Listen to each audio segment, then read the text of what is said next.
Subscribe now and press the bell icon. Never miss an update.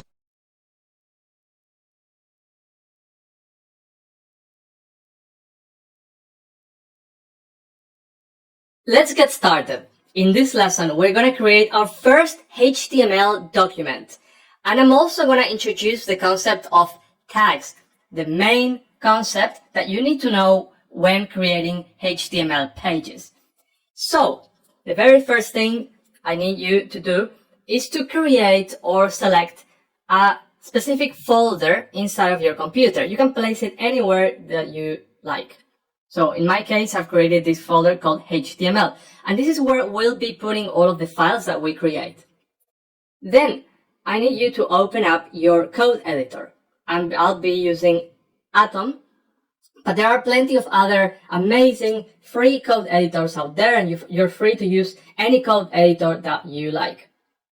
In Atom, what I've done is gone to File, Open Folder, and I've found selected the folder that I created. So it shows here, HTML. We don't have any files in there yet. So that's the first thing we'll do. We'll create a new file. So I'm going to click here and go to New File. And I'm going to call this new file index.html. Index.html is a common name for the main page in your website. So I'm going to press Enter, and that creates a new file. So the very first thing that you can see is that HTML documents or HTML files are actually text files. There's nothing magical about them. It's simply text. And it's a way for us to tell the web browser how we want, what we want to be shown on the page. So if you go to your folder now and you open this, I'll be using Google Chrome, but you're free to use, again, any browser that you want. You'll see that it shows as a page. It only says hello. Let's say now that I want to have a main title on my page. So I want to have main title. And you'll see what happens when I save that. Everything shows in the same line. So that's one truth about HTML, is that lines don't matter unless you find a way to tell the browser that you need a new line. So going back to our title, we need to tell the browser this is a title, a top level title. So this is a top level title, but the browser doesn't speak English, so it just shows you the instructions as if it was more text. So this is not the right way of communicating with the browser. That's when HTML tags come into play. There are HTML tags for titles, and they go all the way from title 1, which is the main title, to title 6. So title 1 would be the very main title, then you can have a secondary title, which is H2, and then H3, H4. So I'm going to create a H1 tag. And I've opened a tag in this way. I use these two signs and then the name of my tag, which is H1. Now, the best way to understand tags is to look at a sandwich. In a sandwich, you always have an opening, a part of the bread, then you have your content of your sandwich, and then you always need to have a closing part. It wouldn't make sense to make a sandwich that doesn't have a closing part. It would all just fall apart. So it's the same thing in this case. If you save this and refresh your page, you'll see that even hello is included in the title because we haven't closed this tag. So we're going to close this tag now. The way to close a tag is by using the / character and then the same name of the previous tag. So if I save that and refresh the page, you see that now we get this correctly. So I also want to have a secondary title. And I have to say that in a lot of code editors, every time that you open a tag, the closing tag is created automatically. And I've disabled that here just so that we can make the process very explicit. So don't be afraid if in some code editors, if you do this and then all of a sudden a closing one appears right away. So the last thing that I wanted to say for this lesson is how we can create new lines. Because imagine that I have something like hello world, and then I have something else, and I would like those things to be in different paragraphs. So I can use the paragraph tag, the P tag, and that allows me to place an amount of content, which can be as long as I want, as much as I want, in its own paragraph. And that will allow us to have different paragraphs. So that's about it when it comes to HTML tags, as in the very first approach. To summarize, HTML files are simply text files that have the HTML extension. Index.html is commonly used to name your main file. If you just open that in the browser, it will show as a web page, assuming that you're using tags, because tags is the way for us to tell the browser what this is in terms of the structure of the document. Tags are like a sandwich. The way you use them, you have to open your sandwich, you put in your filling, and you have to close your sandwich. There are other cases that we'll look into, but this is the very core one. So every time that you open a tag, don't forget to close it. Every time you close it, don't forget to add the /. So it's easy to get this wrong. Browsers are very forgiving, and they will, even if you miss one tag, they will sort of try to guess what it is that you were trying to achieve. But these sort of things can lead to a lot of problems down the road.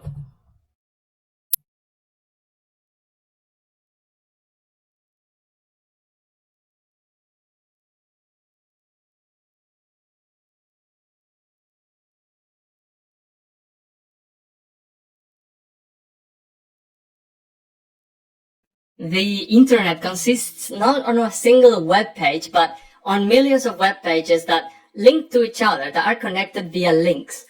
In this lesson, we'll learn to create links in HTML so that we can link to content that's located somewhere else on the web. The way for us to do that is by using a tag called A. So I'll be using the A tag, and whichever text goes inside of the A tag is the text that will be shown to the user. So I'm going to create a link to our homepage, zenva.com. So far, if I refresh, I'm just showing some text because this link is not doing anything. For links to do something, we need to introduce a new concept here, which is that of attributes. So just like you can create tags, opening tags and closing tags, also in your opening tag, you can add some attributes. So the href attributes allows you to specify a URL, and that is what actually creates the link. So that we have a link as shown in here. And then if you click that, it will take you to a different website. So the concept of attributes, following up on our bread analogy, is that of sesame seeds. So you have your opening bun, the opening part of the sandwich, and then in that part you can have different attributes, not just href, but there are other attributes too that you can have. It doesn't matter in which order you put them, but there usually consists on a name and a value. Sometimes just a name, which is the same as putting the name and the name again in here. In this case, there's another attribute we can add, which is the title.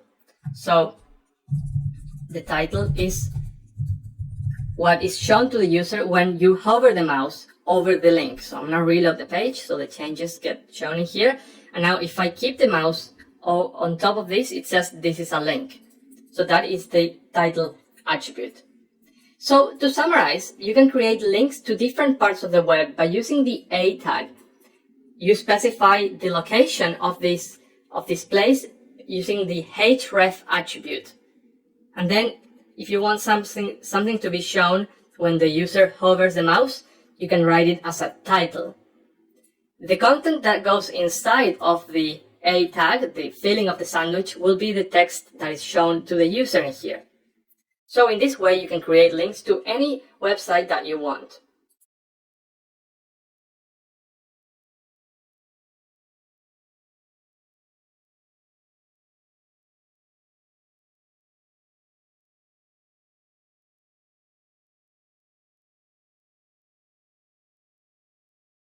In this lesson, I'm going to show you how you can insert images in a HTML document.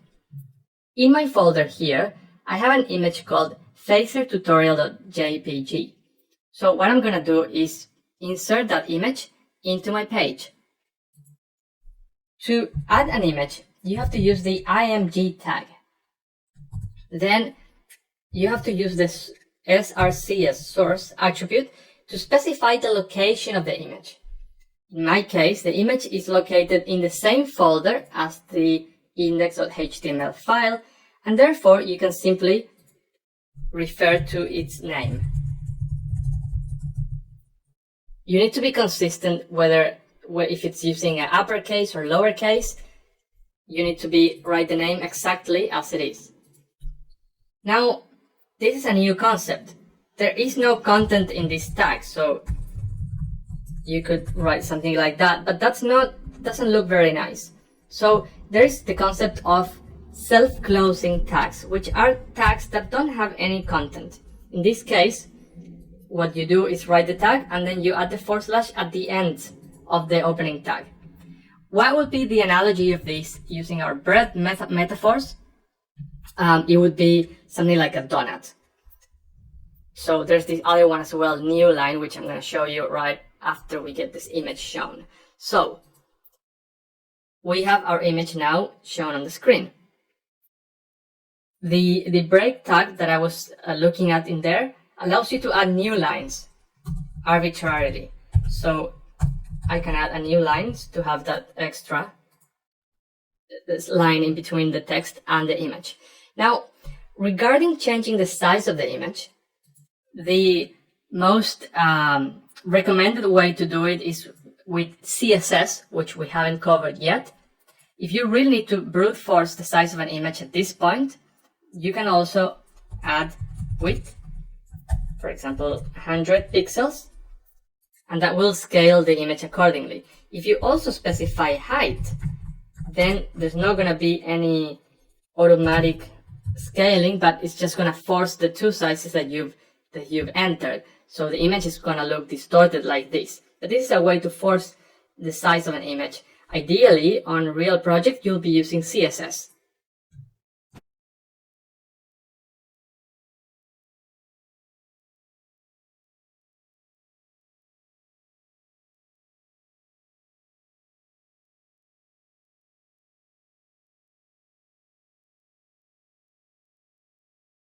In this lesson, we'll look into creating forms in HTML.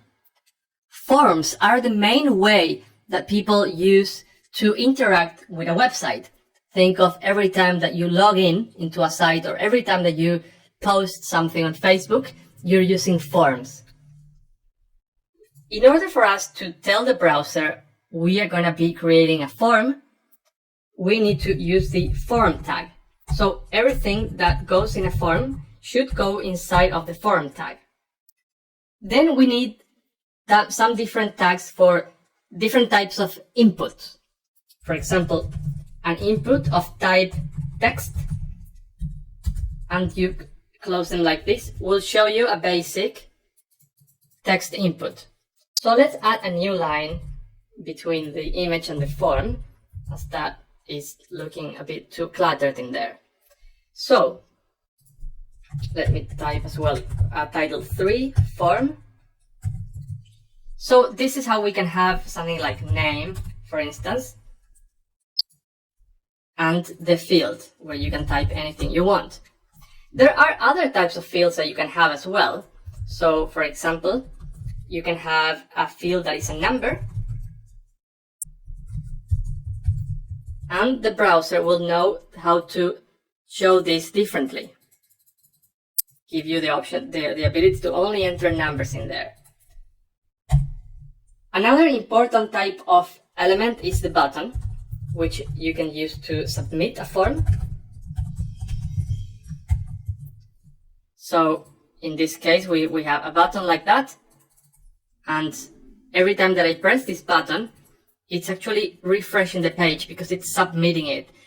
So if you had a back end or some JavaScript, you would be able to grab this information and save it into a database or process the data and do something else in the page. But for now, we're only showing structure, so HTML can only get you that far.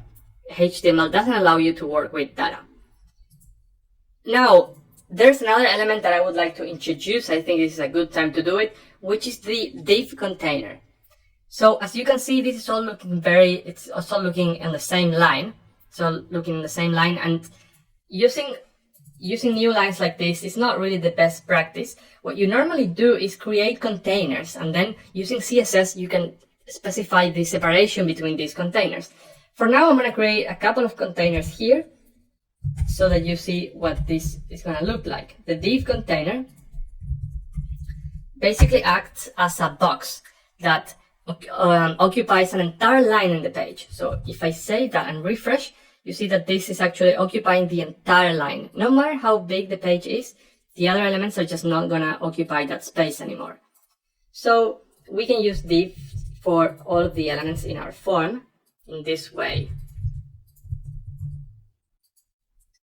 Another important element of forms is the select box. So you can have something like a gender and select, and then inside of select, and you can have options. So remember that I said that lines don't matter in HTML, so we can just go to a new line to make it more readable and just type in option and some name of the options. For example, it could be female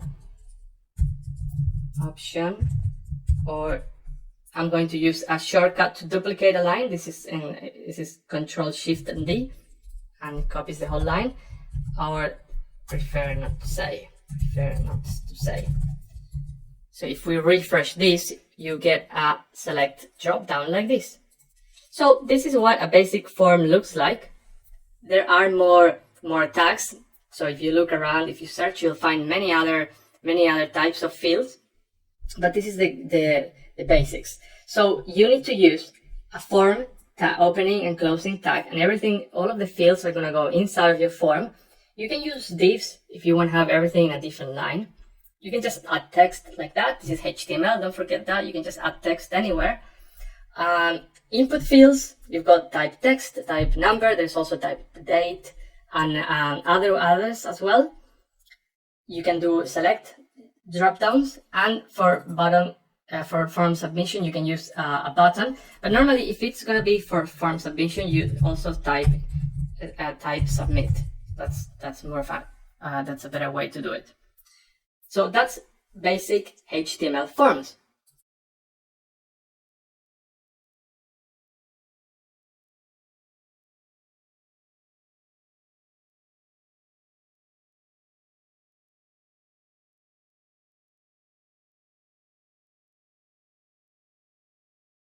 In this lesson, we'll learn to create lists.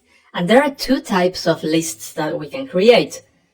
Think of a to-do list where it doesn't matter in which order you do the different tasks. That would be an unordered list. And then you have lists where it matters. So each element has a unique order, a number. Think of the top 5 movies that you like. So let's create these lists. I'm gonna do a title, and I'm gonna type in to-do list. And to create an unordered list, you use the UL tag. Then I'm gonna press enter just so that I can have a bit of spacing. So you probably notice how I do some spacing in between things. This is called indentation. It's only for us human beings to understand this, to look at it in a bit of a nicer way. Because as I mentioned, for the web browser, it could all be in just one line. But all of this separation is done for human beings, and it's called indentation. So I'm going to press enter, and usually code editors already do the indentation for me. And the single elements in my list are created with the LI tag. That means list item. So the first item in my to-do list is to finish recording this video. Then I close that list element. Then something else I have to do, let's say that I have to buy milk. Something else that I might have to do could be to go to the museum. So those are elements in an unordered list. Then when you finish, you have to close your unordered list tag. So let's refresh the page, and you get your list in this way. Now, when it comes to ordered lists, I'm going to copy and paste this whole thing in here, instead of using the UL, you use OL. And that's the only change. So this could be ordered. And as you'll see, it looks exactly the same, but with numbers. So to summarize, you can create two types of lists in HTML. Lists that have an order, which are order lists, for which you use the OL tag, and lists that don't have an order, unordered lists, where you use the UL tag. In both cases, the individual list items are created with LI tags, which stands for list item.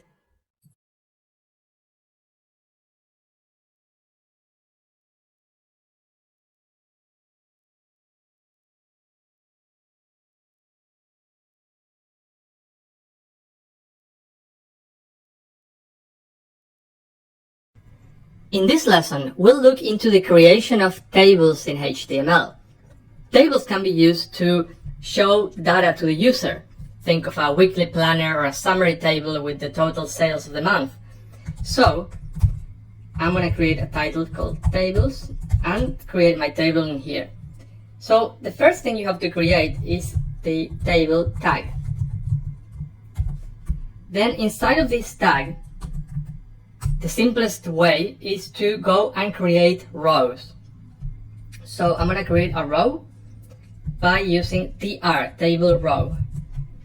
So that allows you to have your first row of the table.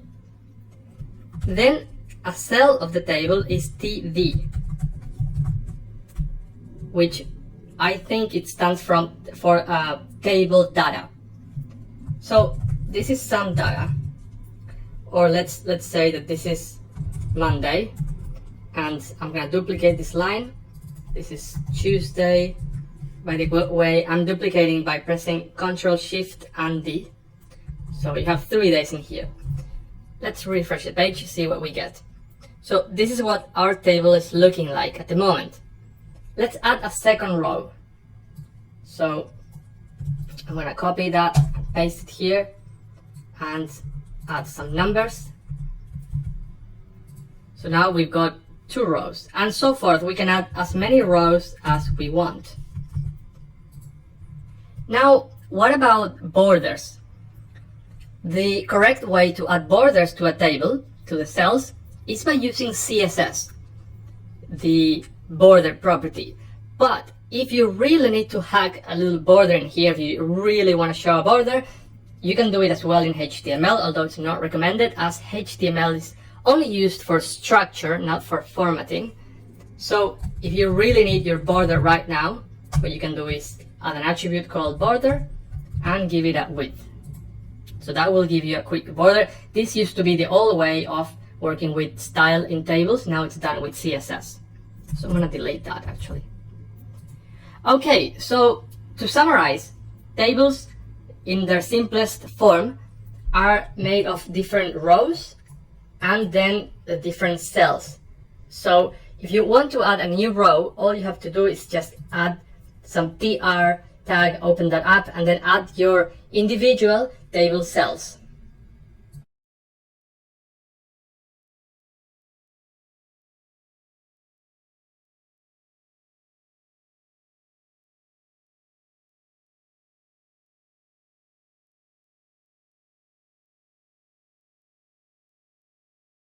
So far, we've been just doing HTML, focusing on content. So we've been showing stuff on the screen, to put it simple. But HTML documents have a general structure that you have to follow when you create a website.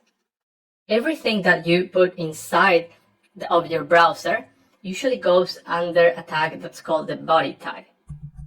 So all of the body of your page is what is shown to the user.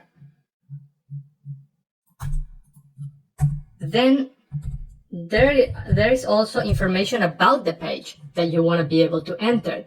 And that information has, for example, has to do with the title. See that now we're just seeing the name of the file and other options such as the character set. Example, if you type a non-English character in here, see what that's going to look like when you refresh the page. It's not looking right. So all of that information that is information about the page, not content shown directly to the user, goes on the head section. That always goes on top of the body section. So on your head section, you can add things such as the title of your page. And this is also where you'll include your CSS files. So see, for example, that now the title of the page shows what we've entered here. So you enter the title of your page, and you can also specify the character set so that we can display international characters. So meta char set, and then the one that you use is UTF-8, which represents all of the international characters. So as you can see now, we can use any sort of international characters, Chinese characters, Arabic, any non-Latin characters will display correctly. Now, everything, both the head and the body, go inside of a single HTML tag. And that needs to be closed at the very end, which basically indicates that that is our page. So you have your HTML tag, then you have your head and your body.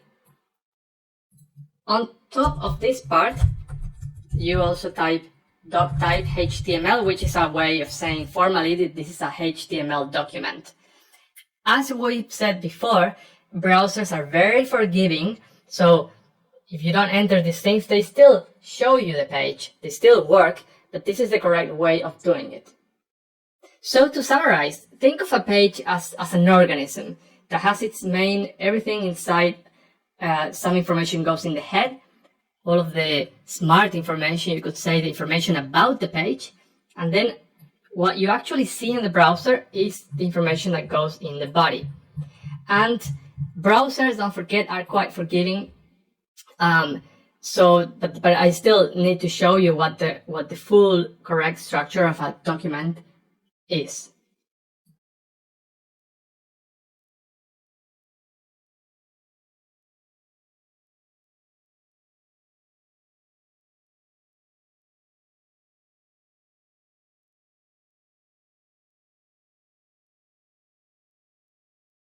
Now that you've made acquaintance with HTML, we are going to have a go at creating the base HTML structure of our social network project, which is what you see on the screen. The document that we'll create now is not going to look exactly like that because we need CSS to give it all the colors and the proper layout and styling. So for now, it's going to look just like the sort of stuff we've been doing so far, as it's not going to have really any kind of style. It's going to be the skeleton, though, of the project. So that's usually the first step. In our case, I'm kind of cheating because we already have this built. In reality, you'll most likely have something like an image or wireframes, and then you usually do the HTML structure first, and then you add CSS to it to make it look pretty. So let's get started. This whole area on the left will be a div.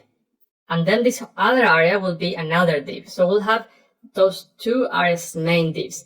But before that, we actually need this to be centered in the page. And for that, you'll learn this once we learn CSS, but we need to put this whole thing in its own div. So this will be a main container called a wrapper. But for now, it's just going to be a big div. And then inside of that div, we'll have these two divs.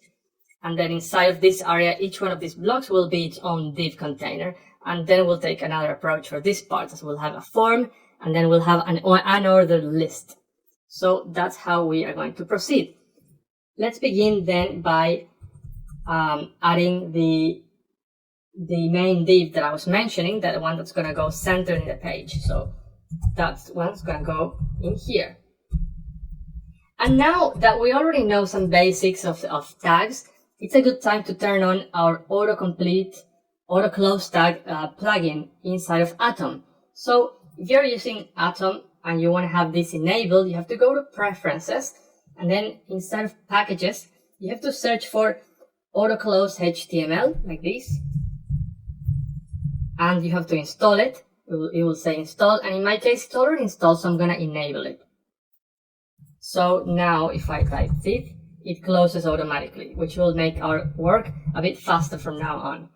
So we have that main center div area, and then we're gonna have the left area and the right area.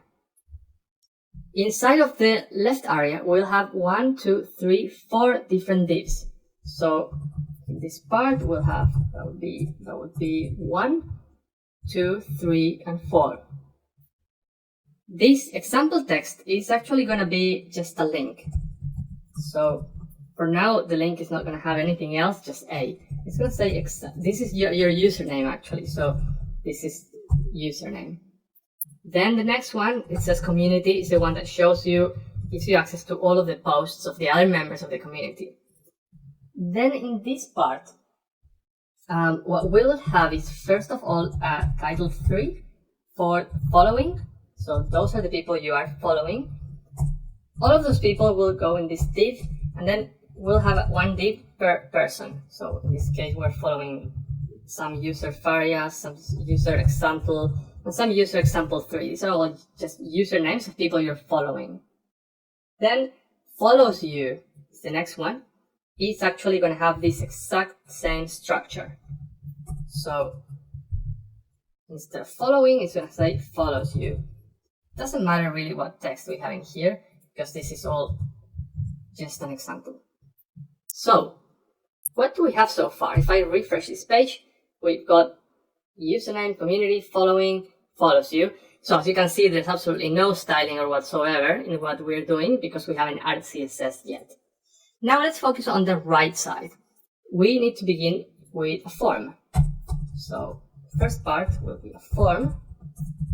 And that form is going to have what is called a text area. So this is another type of input that I didn't cover before. And the way this input works, it uses the text area tag.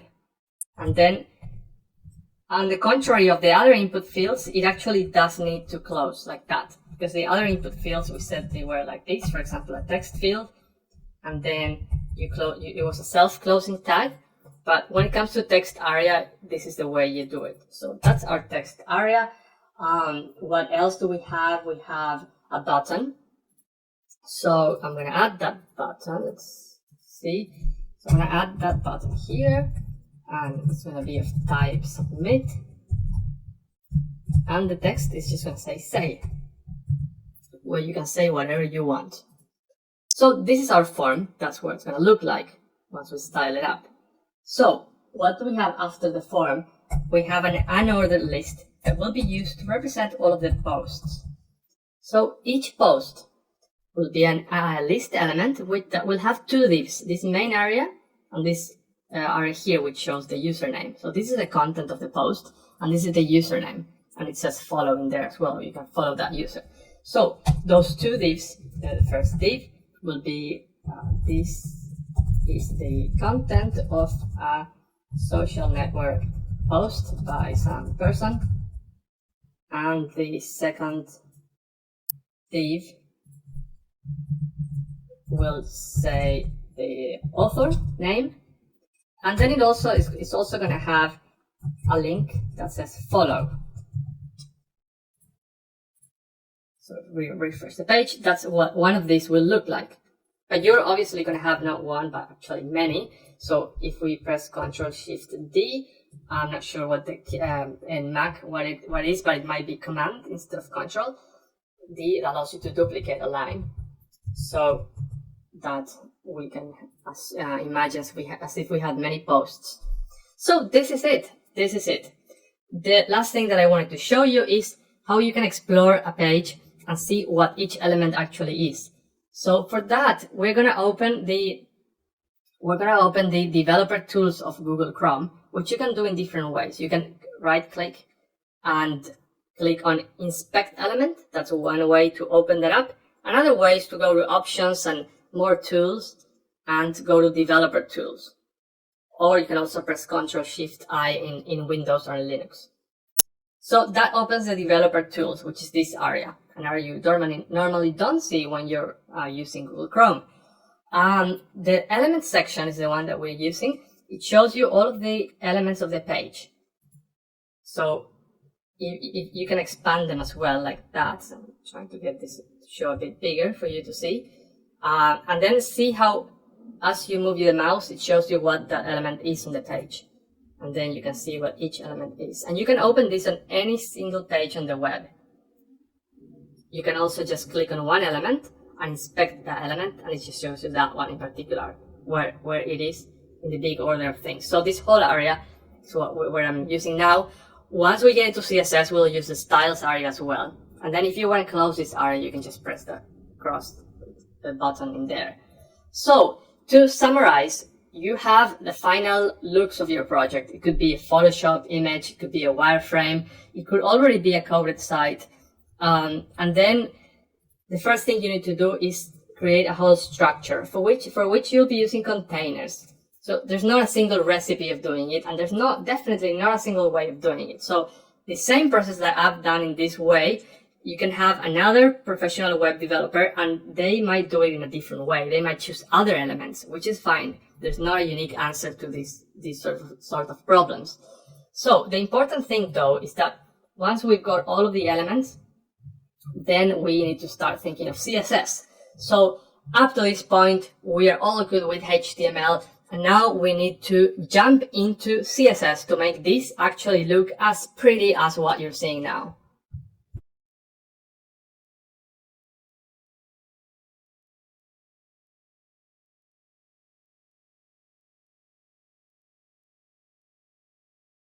Okay, it's time now to get started with CSS. This is the final project, and this is what you'll be building the CSS module. Ta-da! Almost the same, except for the login aspect, which is added then by Meteor. So basically CSS allows you to make the page look as if it's finished. Although there's no real interaction, there's no real functionality, it's all just written. All the text that you see here is just written in HTML. You can't add comments. All of that is done once we do Meteor. But at least we get to the point where you can actually design a website. And not just a normal website, but a fully responsive site. So as you can see, once I change the size of the screen, which could represent, for instance, we're on a phone, or we are on a tablet, or on a small computer, and then we are on a big screen. As you see, the content adapts to the size of the screen. That is called responsive design, and it's one of the main things you'll learn in this course as soon as you go through the basics of CSS. So after completing this module, you'll already be able to build basic websites without server-side interaction or databases, but just a simple page that can look great on different devices. So I hope you enjoy this module, that you find it very useful, and let's keep on going and let's build this social network project.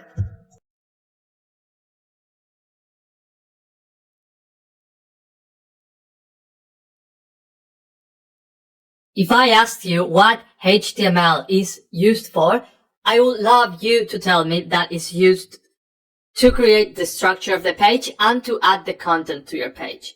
So that's the correct answer. Now, how do we make this page actually look pretty? Well, that's when CSS comes into play. CSS is another front-end language used to give style to a page. What sort of things can you do with CSS? You can give elements color, positioning directions, spacing, layout options, types of fonts, anything that can make this page look like the social network site that you already saw. So, let's get started then with CSS. In this lesson, we'll add some CSS code and we'll talk about selecting by tag. So, to begin with, where can we add CSS? There are 3 different places where you can add CSS. And I'm going to show you the first one in this lesson, and then in the next lesson, I'll show you the other 2 options. So the first one is to create style tags. And those style tags need to go before whichever content you want to style. For example, if I want to style this H3 title, I want to give it another color, all the CSS rules should be before that, because this is read by the browser from top to bottom. So I've opened and closed CSS style tags in my head. And now I can enter CSS rules. The way CSS works is similar to, it's a two-stage process. Think of if somebody goes hunting. I don't go hunting and I would never go hunting. But if you do, that's fine. That's your problem. But anyway, if you go hunting, you need to select your target. So that the first thing you do in CSS is you select your target. Now, after you've selected your target, the step 2 is to manipulate that target by changing the color, by changing the background, by changing the font style, spacing, and all the other amazing things I mentioned. So the easiest way to make a selection is to select elements by their tag, so that we select all the elements in the page that have the same tag. For instance, we have different H3 elements in here, H3 titles. What if we want to select all of them and change their color to red? Well, for that, I need to type in my selector, which in this case, if it's the name of the tag, and then open curly brackets.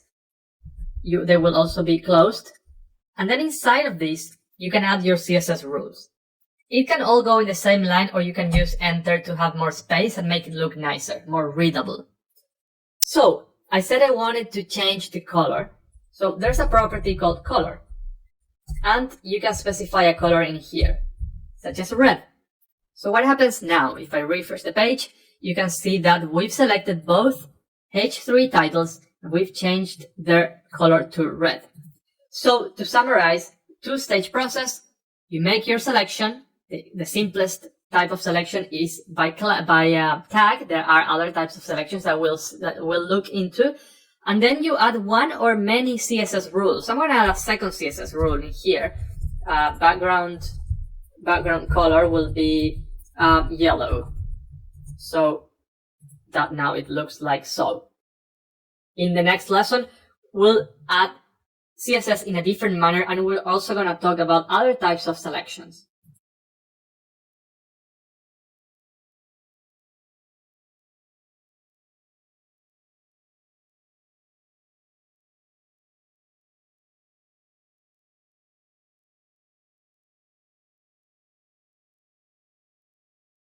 In this lesson, I'm going to show you how you can select elements by class. And also, we're going to put our CSS code in an external CSS file. So, regarding the selection, what we've been able to do so far is select all the elements that have a certain tag, in this case, H3. But let's take a look at our code in here. See that we have all of these list elements. And we could select all of the list elements and change their color to blue, which would change all of them. But what if we only want to change some of them? For example, I want to change the first one and the third one. For that, we can use classes. So what you can do is add an attribute to these elements called class. So I'm adding an attribute inside of the opening tag and give this any name that I want. The name cannot contain spaces though. So for example, the class, we're going to call this class that special. It can be any word that you want. And we are going to give that class to the first element and, as I said, to the third element. So these two elements have the class special. Then what we can do is select by class.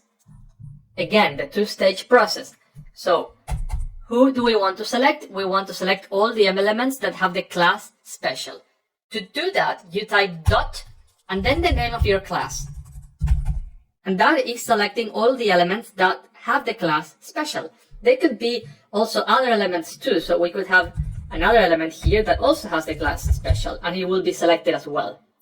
So what is going to happen to these elements? So this is step 2 when we modify things. Well, we are going to change the color to green. And now I'm going to refresh the page. And see how username, the first item here, and the third item here have been changed to green because we are selecting by class. You can have as many classes as you want, and you can have an element that has multiple classes if you put a space between them. So the other thing I wanted to do was to include our CSS in an external file. I'm going to begin by creating a new file in my folder, which is going to be called style.css. Now I have to copy my CSS code in there without the style tag. So that code goes in there. And what I have to get rid of this because we're no longer using it. And what I have to do now is include that external CSS file. To include external CSS file, we need to use a tag that's called a link tag. And it's going to be a self-closing tag. The link tag needs to have an attribute called rel, which needs to say style sheet. So what it means is that what we're including here is going to be a CSS style sheet. Then you have to add type and specify that the type is text and CSS. And then lastly, you have to specify the location of your CSS file. So in this case, the file is in the same folder as my index.html file. Therefore, I simply have to write style.css. If it was in a subfolder, for instance, if I created a subfolder called styles, then I would have to type styles and then slash and the name of my file. So this would be a folder if I had a folder in there. So now all that's left is for me to save the file and refresh the page. And as you see, nothing has changed because we have the same code we had before, but the difference being we are now using CSS from an external file. So to summarize, what we've done is giving certain elements a class, and we've called that class special. So all of these elements have a class special. Class is just an attribute. You only use the class for selection. It allows you to select certain elements, and you select them by using a dot and then the name of your class. Then you can add as many CSS rules as you want. We put all of our CSS code in an external file to keep our code more clean and organized. And the way to include this file is by using a link tag, where you have to specify this rel type attributes and also the location of your file in this manner.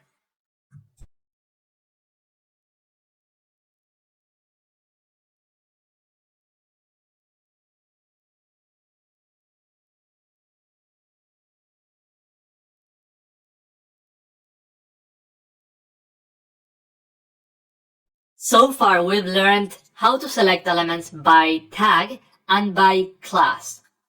Another type of selection that we'll cover in this lesson is selection by ID. You can give an ID to an element, and that is a unique identifier that no other element can use. You can only have one element that has a certain ID, and also you can only give one ID to any element in the page. In this lesson, we're also going to give some IDs to some of the different elements and do a little bit of styling. So, when in an upcoming lesson, we'll make this whole thing be centered in the page. And remember that we put everything inside of a div. So that div, in order for us to select it later on, we're going to give it an ID. So for that, you just type ID and give it an ID, which will be wrapper. That's how we're going to call it. Then this area here that contains all of these elements, we are going to give it an ID of profile area. And also, I want to show you how you can take a look at that using your developer tools. So if I right click or use command click in the Mac and click on inspect element, it allows me to see the HTML, so I can see what is contained in which divs or in which elements. And then also we get the ability to add styles in here. So if you wanted to really quickly try a certain style, you could just type in something like color and then blue, and that will give it a color right away. But as soon as you refresh the page, that's gone. So that's just how you can use the developer tools in this part. I'm just going to show you here where each element belongs. So we are giving this part an ID, and then this one as well is going to have another ID, which will be side profile. The one below will be called side all. This is what we'll use to show all of the elements. Sorry, all of the posts from all users in the social network later on. This part here will have an ID of, let's call it side you like, are the ones that you follow or you like. And then these are the ones that they like you. So we can give it an ID, something like you. So we have added some IDs. We're also gonna add an ID for this other side. So for the whole form, and which will later on go in this part, as you already saw. So this will have an ID of feed area, and our form will have an ID of post form. Then our text area is also going to have an ID. Let's call this content. And I think we're good when it comes to IDs. So now let's do some CSS. So we've got all of these IDs, and now we can select by ID and do a little bit of magic. Nothing too fancy for now, but we'll be adding more stuff in the following lessons. So let's do something with the site profile. To select by ID, you use the hash sign and then the name of the ID. Remember that for classes we used a dot, and for tags we didn't use anything. So in here, the background color will be specified.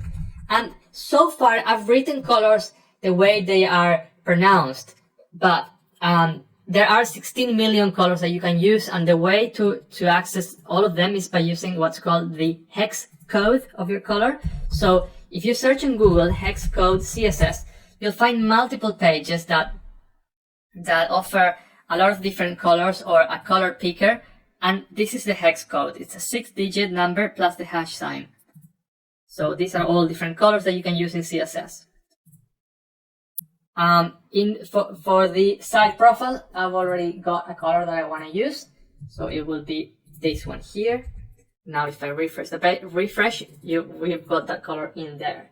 Then I'm going to add some more of these colors for the other side areas. So the other areas were all you like and like you. So all you like and like you. And all of those areas already have the colors for them. So this would be for the ones that like you. Then for the ones that for all of them, I've got this color, and for the ones that you like, I have this one here. So we've got now some colors in these side areas. The font should be white, and we want to select all of them and make their fonts white. So we can use a class here. We can give all of these guys a class. So I'm showing you how you can combine those things. The class can be just sidebox. So all of these elements have a class of sidebox, and that will mean a series of things. For now, it's just the color of the font. So all of these guys have a class of sidebox, and we can select every element that has a class of sidebox and give it a color of white. So there we go. We did some basic styling here. So to summarize, IDs allow you to select a unique element. A class allows you to select one or many elements. Elements can have only one ID, but they can have also different classes. Now, what happens if both on the class and on the ID you're targeting the same property? In that case, the ID wins because it's more specific. They're always in CSS, the more specific, the higher the priority. So that's all for this lesson, and we are going to continue styling this page to make it look pretty, which is the goal of CSS.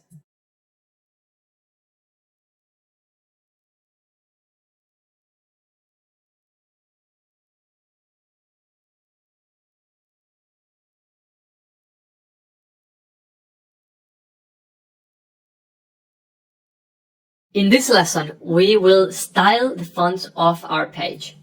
So far, we haven't specified any font, so the browser chooses one for us, but we can pick our own.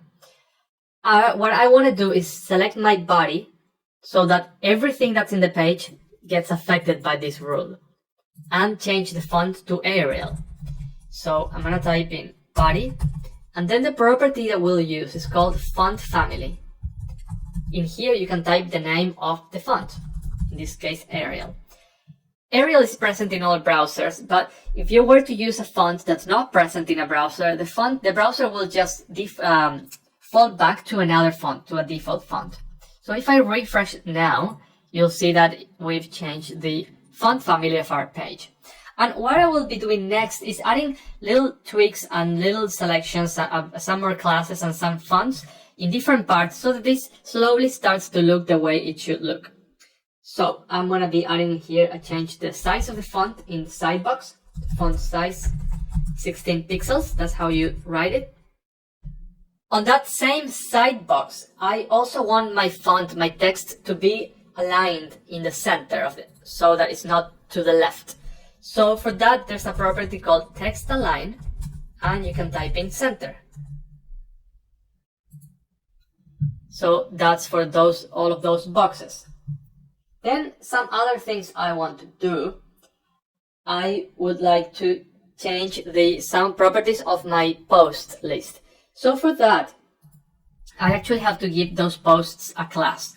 So all of these li elements are now going to have a class posts. Just post, so that we can use that class to select them and therefore change their properties. So let's add that class to all of them. And now we can refer to it by typing in .post. What things do I want to do here? I want to change the background color of the posts to this blue color. And the color of the font should be white. And then I also want to change the size of the font. So font size will be 16 pixels. Then I would also like to change some properties of my form. So my form, we already gave it a class. It's post form. And we want the text to be aligned in the center as well.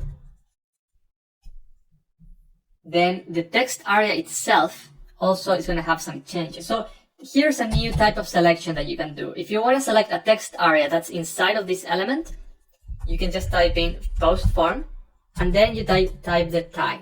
So that selects all the text areas that are inside of the post form. If you don't remember, the post form is the ID that we gave to our form. So that the post form's text area is going to have a font size of 16 pixels.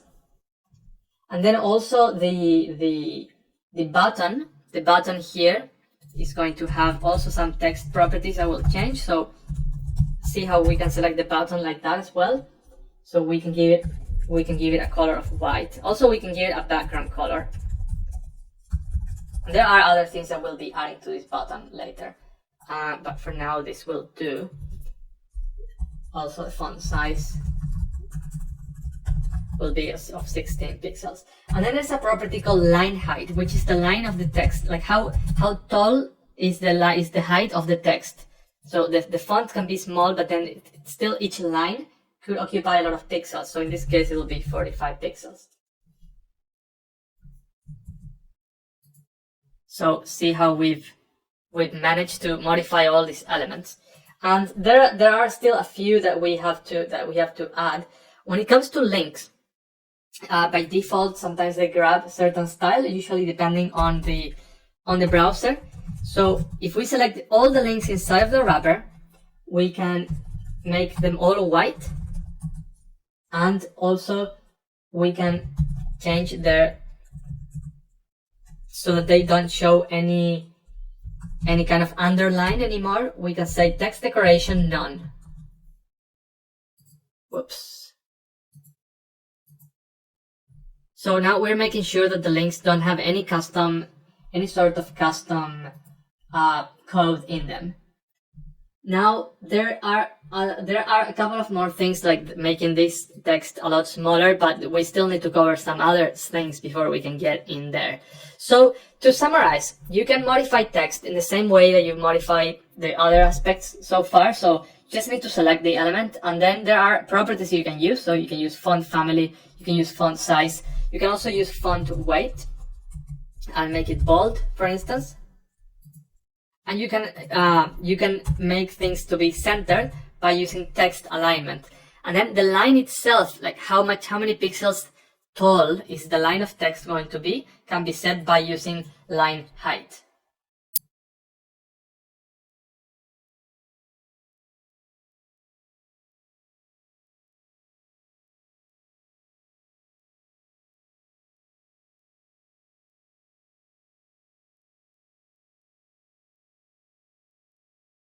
In this lesson, we are going to talk about a new concept called pseudo-elements, which allow you to make more precise selections in CSS. But before talking about these elements, I just wanted to say that in this part here and this part here, I was missing some links, so I added those links. All of the elements that you see now are linked, and they have a class that says filter user. Having said that, we can now continue talking about pseudo-elements. An example of a pseudo element would be when I want to change what happens to a link when I put the mouse on top of it, when I hover the mouse cursor. So for that, and the way to use any pseudo element is to firstly select the element where this will apply. And then you use the colon, and you have a large selection of options for pseudo elements. In this case, we're interested in one that's called hover. Whatever we enter here will apply only when the link has the cursor above it. What do we actually want to change when you hover the mouse on top of the link? We are going to make the link underline. So we are going to add text decoration, underline. That's a way to have text that's underlined. So see now how as I hover the mouse cursor, we get that nice underlining in all of the links. Cool. Another pseudo element that's very useful is called the first child. So let's take a look at this part, at our post. We want to be able to select this div in here, and we can select this by class. So I already showed you how you can select something inside something else, but something like this will select, for instance, all the buttons. But what if we only want the first child? In this case, we could do something like post div, but that would select all of the divs. We actually only want the first one. So what we can do is type this, but then use a pseudo element that's called first child. And then the selection only applies to the very first element. For now, in a follow-up lesson, I want to change some property that we haven't covered yet, but just to show you what you could do, this would allow you to change just the first div. But we'll leave that empty for now. We actually want to focus on the second div. So for the second div, we can't just write second child, because that means that there would be, a third child, fourth child, and so forth. So the way to do it is by using this select pseudo element called the nth child. And then you can specify what number that child will be. So the second child in this case. And what are we going to change of that object? We are going to make the font weight bold. And actually we are going to just change the font size to 12 pixels. So that will apply to the whole div, right? To these two things. But now I only want to change the link that's inside of there. So see how we selected that, then we selected this, and now I only want the link. In this case, we can just copy this part and type in A. And now we are selecting all the links that are inside of that second element. And for those is what I wanted to do. What I wanted to do was to make them bold. So now the actual follow text, as you can see, it's become bold. So to summarize, pseudo elements allow you to make more specific selections, such as what happens when you hover the mouse, or being specific as to which child you're interested in from the parent element. Once you make your selection with the pseudo element, you can keep on drilling down. using the same techniques that we've covered so far. And that allows us to slowly make this look the way it will look eventually. But now, as I imagine you're thinking, a big part of it has to do with the sizing of elements and the margins. So prepare for those topics that are coming in the next videos.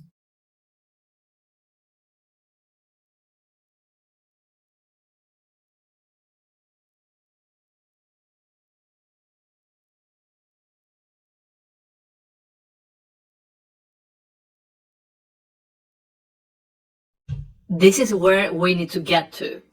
This is where you started just some videos ago. And this is where we are now. So we are getting a lot closer to the final goal. There are two main concepts that will take us there. The first one, and that's the one we'll talk about in this lesson, and the follow-up lessons as well, is the box model, which allows you to give elements size and spacing in between them and borders and padding inside of the element. Then the second main concept has to do with responsive design, which is what makes this responsive design so that it looks well even if you are on a small screen. So this could be when you're on a phone, this could be when you are on a tablet, and this could be when you are on a big computer. So let's talk about the box model then and go back to our current state. The box model is a way in CSS that elements get measured and how you give them a certain dimension. To begin with, all elements have a certain width, which by default corresponds to the content. Then they have a padding, so they will have a padding on the left, a padding on top, padding on the right, and padding on the bottom. Then also they can have a border. In this case, none of them has a border, and what separates elements from each other is the margin. So that's the space that's after the border of the element. So as I said, by default, the width of the element and the height correspond to those of the content. So the total width of an element would be the width of the content plus the padding on the left plus the padding on the right plus the border on the left and plus the border on the right. There's also a way that what you can call you can do what's called define the box sizing method, and then in that case you can make your width be valid all the way to the border. So you can just enter a width property and be sure that you don't have to add extra numbers to know the real width. So we'll be using that one in here. So what we'll do now is actually taking care of this main wrapper area and make it centered. So remember that all of the content is inside a single div. So that div, our wrapper, I'm not sure if it's here somewhere. It's not selected by itself, so we'll add that in here. Needs to have a certain dimension. So first of all, it's going to have a width of 808 pixels. So you can fix your width like that. If you wanted to have a width that can be also smaller, that can adapt a little bit, you could also say that this is the maximum width. So that's what we'll use in our case. In that case, it's a bit more flexible for what we want to achieve. So that's the maximum width, means that the width will grow until a certain point and it will not pass that position. Every time that you want to know the dimensions of an element, you can always use the inspect element, and you can go to here where it says, so make sure you're selecting your element, and you can go to compute it, and it will show you here all of these values. So the other thing I wanted to do was to make this centered in the middle. The way to do that is by playing with the margins of this object. So step 1, you give it a width or a maximum width, and then step 2 is that we need to say that the margin in here, the first number that you enter is for up and down. Top button will be 0, and then left and right you have to type it as auto, and that means that the margin on the left and right, since it says to automatic and the width is fixed, it will be centered. So we've got a centered main content wrapper now. To summarize, there are a few properties and we'll be using them all. there is the actual content is what normally is referred to as the width. Then there is the padding, the border, and the margin, which separates different elements. And all we've done here is select the main div that contains everything else, our wrapper div, give it a maximum width so that it can still be smaller, and give it a margin of up and down 0, and left to right automatic so that it's centered.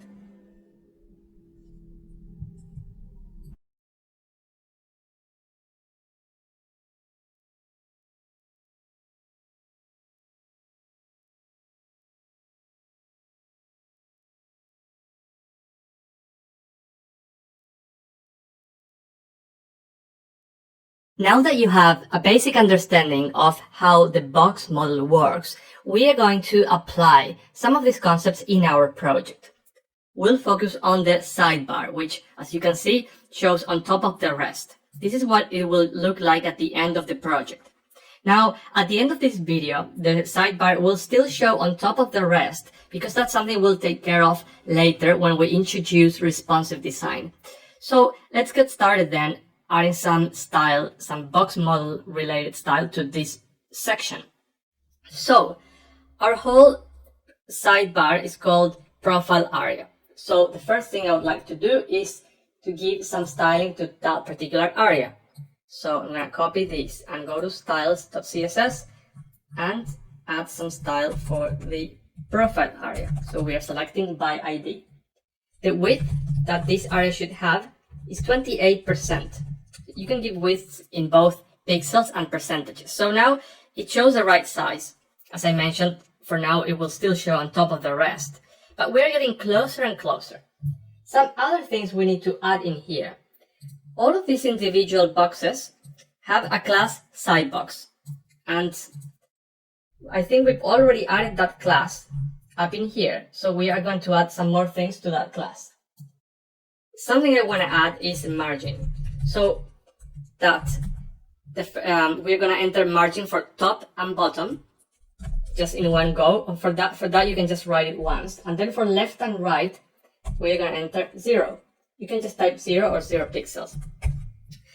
Now, what if you only wanted to write add a margin for, say, top? You can always type, instead of typing this, you can always refer to this property like that, dash left, top, right, bottom. So for example, left 10 pixels. You can do that kinds of things with margin and with padding and border.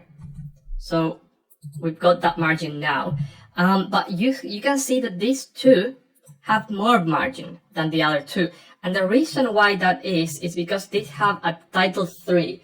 And titles in your browser have some default styles that you need to override if you want them to behave differently. So what we will do is select all the title 3s that are inside of our sidebox. Now that we've selected them, we can change things. So we can just say that the margin top here will be 0. So let's see what that brings us. And also I'm going to say that the margin bottom, I'm going to specify now, make it explicit, that it's 15 pixels, because otherwise it has a value by default, but we want to be able to specify the amount that we want. So we've done that now. In sidebox, there's another property that I would like to add, which is the padding. So as you can see, there is no space in between the text and the upper and lower border. That is called the padding. So we are going to add some padding in here, and the padding will be 15 pixels. When you enter only one number, it applies to all 4 properties, sides. So it applies for top, bottom, left, and right. So here we go. See that it's looking a lot more similar now to that area. The last part that I want to add is something that's called the border box shadow. So as you can see, there's like a tiny little shadow around these boxes. It gives it a bit of a 3D effect. So we're going to add that property as well. And that property is box shadow. And then you specify the the spacing in terms of horizontal spacing, so the separation is 2 pixels, and then the separation from top to bottom is also 2 pixels, and the width of this border is 2 pixels. And then we can specify the color, for which I've already got a gray color in here. So if I refresh now, you'll see that it looks with the correct border box shadow. So to summarize, we focused on this section, and what we added was, first we made the profile area have a percentage of 28%, so that makes it so that it takes 28% of the available space. The available space will be given by its container, which is the wrapper. So that wrapper has 808 pixels, therefore the profile area is not going to be greater than 28% of this value. Then for the actual boxes, we have a class for all of them, so we're still working with that class, and we give them all a margin separation between each other. We had to override the margin properties of the title so that we could control over that, and we also added padding and box radius.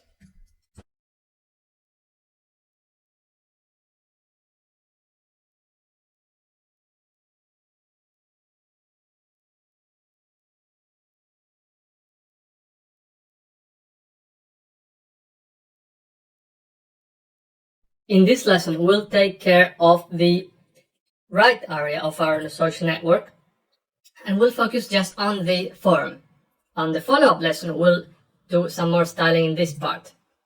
So, the very first thing we need to take care of is this whole feed area. Feed area is this entire container. The area that's above it is the profile area that we've already styled. So, regarding feed area, let's begin by selecting this element by its ID. We want this element to occupy the remaining space, so 72%, so that both of them occupy 100%.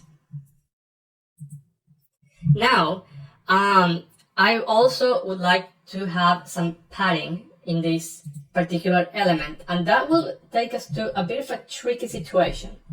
So, the padding I would like to give this area is padding on the top,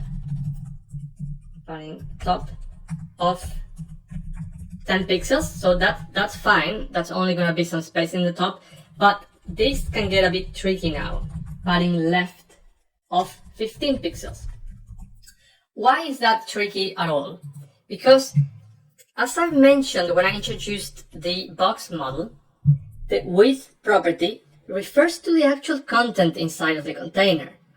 So the real width that will actually take place on the page is not just the width of the content, but it also includes the padding on the left, the padding on the right, the border on the left, and the border on the right. So what's going on here? We've said that the width of the content will be 72%, which is the space that this guy left for us to use.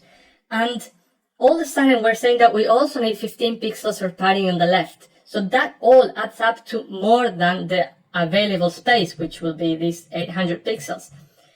How can we sort this out without having to calculate a different percentage and start to do a lot of math? Well, there's a property that can help us here called box sizing. If we set this property to border box, it will do the following. It will make our width property no longer refer to the inside content, but instead it will refer to the border, the padding, the content, and the padding and the border. So it refers to the real width of our container. Note that the margin is not included in any of these calculations. So this will help us here, so that the width will actually be 72%, including a 15 pixel padding on the left. Okay, so now in regards to the form itself, we've already selected it before in this section. So that's a quick reminder, this form has an ID of post form. So we're selecting that by ID. And now we're going to add some styling to it. The first thing I want to add is some some height so that the total height of this element is 100 pixels. Then I'm going to give it a background color, which will be this tone of gray that I've already selected and copied and pasted here. I would like to have some padding as well all around the place, so padding of 15 pixels. And I would like to have some padding in the bottom as well. So you can do the same property, and the second one will replace the 15, but just for the bottom it'll be 35. So there we go. In regards to the text area that's selected in here, I also want to make some changes. First of all, I would like my text area to display as a block. Now, what does that mean? All div containers by default display as a block. That means that they occupy their whole horizontal space. Even if you set a width, like in this case, it's still, this whole area is occupied. It's not available. We'll later on learn how to make it available so that it can look like this. But for now, we don't know that. So what we know is that divs by default act as a block, whereas our text area, it wasn't acting as a block. So if you recall, before I added this property, it was an inline element. So it had other elements on the same line. But as soon as you make it a block, then it clears the whole area. So we've done that. Then what else do we want to do for this text area? We want to give it a width. And I'm going to give it a width of 99% so that it occupies almost all the space. Except for the padding, of course, because the form has a padding of 15, which would be this value. Now, see how I can resize this box. It has that thing in the corner, and that can easily screw up your design. So what we need to do in here is type a property called resize and give it a value of none. Also, give it a height of 60 pixels. So that gives us the characteristics that we want for the text area. And lastly, regarding the button, we are going to be adding some things to the button as well. So we would like the button to occupy all of its available space. And also, we would like our button to have a width. Actually, the button should be occupying more of the space. So I wonder why that is. It's because we also need to make it display block. And actually, I meant percentage, not pixels. So like that. Okay, so that's what I wanted to achieve. We've given it a line height of 45. We can also give it an actual height of 45, because line height only refers to the text. Yeah. Then what else do we need in this part? We need a margin in the bottom so that there's some more space. A margin on the top of 10 pixels, a margin on the bottom of another 10 pixels, and actually that's about it. There are some other things that we're going to add later, like this effect that when you hover the mouse, it has that transition effect, but we're not going to add right now. So to summarize, we've done a lot in here.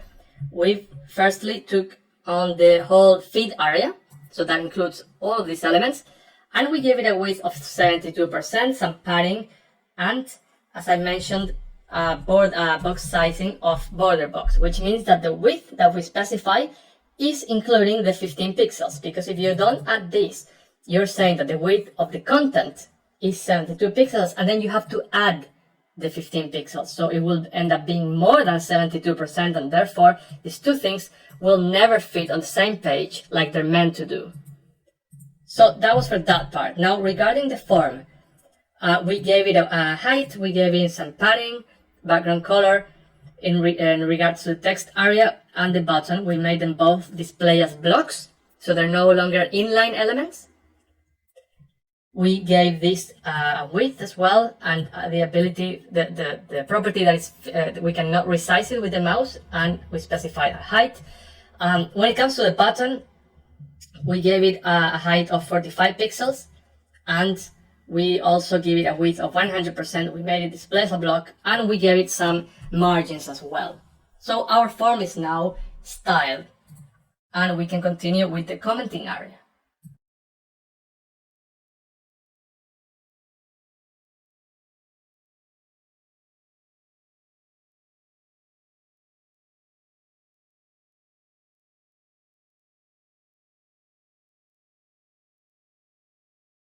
In this lesson, we'll style the commenting area.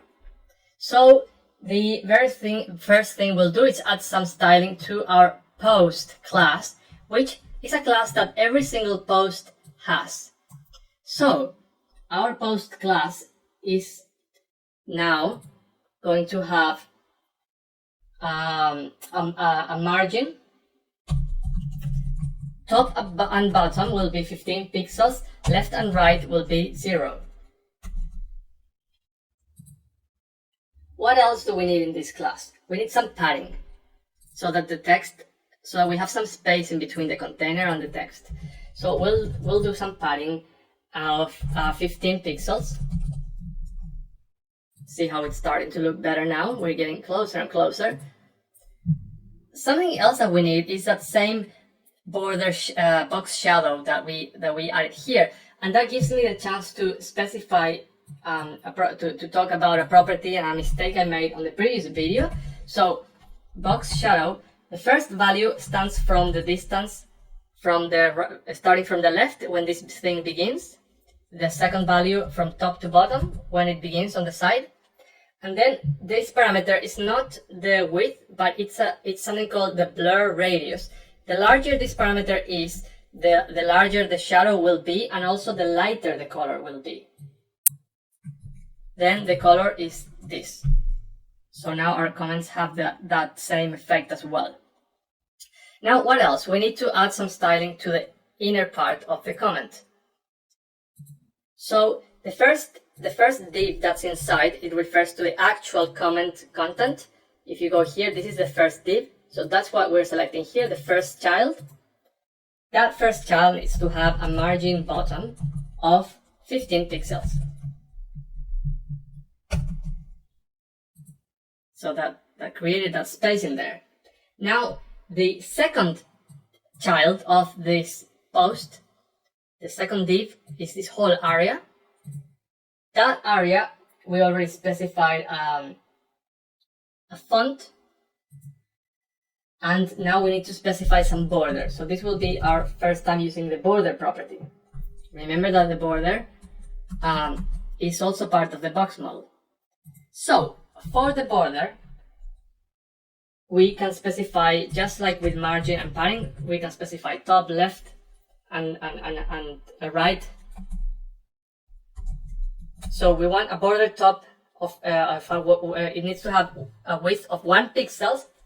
It will be solid. Other options include when you want to have like an intermittent line, but solid, it means it's a straight line. And the color of that line will be the color that I'm adding in here. So that creates this line. It's basically a border. But it also needs some padding so that the text is not so close to the border. So we can add some padding in the top. And that padding will be of 15 pixels. So that's getting us closer to what we need. Then regarding these two elements, to make it look in this way, we'll have to do some responsive design. Once we get into responsive design, we'll finish that up. But for now, these links will be made. This link will be made as if it was a block. So this one here will be made as if it was a block, display block. So in this part, we'll add display block. what was display block, it is by default all the divs are display block, which means that they occupy the whole block, the whole horizontal block, and everything else goes on a new line. So we made it look like this for now, and then we'll make it float to the right so that it looks like that. So to summarize, we took on the post area this time, and there's just one last thing that I need to do, which is to get rid of some default styling of the actual list. So this is all inside of a list, and that list is giving it some padding. So we need to give this list a class of post. Let's call it post list, and post list. We don't want this to have any padding, so let's just do the 0 pixels. And that got rid of that padding that we had. So now it looks exactly like that. So to summarize, we took on the list, we got rid of the default padding. Just like we got rid of that default margin from titles, browsers come with some default styles. Then we added some margin padding. We clarified box shadow. So this parameter is not the width, it's a blur, something called blur radius. The larger it is, the lighter this color will look, and the bigger the shadow will be. Selecting the first div, that div now needs to have a margin in the bottom to separate it from other objects. The second div, which contains the author and follow, has a border in the top and padding in the top. And then the link itself was made also display block, because later on we'll do some responsive design magic with it so that it looks like that.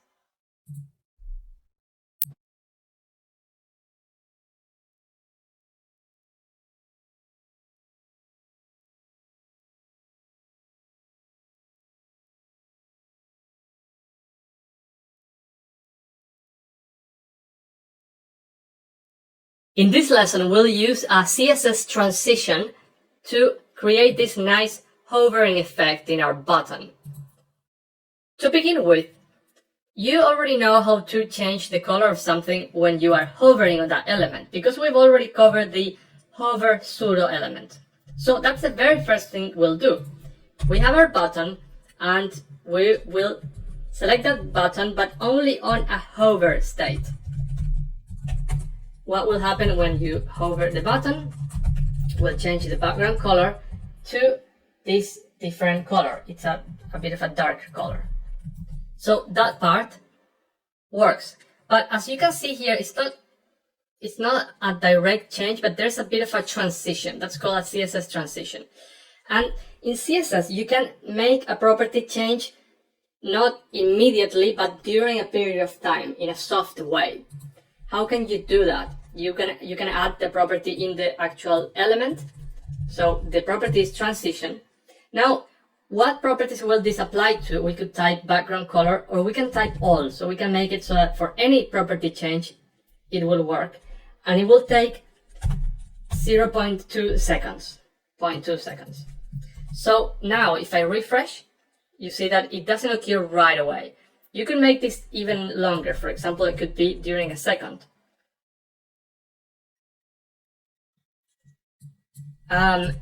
Moreover, you could also change other properties. For example, you can make that the width changes to 50% when you hover the mouse. And see that it is not an instant change. So if there was no time, if we remove this line, it would be an instant change. But since we have that, it is a soft process. So to summarize, CSS transitions allow you to change properties over a period of time. The way to do them is by adding that transition property to your element, select which elements it will apply for, and give it a time.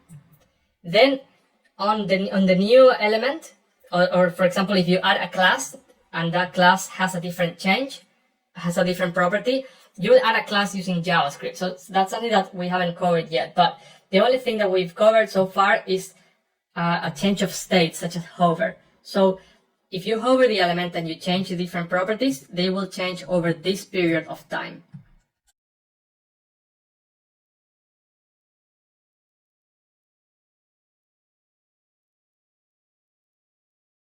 Subscribe now and press the bell icon. Never miss an update.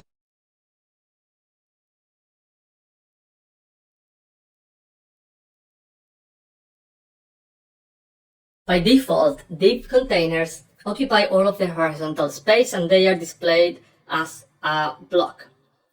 Another way to display elements is by making them float, in which case you tell them, for example, float to the left or float to the right. They will try to be in the position most to the left and up as they can. The only thing that will stop them from overlapping each other will be if the other elements are also floating, or if you use a clear property to indicate that they cannot go beyond that certain point. So what I will do is make this sidebar and this area here float so that they can fit on the same space. The way to do that is very simple. We're just going to give them a float property and we'll tell them to float to the left. So what happens if I just do that one? It means that it no longer displays as a block. That means that the element below, our feed area, that does display as a block by default, will occupy the same space. Now, as you can see, there are some bullet points in there which are from this list. So firstly let's make them both float so you can see the final result. And now let's also get rid of this list element. So remember that unordered lists by default show as a bullet point, and so far we never got rid of the bullet point. So that's something very easy to do. All you have to do is go to the li elements, so to our posts, and change the property list style to none.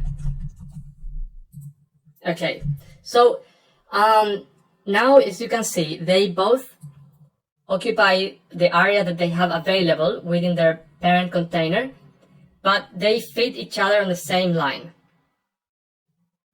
So they can one occupies 28% and the other one occupies 72%. A different approach, and that's used as well, instead of having percentages, imagine that you had dimensions here.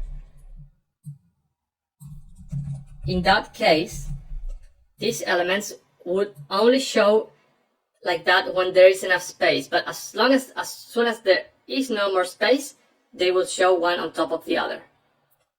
But for our design, what we wanted was this percentage base thing. So here we go. There you go. So we've got that now. And the only thing that we have still left to do is to get this working, the responsive design aspect, which basically means that once you reach a different screen resolution, your application looks different. So that's the last part that we need to do on the next lessons.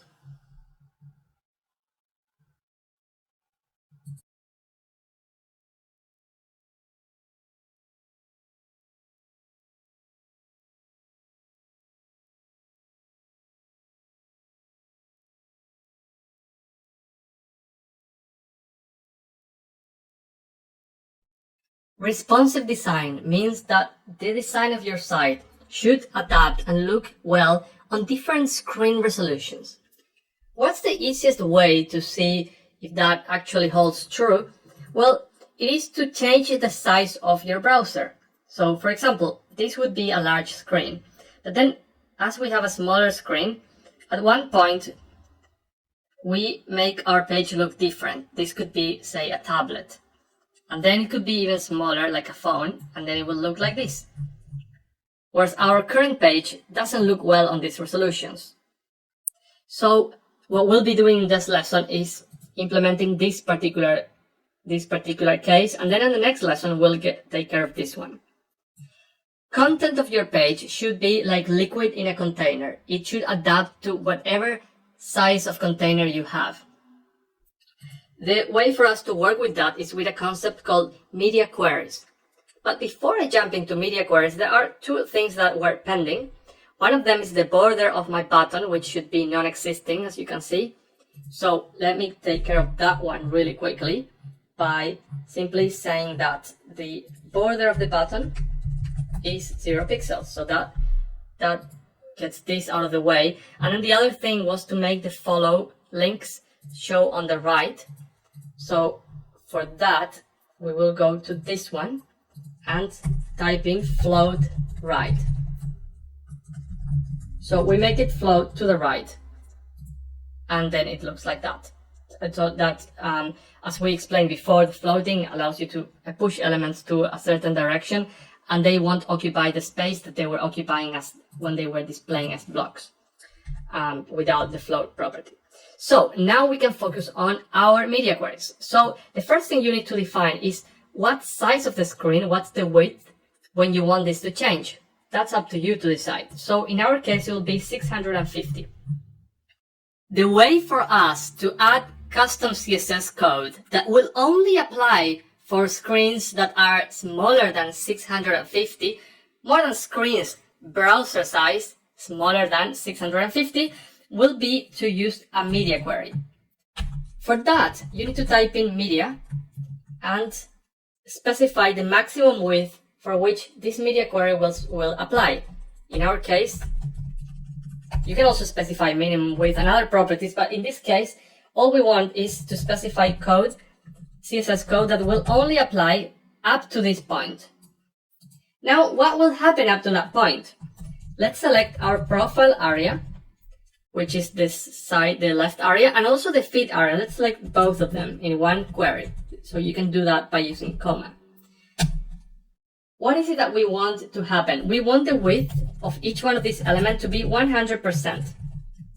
So we no longer want it to be 28% and 72, but we want both to be 100%. So it shows like this.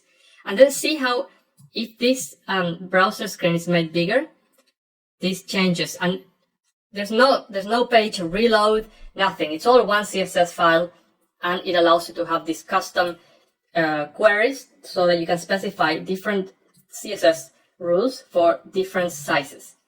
So that's one thing we want, and we don't want this size to be passed by any means. So we're gonna make it also the maximum width.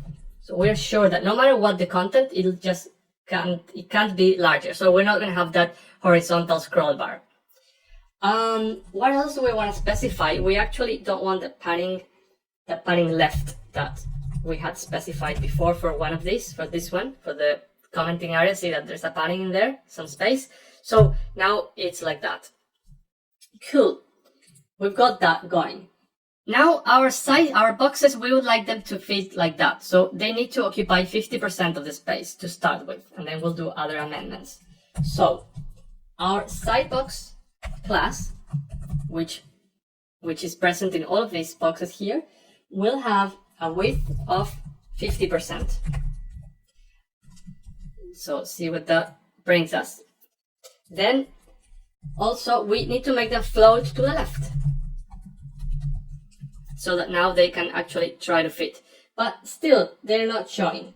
And that is because there was some padding added as well that we need to get rid of. But instead of getting rid of that padding, actually we can just say that box sizing is border box, so that any padding that we might have added will be part of this 50%. So the box will not be larger than 50%. So let's see now what we get. Yeah, that's looking better. We do need some margin though. So let's add a little bit of margin, but just on top and bottom. Not in here yet. We're gonna add that in a bit. So we got the top and bottom done. Now, how can we add bottom just in this part? Well, what we can do is use a pseudo element called the nth child, same one we used before for the second one, but in this case we want to select all the even elements. So we want to select this one and this one, these two, the number 2 and the number 4. And what is it that we want to do for those? We want to give them a margin to the left, 3%. But this will cause some trouble, because now this is no longer 50%, but it's actually 50 plus 3%. So we can actually replace the width for just these elements, so that it is actually adding up to 50%. So there we go. Now, in regards to this part, we would like it to be the same size. And if we go to our HTML code, we actually need to add a class in here to select that content. This will be called box content altogether. So let's add this class to all of these elements. And yeah, just these two, because these are the ones that are going to have variable length. And we would like it so that they kept the same height. And then if we could have this, so that we can have as many elements as we want. So let's inside of this media query, let's select our box content, and let's make it so that it has a height of 100 pixels, and also it has a margin bottom of 15 pixels. And in regards to, so if we stop there, you'll see that we still might have problems with if we have too many elements. It's still not gonna look the way we want. So what we can do is do overflow Y, and in here type auto. Overflow Y is when you have enough elements so that it comes outside of the area that you wanted. So for example, if all of these elements that don't fit in this part are what would be the overflow for that element.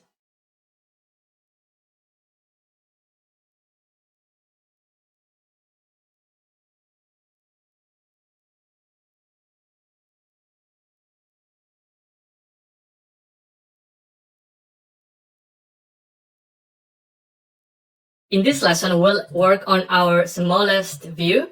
I'm calling it phone view, but the different phones have different resolutions, so you could have phone that has this resolution or larger as well. So when you design with responsive design, you're not thinking of devices, but you're thinking of screen sizes. So keep that in mind. I'm calling this the phone view, but it's really the 450 pixels view, and this is a 650 pixel view, and this is the larger than 650. So don't think that it's a tablet. It could be a tablet, it could be a screen in your car, it could be a smart fridge, it could be anything really.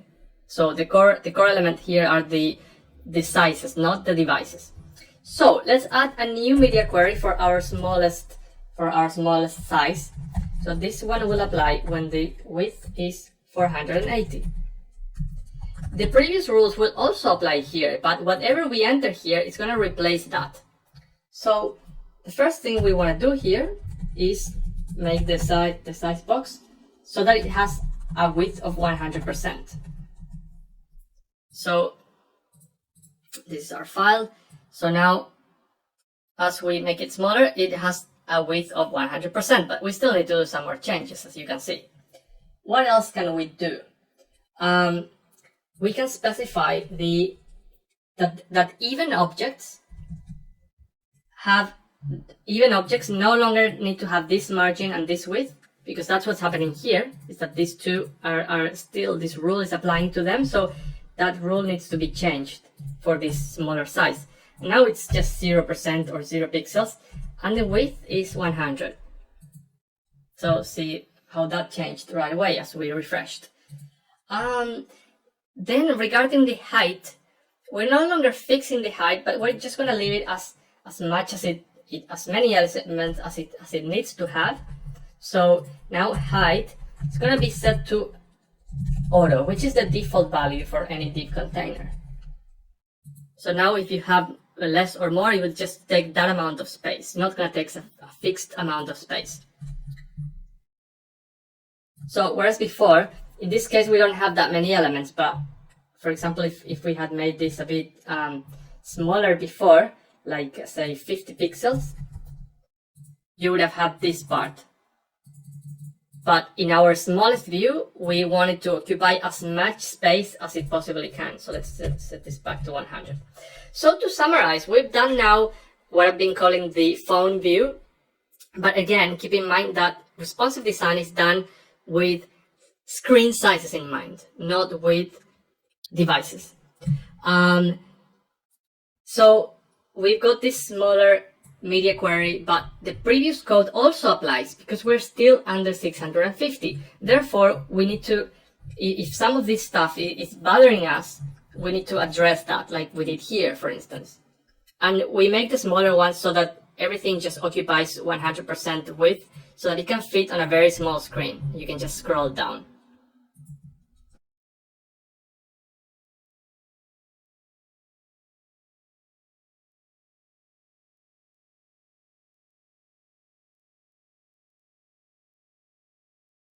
You've got the page designed, but there's no interactivity. To give this interactivity, we still need to learn a few more things. And in this module, you'll be learning JavaScript. The approach that we'll take is that we'll take one step back and we'll cover JavaScript from scratch on its own. We can't really integrate both things until we get into Meteor. So for this module, we'll just do JavaScript. And at the end of the module, you'll start to see the light a little bit because we'll work on some examples where HTML and JavaScript is mixed. So you start to get a little bit of interactivity. For example, you start to get things like this, where you can submit a form and see some results on the screen. So at the beginning, it can be a bit strange because we're covering something completely different to what we've seen, but then as you get the basics, once we start mixing it with HTML, things become clear and you'll understand where this is headed. Now, before we begin, why is it important to learn JavaScript today? Well, they say JavaScript is eating the world. JavaScript started as a browser scripting language to create things like form validations and like little add-ons on the page to make it a bit nicer, more interactive. But then it also took over as technology moved forward.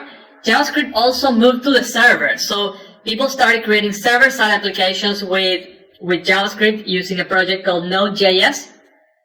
And also on the client side, people started using JavaScript to create all sorts of web applications, including mobile apps, including mobile games. So today, JavaScript, in my personal opinion, is really one of the best languages that you can learn because of how so many things that you can do with it.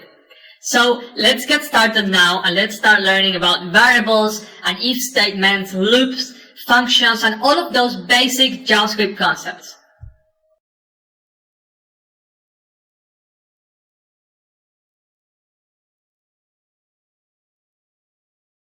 In this lesson, we'll create a Hello World example in JavaScript. And I'll teach you how to include JavaScript code, both inside a HTML document and on external files. We're going to start by opening up our code editor. I'll be using Sublime Text, but feel free to use whichever code editor you prefer. Let's create a new document and save it as index.html. I'll be working throughout this course in different folders for each one of the lessons. Feel free to use that folder structure or any folder structure that suits you the best. And remember that you can download all the source code of this course.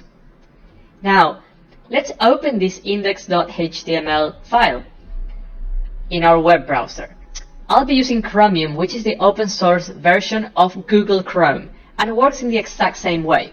You can use any web browser that you want for this course as long as it's a current web browser, but I'll be focusing on Chrome. So I'm going to open this up in Chromium and we are going to type in some basic HTML code. So I'm going to start by typing in opening a HTML tag, and in Sublime Text you can auto close the tags by pressing Alt and the dot character. So I'm adding in a head and a body. And inside the body, I'm just going to type in hello. Let's refresh the page so we can see this. And there we go. Now, what happens if I just type in JavaScript code here? Well, the browser is going to think that it's text. Let's give it a go. I'm going to type in the code to show a message box that says hello world. Don't worry about the specifics of the code that I'm entering, but just follow along what I'm trying to show you. So I'm going to type in alert hello world, which is the code to render a message box that says hello world. But as you can see, if I refresh this page, this is being shown as text. Now, how can we make the browser execute or run this line of code instead of just treating it as text? We can't just tell it, hey browser, please, this is not text, treat it as JavaScript code. But what we can do is use the script tag. This is where the script tag comes into play.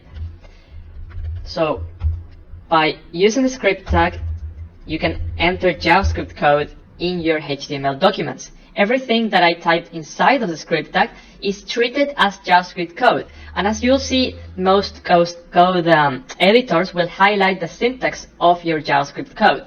Let's reload the page again and see what happens now. See how now I get the hello world message on my message box, just like we wanted. Now, writing code inside of a HTML document, like what we're doing here, is fine. But what if you wanted to include the same JavaScript code in multiple HTML files, or simply keep it more organized? Imagine that this is not one line, but 100 lines of code, and we want to have that in multiple documents. Well, the best way to do that is by creating an external JavaScript file, which will have the file extension .js. And in that file, you put your JavaScript code, and then you include that file inside of your HTML documents. So let's create a new file and save it as script.js. We're going to cut and paste the JavaScript code inside of this new file and save. And I'm going to get rid of that extra line, and I'm going to keep the script tag. I'll be adding an attribute here called source, src, and then double quotes, and then I can specify the name of that external file. So if I reload the page now, you'll see that it works in the exact same way, because we're basically including the code of this external file into the HTML document. So if you had multiple HTML files and you wanted to include the same file in all of them, you'd simply need to copy this and put it in all of the files, instead of having to copy, 1,000 lines of code eventually into each one of them. Now, as you can see, both files are on the same folder. But what happens if I had another folder here, for instance, called JS, and this script file was inside of that folder? How can we include it in that case? Well, let's reload the page to see what happens. I haven't included it, so you'll see that nothing happens. Now, how can we include it? That's very simple. All you have to do is add the path to the location of that file in here. So in this case, the folder is called JS, so I will type in JS and then / and the name of the file. And now it will work. And you do it in this way in all operating systems, so in Windows as well. So to summarize what we've done in this lesson, we've introduced the script tag, which is used to include JavaScript code both inside of a HTML document and to load it from external files. So now you also know how to include JavaScript code from external files. And we've also looked at the case where the two files are not in the same folder, but the script is in a subfolder.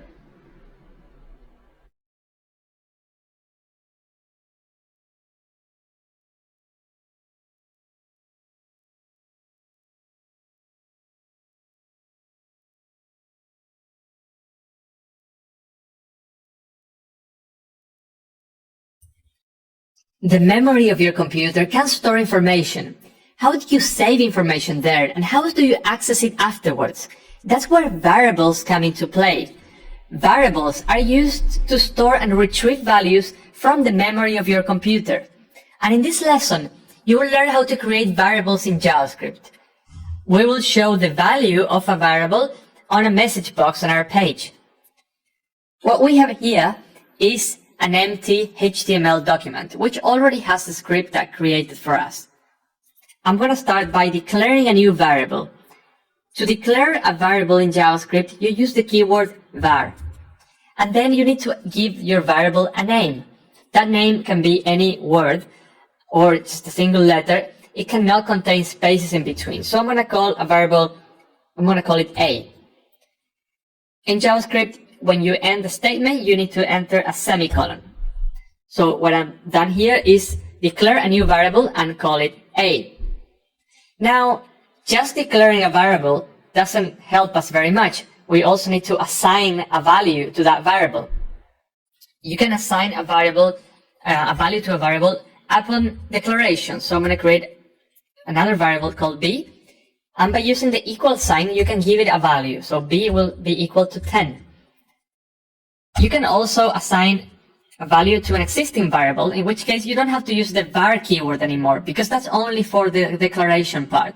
We'll give this one a value of 100. Let's show these variables on our web page. So I'm going to type in alert, which allows me to show a message box, and the name of the variable. In this case will be A. And I'm going to close this with a semicolon. Now I'm going to reload the page. When the page loads, it shows the value of 100, which is the value of the variable called A. Now, if I reload the page again, this gets executed again. That's how it works. You can also enter text in a variable. So let's call this variable, let's call it text. And I'm going to enter some text in here. So to enter text, you need to use either single or double quotes. And we can show this on a message box using alert. So let me reload the page, and we'll see that it firstly it shows me the 100, and then I click OK, and then it shows me your name here, the value of this one. Variable names are case sensitive, so a variable called lowercase a is not the same as a variable called uppercase a. Example, I'm going to give uppercase a different value, and you will see that this, so it currently shows me 100, and if I change it to uppercase A, it will show me, let me reload again, it will show me 99. So it's important to have that in mind, that you need to be consistent with the case of your variable naming. A common way to name variables is when you need to call them with more than one word, for example, person's name, is something that's called a camel case. So you type in different words, in this case person name, and the second word starts, and the follow-up word start with an uppercase or with a capital letter. So this is called a camel case notation. It's just a convention. That's just how people normally call their variables when they require to have multiple words on their name. Another thing for you to know is that the name of the variables, it's only made for us humans to understand. So the computer doesn't care if you call your variable name, if you call it sky, if you call it letter X or Y or Z. That's just for humans to have a sense of what's going on in our code. Variables can be used for multiple things. They can be used to perform mathematical calculations, to manipulate text, to store different types of data, to keep track of the main parameters of your website, of your app, of your game.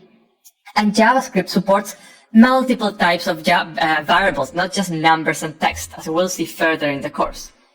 So to summarize, variables are used to store and access information from your computer's memory. You can call a variable however you want, and that's thought for humans to understand. You cannot have spaces in your variable names. We declare a variable by using the var keyword, and we assign values to a variable using the equal sign. You can either do it on one line, or you can do it on a different line, and you can of course change those values afterwards as well. You can assign another value to a variable, and then that will be the new value for this variable. It won't be 100 anymore, it will be 20.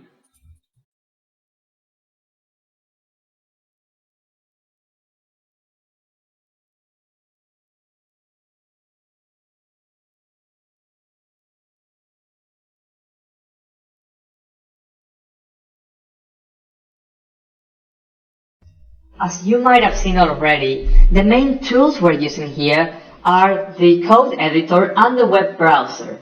The more time that you can invest learning how to use both your code editor and your web browser, the more productive you'll be when coding in JavaScript. In this lesson, I want to show you how to open up the console on your web browser. I'm using Chromium, which is the open source version of Google Chrome. It works in the exactly same way. So everything I'm doing here in Chromium will work in a similar way in Google Chrome. Some little aspects like how to open up the console might be a bit different depending on your operating system, but you should be easy. It should be okay, and it should be easy to find anyway. So, what is the console? Let me first show you how to access it, and then I will explain what it does. I have my web page loaded in the browser, and there are different ways to open up your console. One of them is to press Ctrl-Shift and the letter I, and then go to console in here. Another way is to use the right click of your mouse and going to inspect element, and that should open up your developer tools here, and then you can go to the console. Also, you can open your console if you go to the menu, and in this case more tools, developer tools, and that opens up the developer tools down here. So what does the console do? The console allows us to output information from our JavaScript code. So far, when we want to check on the value of a specific variable, what we've been doing is using message boxes. But as you might have noticed already, it can get a bit annoying having so many message boxes on your website. So every time that you reload the page, you have to click OK for different message boxes. So we can just show stuff in here.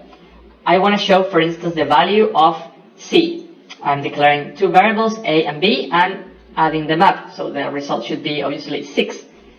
Now, how to show that on the console? I'm going to type in console.log, and then brackets, and then the value that I want to show, which could be a variable, a number, a string, or anything you want, any type of object variable. Let me reload the page now to have this executed. See how we see in the console the result, and it shows you in here in which line of the program that is taking place. So that is on line number 10. What if there was an error in here? If I made something that you're not supposed to do in JavaScript. For example, this would make no sense because there's no equal sign. I'm going to reload the page, and you can see that the console also shows you an error where there is an error, and it usually points out in which line this error is taking place. Sometimes your code will not run. A lot of the times the code will not run. When you're developing, it's always an iterative process. You get it wrong, you get it right, you move step by step. So using the console usually helps you find where these problems are. In this case, as indicated there, line number 9. So I go to line number 9, and yes, there's a problem here. There's no equal sign. You can also, if you have different things in here, you can clean it up as well by using this button here, and and that will clean everything that's in the console. You can also type things in the console and check the values of some of these variables. For example, the variable A, I just want to see the variable A. Oh, it's not defined because there was an error before. Let me just reload this again. Okay, now we should be good. I'm going to type letter A, and you see it has a value of 1, letter B, value 5, these are the ones that we defined, letter C, 6, and we can also even do further calculations here. You could say, for example, a new variable D, which is going to be C plus A, and then I can check on D, and it has a value of 7. And I can also modify existing variables. I can say that C is now 100, and if I check on C, it's now 100. And then I can delete everything, just clear it, because it doesn't change the values. The value is still 100, but I can clean it with this. When I reload the page, everything that I changed here is gone, is lost. So if I reload the page and I check letter C again, you see that it's no longer 100, it is now number 6. So to summarize what we've seen now, and we will be using the console from now on, so I'm not going to be using message boxes to show values. I will be showing those on the console. To summarize, the more time that you spend learning how to use your development tools, the web browser, the code editor, and whichever other tools you're using, the more productive you'll become. And it's going to save you hours of your time, or days, or weeks, or years. The console allows you to check what's going on in the code, either during the execution of the code, by issuing console.log statements. You can have many of them, and that all gets shown here. Or you can also just have a play directly in the console and type in stuff. That's basically a place where you can type in JavaScript code and it gets executed on the spot. So if you don't remember how to do a multiplication, you can have a play here. You can use this for wherever you want. And you declare variables, even test things and it'll give you an error.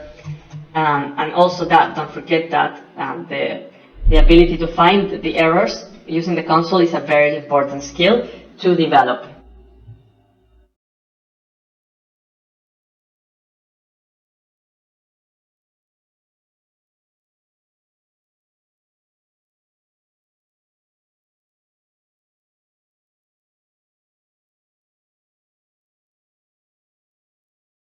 This lesson might just be one of the most important lessons of the course, because we're going to talk about something very, very important in JavaScript, which is the topic of objects. Now, what are objects? So far, we've looked into a couple of types of variables. For example, a number. You can use a number to represent a lot of things, like a score, or a coordinate number, or a weight, temperature. And we also seen text, which can store, say, a number, a property, value, or anything that you want to put on save as text. But what if you want to represent something more complex? Example, think of a player of a game. A player of a game will have many different properties.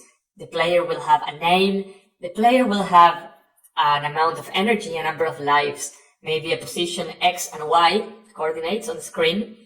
It might have a color. So objects are a very flexible type of structure in JavaScript that are used all over the place, and they allow us to represent these flexible entities, these real-world entities that you want to somehow work with in your code. Let me start by creating a new object. So I'm going to call this object player, and an empty object, there's two ways of creating one. One is using curly brackets like this. And if we show that on the console, you will see that it shows as an empty object. Another way of creating an object is by typing in new object and brackets like this. That's another way to initiate a new object. So I'm going to duplicate this line using Ctrl-Shift and D, and I'm going to comment this out. And we'll define an object in this way because I want to assign it some properties. Let's give our player a name. That's the name of a property. Objects are basically a collection of properties. Each property has a label and a value. You give it whichever label you want. That's for human beings to read. So I want to call this property name, and the value of this property is going to be a string. It's going to be your name. Let's give the player also an energy of 100. Number of lives, 2, position in X, 10. These are some coordinates, some hypothetical coordinates. And let's say a color, blue. Now, you might be thinking this is getting a bit hard to read. Well, yeah, it is. And you can put it this way as well. You can just put everything in a different line and make sure that you keep the commas. So that's how you separate the different properties. So we have now a player. Let's reload the page and show it in the console. So it shows me the player, and if I expand this, it shows me on detail each one of the properties of my object. How can we access these properties? We can easily do that. For example, if I want to show just the name of the player, I can either use the dot notation, which is typing in dot and then the name of the property that I've given it. So I've given it the name, so I'm just typing dot name. Let's reload the page. See how it shows me here, your name. An equivalent way of doing this is using square brackets. Quotes could be either single or double quotes, and the name of the property you want to show. And by the way, I just noticed that we didn't put it like that. Let's reload, show it here, blue. So these are two equivalent ways of accessing a property. You can also modify properties. You can do player.name. It's going to be now some other name. And we can show the player again in the console. So as you can see now, the name is a different one on this new place where we are looking at the object. Of course, you can access the object directly here, and you can access the properties if you want, and you can change them. Player.name, error, and then player again, and it shows the new name that I've modified. Cool. So you can also have objects inside other objects. You can have any type of property that you want, an unlimited type of property. And you can create new properties as you go. For example, I'm going to create let's say, friend. And this could be another object that has another name. Say, Pablo, I'm your friend. Let's make it simple. Reload the page. And then I'm going to type in player again, and see that now player has this new property called friend, which is an object as well. I could add in new properties easily as I go. For example, player.weapon, sword, and then I can reload this, and I can type in player, and it'll show me that it has now expanded. It has a weapon. I can access it. Weapon, sword. So, to summarize, objects are one of the most important concepts in JavaScript. You will see objects all over the place throughout this course, and if you use external JavaScript libraries, you'll see it everywhere, because it is one of the main elements that you use. Objects have different properties, and you can easily access these properties by using either the dot notation or the square bracket notation. And you use those same two notations either to access a property, like when you just want to show it on the screen, and when you want to modify it too. So you use it in both cases. And remember that you can easily work with objects in the console by using console.log or just accessing the objects in here. And then you can add new properties as you go. These properties can either be new objects. There's no problem with doing that.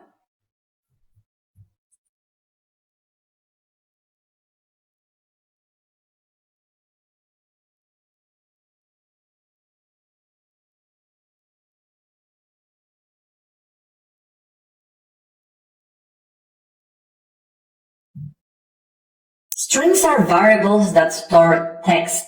And sometimes you will need to work with text in JavaScript. For example, you might need to join or concatenate two different strings into one single string. Or you might need to convert a whole sentence into uppercase. In this lesson, what I'll do is talk about some of the methods that you can use with strings so that you can perform basic string operations. Let's begin by talking about joining or concatenating different strings. I'm going to create two different strings, two different variables. I'll call the first one title, and I'll type in Mr. And another one will be called name, and let's type the name Pablo. I want to show now a text that says, hello, Mr. Pablo. So I'm going to type in console.log, and the first part will be hello. Then we know that there should be a space because it's going to be hello space and then Mr. Pablo. In order for me to put in here the title variable, I have to use the plus sign. The same sign that we use for arithmetic operations. When used for strings, it means to join two different strings. So just by doing this, I will have hello Mr. But then I also want to have it so that it says Pablo. let's see what happens if I just type in name again. So see how we are joining 3 different strings. We need a space in between. So for that, we just have to add a string that's only a space. And don't forget the plus signs. If I reload the page now, we have the full sentence. What if I wanted to keep this in a variable instead of showing it on the console? Well, that's very simple. You could just create another variable that says, let's call it sentence. And that variable will keep this whole thing. And then we just show sentence in the console. I want to transform sentence to uppercase. So something to mention, when you work with these methods to manipulate strings, what you get as a result gets, you can store it in a different variable. So the original string doesn't necessarily change.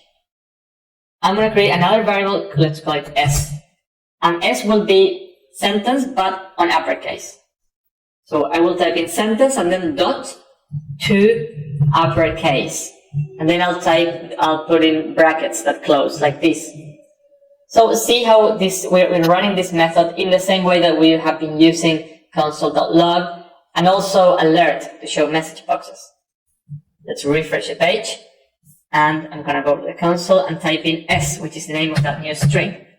And see how it's called hello, Mr. Pablo. But if I type in sentence, which was our previous variable, that one hasn't changed. So these methods don't modify the original one.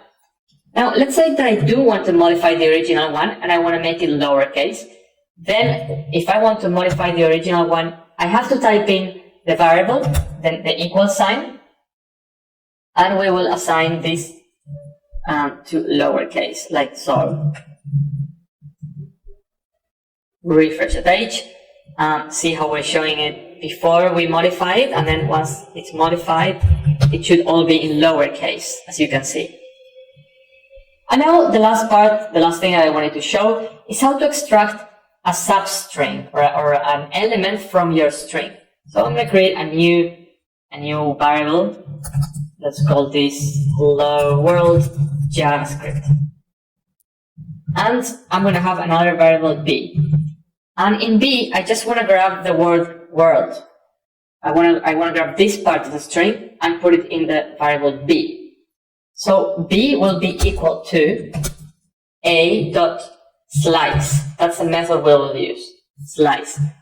And then we need to specify the beginning and the end of what we want to grab. The beginning would be the index of this letter, W.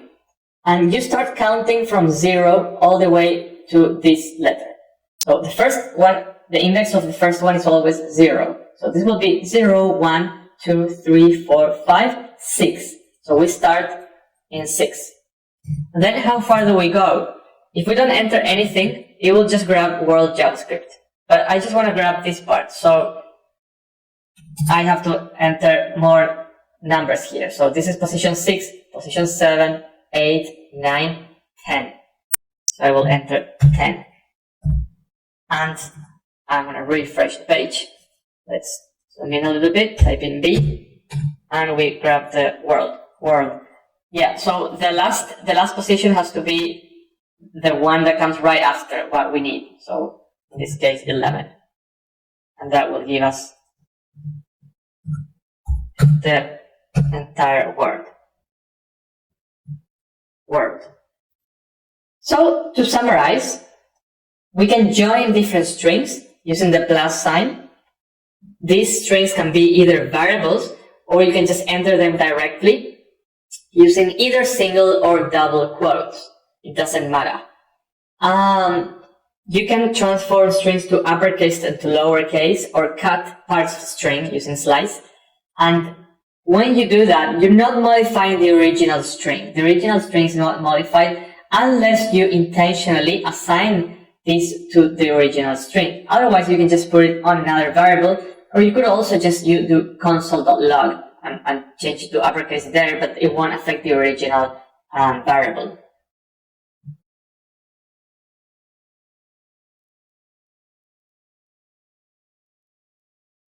Subscribe now and press the bell icon.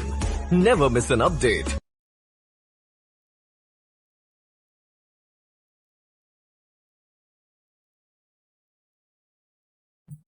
Arrays are a type of structure found in different programming languages.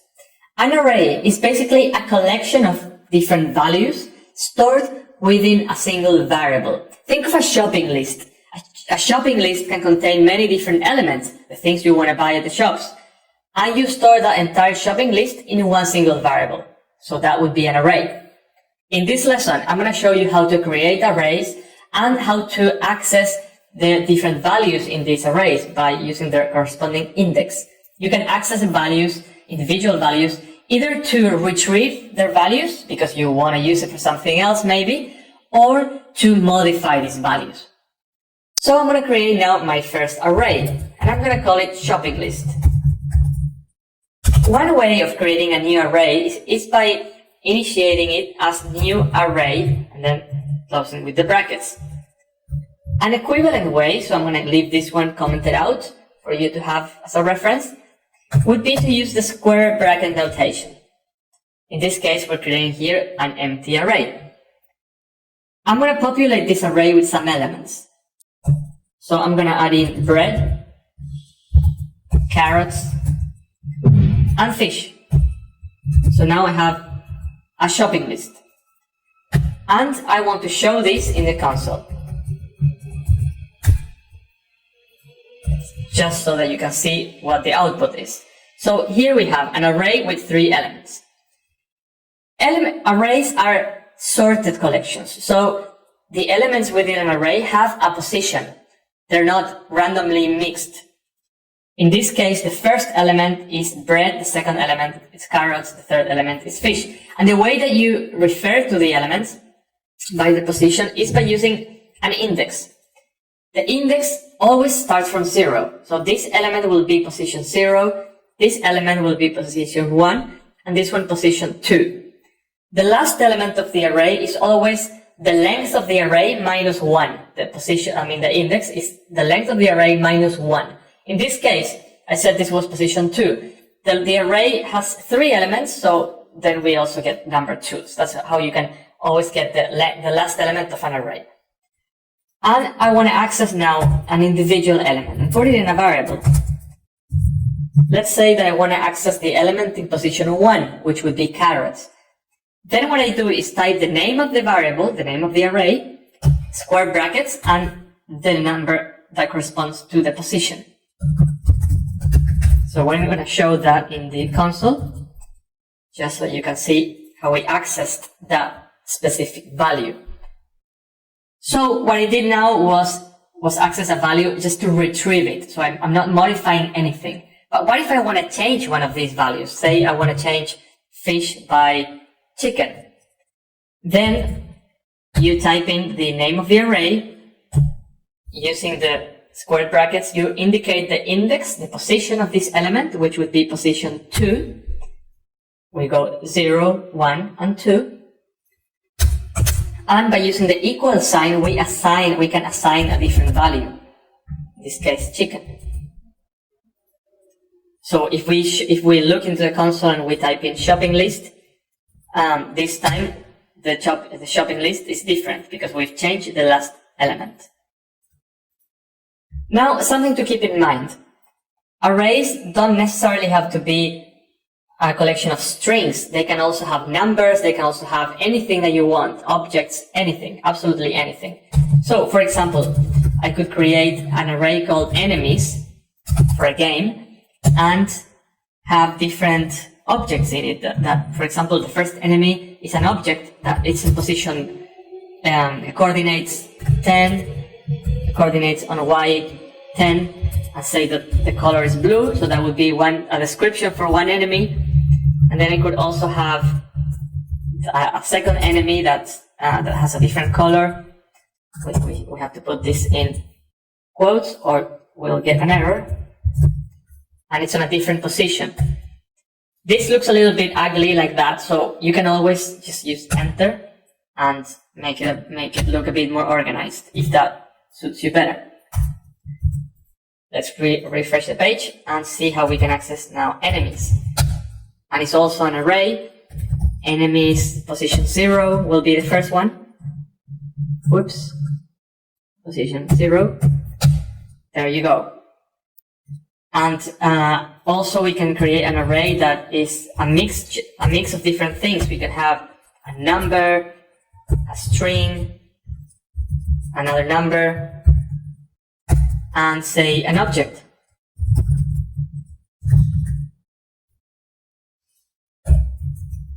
And we will get the same behavior when you want to access a particular element. For example, if I want to change element in position 1 by some other text, I can just type in position 1 and write something else. And we can show it in the console. Let's refresh the page. And there you go. Position 1 has been changed to hello. It's no longer this string. So to summarize, arrays are collections of different values. These values can be strings, they can be numbers, they can be objects, they can be anything, even other arrays, as we'll see later in the course. To access an element from an array, either just to grab its value because you need to for something else, or to change its value, you simply use square brackets and indicate the position, which always starts in 0. And then you can change it by assigning another value with the equal sign.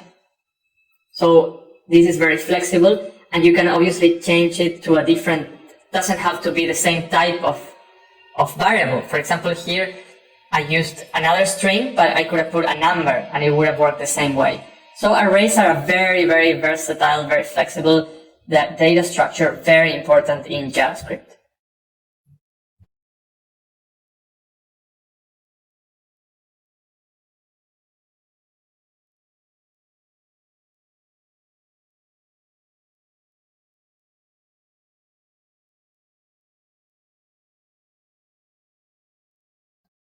So far, we've seen that if you want to modify a particular element in an array, all you have to do is access the corresponding index and use the equal sign to assign a different value. But what if you want to make further changes in the array? Example, you want to remove an element from the array altogether, or you want to add elements to it, or a combination of the two. You want to remove some elements and insert some other elements somewhere in the array. Well, that's what we'll look into in this lesson. We're going to talk about some very useful methods that all arrays have. One of them, push, allows us to add elements at the end of an array. Pop, on the other hand, removes a single element from the end of the array.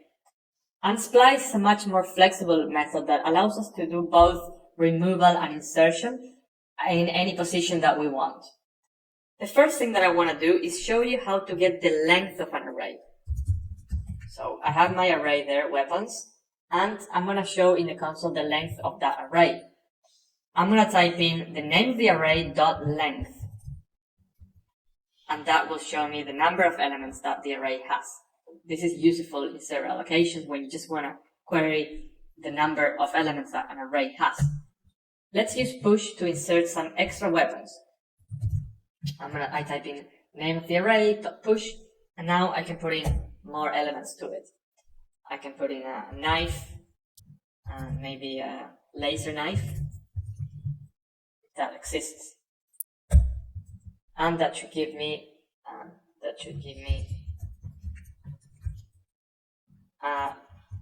an array with more elements at the end. So we have the same array as before, and we added 2 elements to it at the very end. I want to now get rid of the very last element that we added. So I'm gonna just type in pop, and that gets rid of that particular element, which in this case would be laser knife. As you can see, laser knife is now gone. What about splice? In splice, you have to specify, first of all, in what position you want your changes to take place. Remember, the position starts in 0, 1, and so forth. So let's say that I want to get rid of both laser gun and stick. So this would start in position 1, and we're going to get rid of 2 elements. So what I have to type in is weapons.slice, and it's going to start position 1. And let's say that I want to get rid of 2 elements, laser gun and stick. So I'm going to enter 2. And this will give me a different version of the array. Splice, sorry, it's splice, not slice, splice. There we go. Sword, we got rid of laser gun, we got rid of stick, and then we have axe and knife that we added afterwards. You can also use splice to add elements. So if I wanted to add elements as well, besides removing those 2, I also now want to put in elements in that position. I could enter it here, like a bomb, and let's say also a bow and arrow. And then if I reload, I'll have those 2 added on position 1. If I didn't want to remove any element, I can just put in 0, and then we're only inserting new elements. See what happens if I put in 0. I insert these new elements, and the other elements are the same that I used to have: laser gun, stick, axe, and knife. So to summarize, a lot of the time you will need to perform operations in your arrays. You might want to add elements to a list, remove elements to a list, and sometimes you want to place them, the new elements, in a certain position, or you want to get rid of a particular element, or maybe just the last one, you want to do it quickly. So that's what all of these methods are useful for. Getting the length of an array is always helpful. You might need it if you want to access that particular element and you're not sure how long the array is. Then you get the length. Length minus 1 will always give you the last element. Then by using push, you add 1 or more elements, or as many as you want. You can keep on putting comma and more elements at the end of the array. Whereas pop removes a single element from the end of the array. It removes the last element. Splice is the most flexible one that can be used for both insertion, removal, but the 2 of them combined as well, as we saw in the example.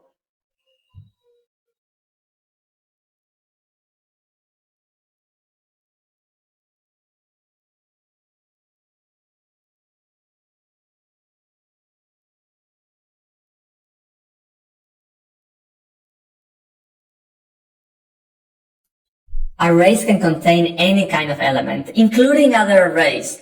And then what if these other arrays also contained other arrays and other arrays? That can go on forever. And sometimes you need to access values that are inside of an array, which is inside of another array. I've seen people over the years have problems with this, but the way to solve it is very, very simple. So in this video, I want to show you how simple it can be, how simple it is, so that you get it right from the first time. I'm going to start by creating an array. Let's call it A. And this array will have some elements, some numbers. And one of these elements is going to be another array. Now, what if this other array has other elements? It'll have some letters, some numbers, and all of a sudden, another array. This other array has these numbers. So that, at first sight, can be a bit scary, but let's see how easy it is. So let's say that what we want to do, what I want you to be able to do after this video, is to be able to access any element here and know how to access it. For example, if I was to tell you, change this number 5 by number 10, that's the kind of things that I would like you to be able to do after this video. Let's take a look at this array on our browser's console. See how it shows you well, I need to reload this because we have some previous data in there. Okay, cool. See how it shows you the array, and it shows you that the number in position 2, remember, position 0, position 1, position 2, the element in position 2 is also an array. Let's expand it. And then it shows us what's inside of that array. The letter A, number 12, and another array. Let's go to that other array. And then that other array is just 4, 5, and 6. This one here. So, what I'm gonna do now is change number 5 to a number 10. And I'll do it in the console, so we can get direct feedback of what we're doing. I'm gonna type in, first, if I wanna access what's inside of this array, I firstly need to access this array, right? We need to go all the way down. The approach is always to start from top to bottom. Top, in this case, will be this one. So we know that this one is in position 2. So we'll type in 2. Alright, we made it in. Now we want to find this one here. And this one here is also in position 2, as we can see from here. So then we do another. So this is why I wanted to show you this on the console, because if I press enter, we already got that array. And now I want to enter inside of that array. And now I want to access the element in position 1. So then I'll type in 2, which is the first drill down, and the second one, and then position 1. That will give us 5. And then if I want to change the number 5 to 10, I'll just assign it with the equal sign. So that's the way to do it. First step on the top level. The top level is 0, 1, 2. This is all position, that's position 2. So then we type in 2. Then we go in, we zoom in. Now we're here. And in here, this would be position 1, this would be in position 0, position 1, position 2. So 2 again. And now we're here. And we want the one that's in position 1. Position 1 equal 10. So log A, refresh the page, and you can see now that the value in the middle is 10. So to summarize, when you are working with arrays that have other arrays, you have to work it from top to bottom. You firstly identify the position of the array, treat it as if it was a number, this could be a number, and it would be in position 2. And then once you find it, you zoom in and do the same thing over and over until you find the element that you want to modify or access.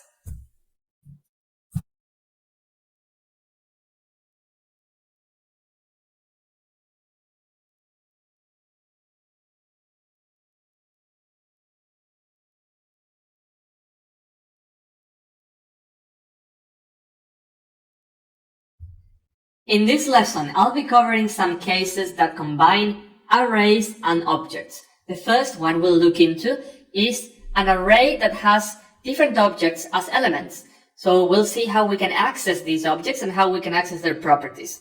The second example will be somehow the opposite. It will be an object that has an array as a property. These might all sound a little bit abstract at this point, but just stay with me and you'll see that this is actually very simple, and understanding this will really pay off when you're developing in JavaScript. So let's go for the first case where I'm going to have an array which I'm going to call enemies. And this array will have different objects as elements. Each object will have a position in X. These are coordinates of some imaginary locations. And say that energy as well. The enemy has certain energy. And we want to have a few of different elements. They're all different from each other. And they have, say, different values for energy, for different stuff. Cool. Let's delete that last comma and close this with a semicolon. So how would you go about accessing this element here and changing its energy to 12? That should be something that you should be able to address by now, at least identifying the object. So let's start by typing in the name of our array, enemies, and use the square bracket notation to access that particular element. That element should be placed in 0, 1, 2, and 3. That's the position for this element, this enemy that we want to change. So I'm going to type in 3. That will give us this object here. And now if I want to access the property of an object, we've learned before that to access the property of an object, we can type in dot and the name of that property. So in this case, it will be dot energy. And that is something that we can change to 12. Let's load this and see what we get. Check enemies, and we'll check that particular enemy and see how the energy is now 12. We've modified that by firstly accessing the object by its corresponding index and then accessing the property energy. So that was example number 1. Let's take a look now at example number 2. Example number 2 will be a player object, which will have a name, it will have energy, and it will have an array of weapons. So this is how we can define an array. Sword, gun, and club. So this player has 3 different weapons. And let's say that we want to add a new weapon. So the first thing will be to access this array, and we will add an element to that array using push, a method that we've looked into before. So in order to add a new weapon, I'm going to type in player dot weapons. So this gives me access to the array, and then dot push. And I'm going to push in a new weapon. And we're going to show this in the console. Let's reload and take a look. So we have our object there, and we have the weapons property. It's an array with 4 elements, so we are in the right track because we had 3, so we wanted to see 4. And as you can see, the last element was added. So to summarize what we've done here, and what I really wanted to show you with these examples, is that no matter what type of variables they are, you access them in the same ways that we've covered so far. So example, in an array, if you want to grab a particular element from that array, you just use the index of that element, which always starts in 0. And then once you grab that element, you can do anything that you could normally do with that element. Example, this element is an object. Once you've found it, once you've grabbed it, then you can do anything that you want with it, the same things that we've already done with objects. So you can easily access a property of that element and modify that value. When we're talking about objects, same thing. So we are able to access a property by just using the notation. And once we have it, that's just an array, same as any other array. So we can use push, we can use pop, we can use splice, or do anything that we want with it.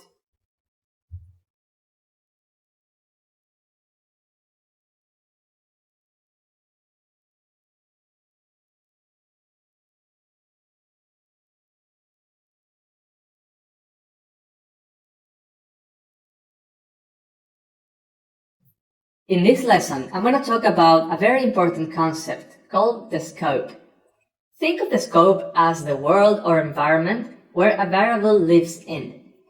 You cannot access a variable outside of its scope. You will get an error if you try to do that. So let's take a look at the code and have a play with some examples.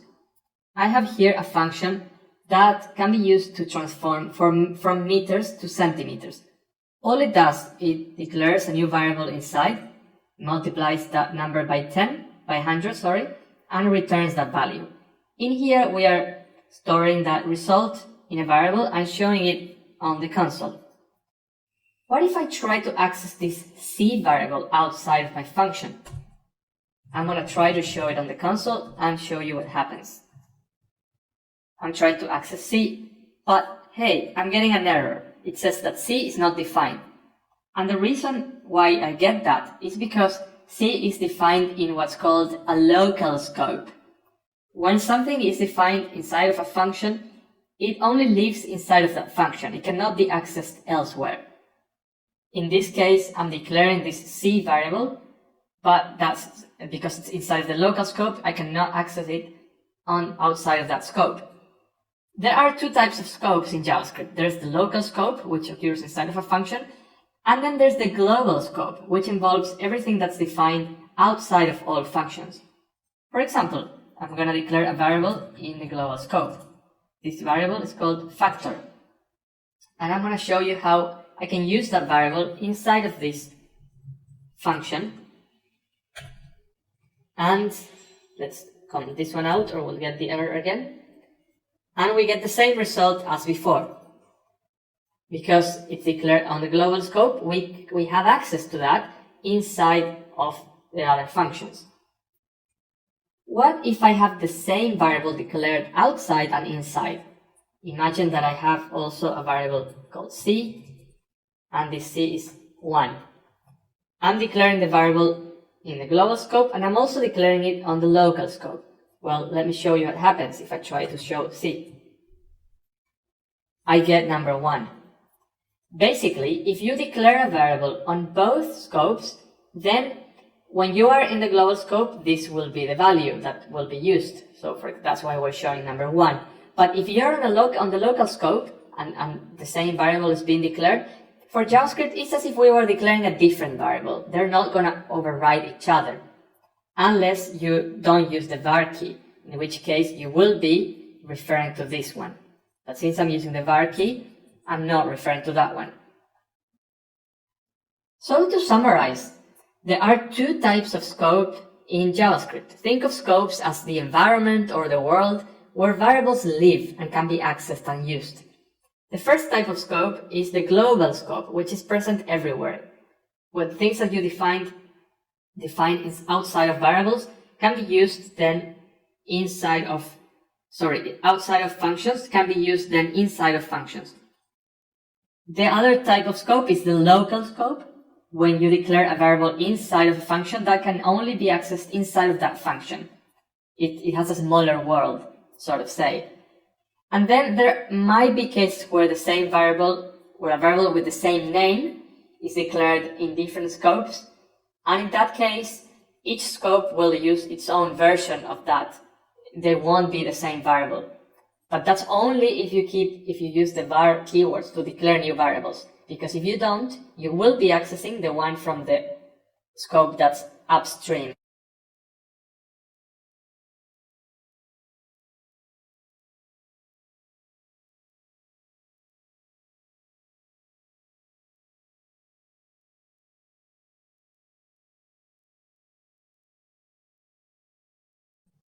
In this lesson, I'm going to show you how to create functions inside other functions. That's called nested functions.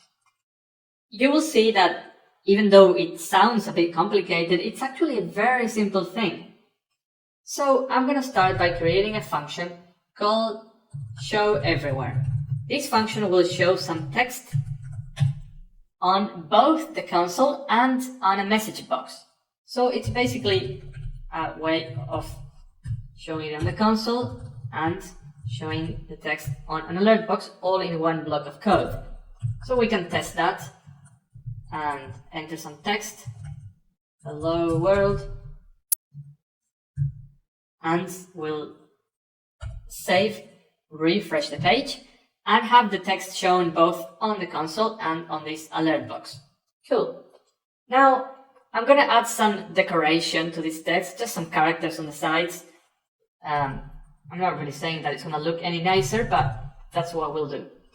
So I'm creating a function inside of the other function called decorate.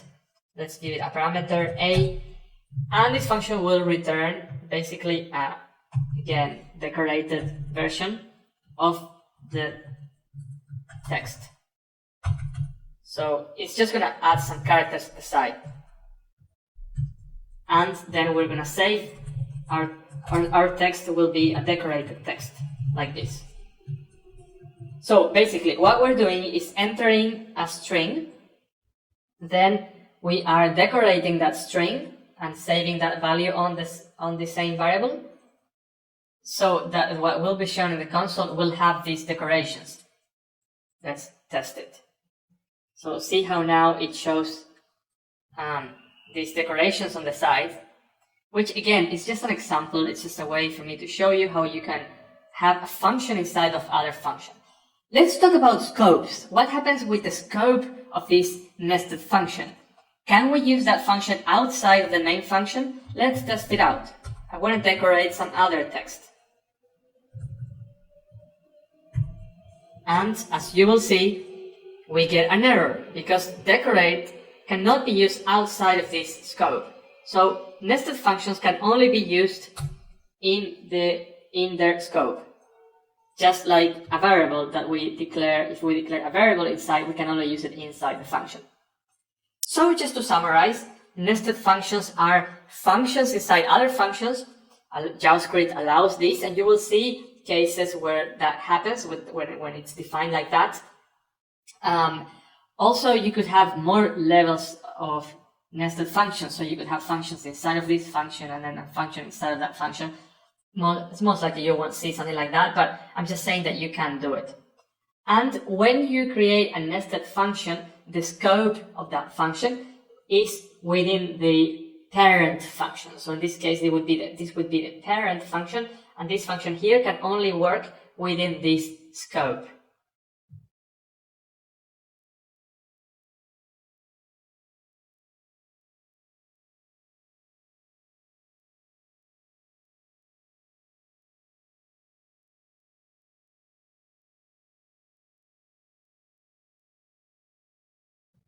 So far, we've looked into objects, so you know how to create an object and how to create some properties for this object.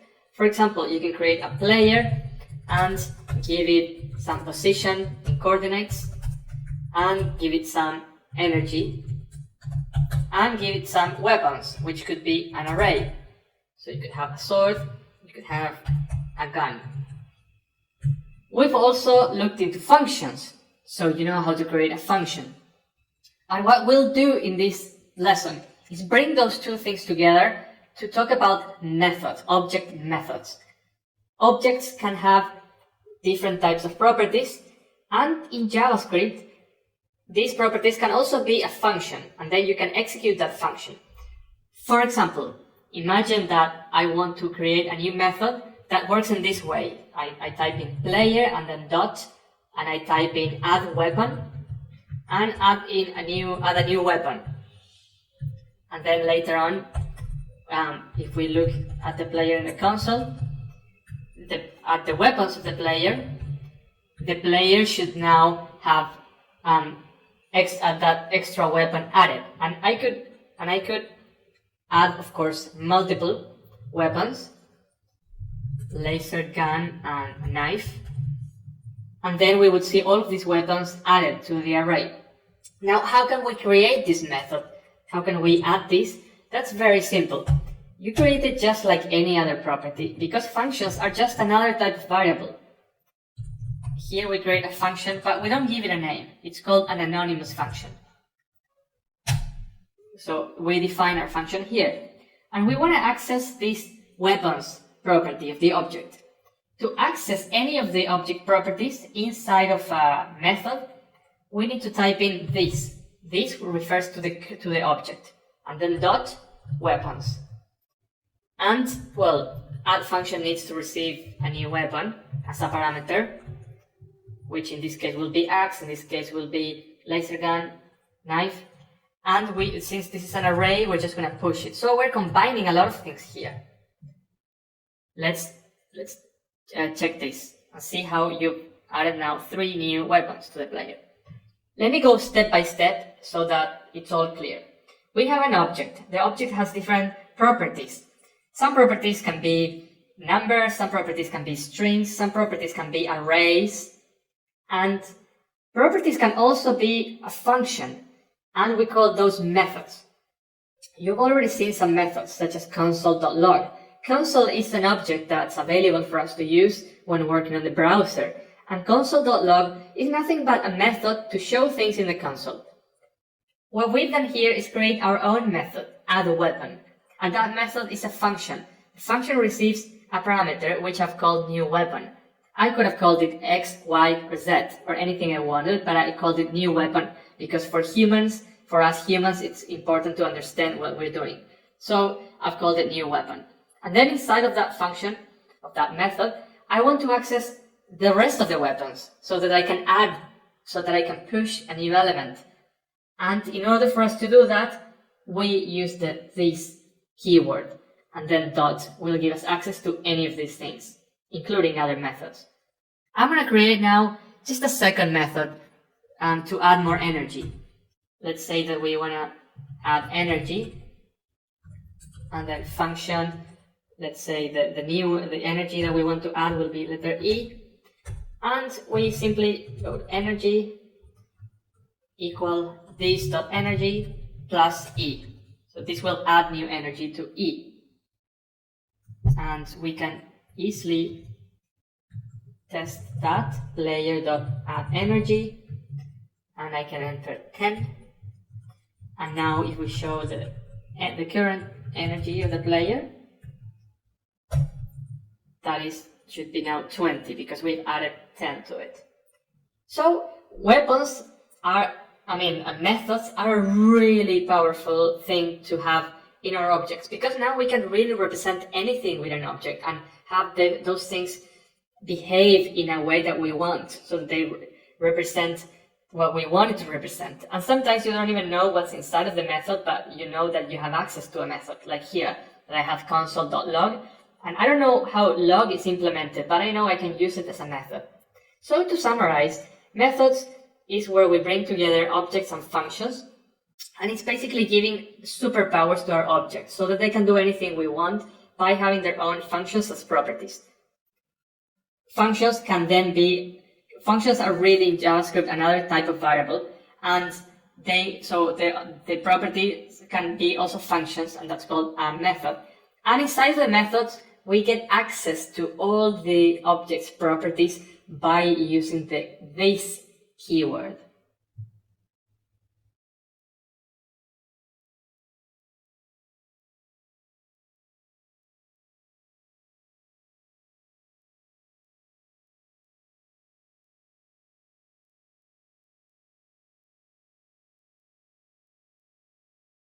When we create an object, we know already how to assign properties. So if I want to change x, I will simply type in player.x equals 100, and then I know that the property x will change to 100.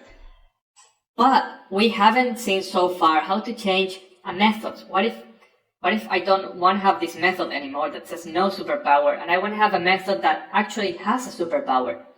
That's when function expressions come into play.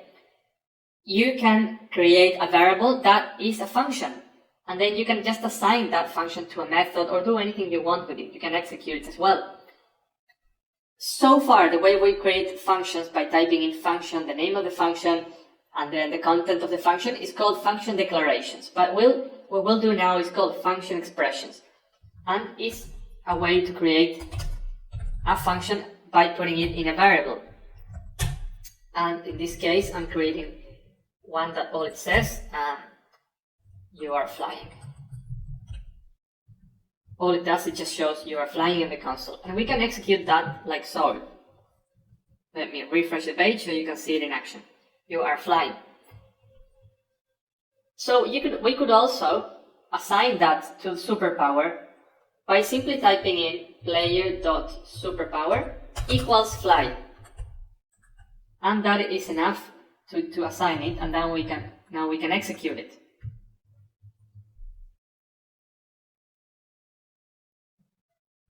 That's what a function expression is. It's basically a function that's put in a variable.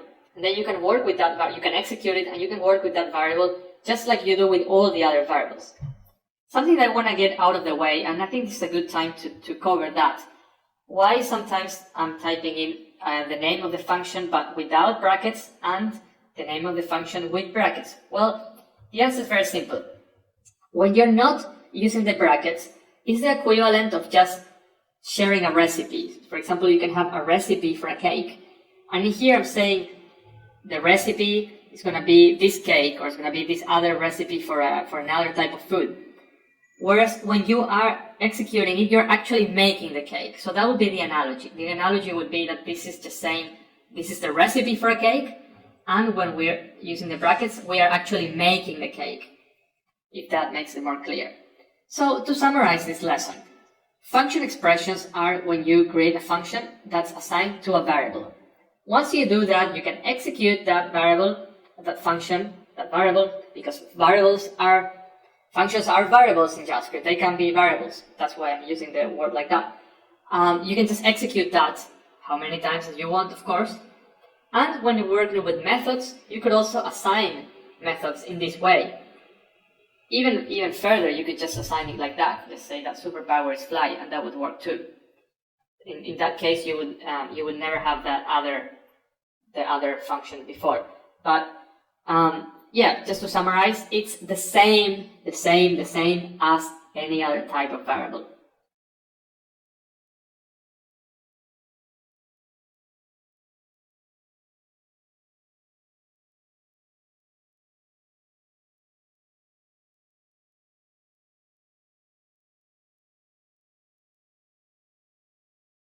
Imagine that you want to show the numbers from 1 to 3 in the console.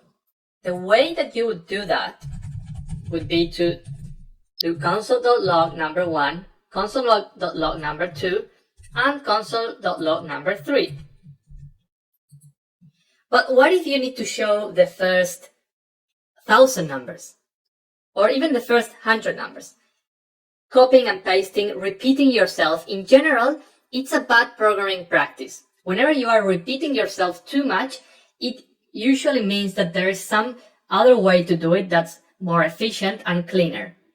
In this lesson, I'll introduce the concept of loops, and we'll look into the while loop, a type of loop that you can use in JavaScript. A loop allows you to repeat the same action multiple times. For example, in this same case, I would like to do this 100 times. So if I was able to talk in English to the computer, I would tell it, repeat this action 100 times. And that action will be console.log and showing some sort of number. And that number would be increased each time. So let's say that that number initially starts being 1. So while this number is less or equal than 100, I should be printing this on the screen, and I would like this number to increase each time. So this is all while loops are about. There's a condition, and that condition is test. If this condition is true, then execute whatever is inside of these brackets. You can have multiple things here, anything you want really, while this condition is true. So let's run this in our heads. You start with the value of I equals 1. Is 1 less or equal than 100? Yes, it is. So let's show 1 on the screen, which is what you see here. And let's increase 1 now. So it's no longer 1, but it's 2. Let's increase I. So 2. Is 2 less or equal than 100? Yes, so show number 2 on the screen and increase number 2. So this gets executed multiple times until all of a sudden we reach the 100. So reach 100. Is 100 less or equal than 100? Yes, because 100 is equal to 100. So show 100 on the screen and now increase it to 101. Is 101 less or equal than 100? No, that's false. Therefore, we exit the loop and then we just continue with whichever code we have afterwards. So this would be the loop is long gone. So if we run this again, you see that that's executed at the very end. So loops allow you to use the same code and repeat it multiple times, making your program a lot more readable for other people to understand and easier to maintain as well. Imagine that I had an error here. I only had to correct that error once, not 100 times. Or if we decide that we want not 100 but 1000, I can just change it in one place and then all of a sudden we printed all the numbers to 1000.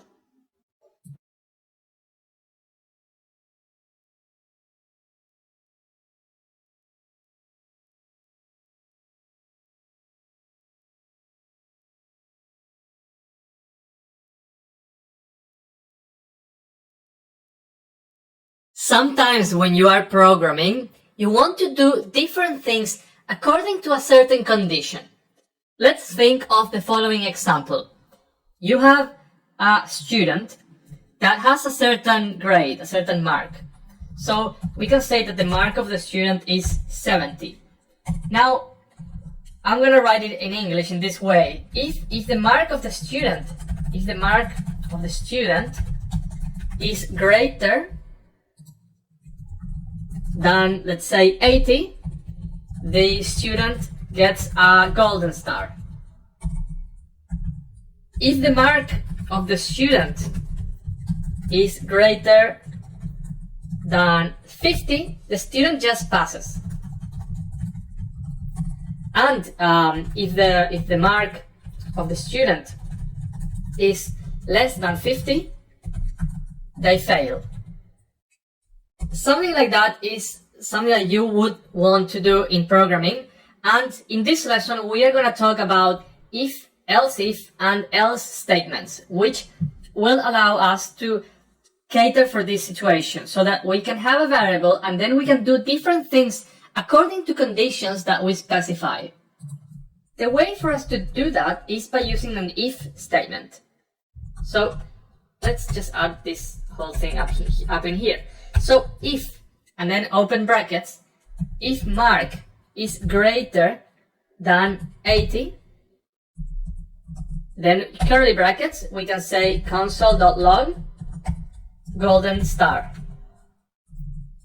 Now, if this is not true, we can add more conditions, but let's start by testing this. So at the beginning, nothing happens, but what if a student got a 90? Then you'll see golden star.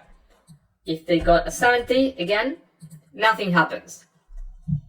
We can add more conditions by using else if. Else if the mark was actually greater than 50, console.log passed. Let's try this again. So we get now passed. What happens here is that this code, as usual, gets executed from top to bottom. So we have a value for mark of 70. Is this condition true? No, it's not true. Therefore, we check the next condition. The next condition is true. Yes, it is actually greater than 50. Therefore, we show this in the console. What would happen if this was, say, 90 again? Then only the first condition will trigger, because as soon as one of these conditions are triggered, the rest are ignored, and we continue parsing the code down in here. So you could have more else ifs, as many as you want, and you could have something like this, for instance, and fail just bad. So if you got something like 35, you would fall into this one. There is another thing that you can do, which is just typing else. So you can have this situation, and you can also have else, which means any other condition. You don't need to have, you can just have if and nothing else, or you can have if, else if. You can also have if and just else. So in this case, this is out of the spectrum.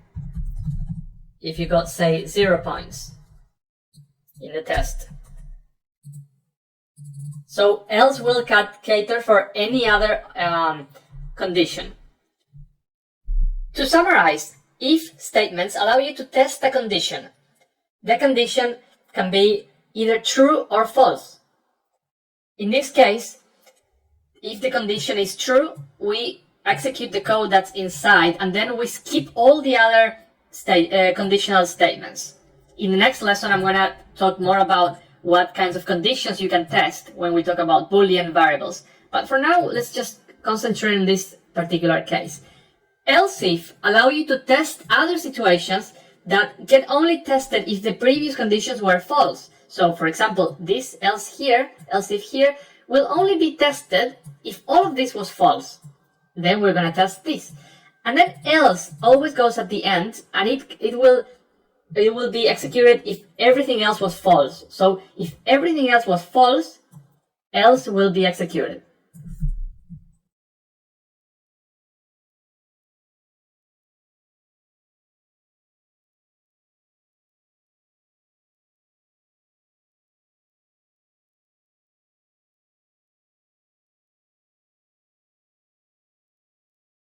In this lesson, we'll talk about Boolean variables. A Boolean variable is a variable that can only contain a value of true or false. For example, var A can be equal to true, var B can be equal to false. We can combine this with if statements. For example, if A, then console.log A is true. Also, we can test for B. If B, console.log B is true. So let's see what this will bring us. So as you can see, only this one is true, and therefore this gets executed, whereas this one is false. Giving them a value of true or false is the most basic way of creating them, but you can also place a condition in there. For example, you could say, is 3 less than 10? That should also give us the value of true. So this will give the value either of true or false. We can actually do console.log A, and that will show you the value of true in the console. There are other things that we can test. For example, we already saw that we can do greater than and less than. But what if you want to check greater or equal or less or equal? Then all you have to do is add the equal sign after the greater sign, or add the equal sign after the less than sign. So in this case, for instance, 1 is greater or equal than 1. That is true. And therefore, this statement is true, and we get this shown in the console. What other things can we test? And by the way, you can enter this as well inside of an if statement. So in an if statement, you can have something like that. Or some variables that you want to compare with each other, or with a number. So the other thing that I wanted to show you is how you can check for equality. For example, we can say 10 is equal than 10. That should be true, right? It is true. Now, what about is 10 equal than, if you change this to another number, it will obviously show you false. But then the other thing you can test is inequality. So to test inequality, use an exclamation mark and an equal sign. In this case, this will obviously give us false, because 10 is equal to 10. It's not different than 10. So it gives us false. But if we change this number, so keep an eye on that, it now becomes true. To summarize, you can create variables besides numbers, besides strings, besides objects, besides arrays. You can also create Boolean variables. Boolean variables have the value of true or false, and they can contain true or false in a raw way, like this, or like this. And they can also contain a conditional expression that will be either true or false. And that combines with everything we saw before regarding if statements, because what goes inside of an if statement is, at the end of the day, a Boolean expression that can be either true or false. To test equality between two numbers, use two equal signs. To test inequality, and not just numbers, it could also be strings. You can also use to test inequality, you use the exclamation and equal sign.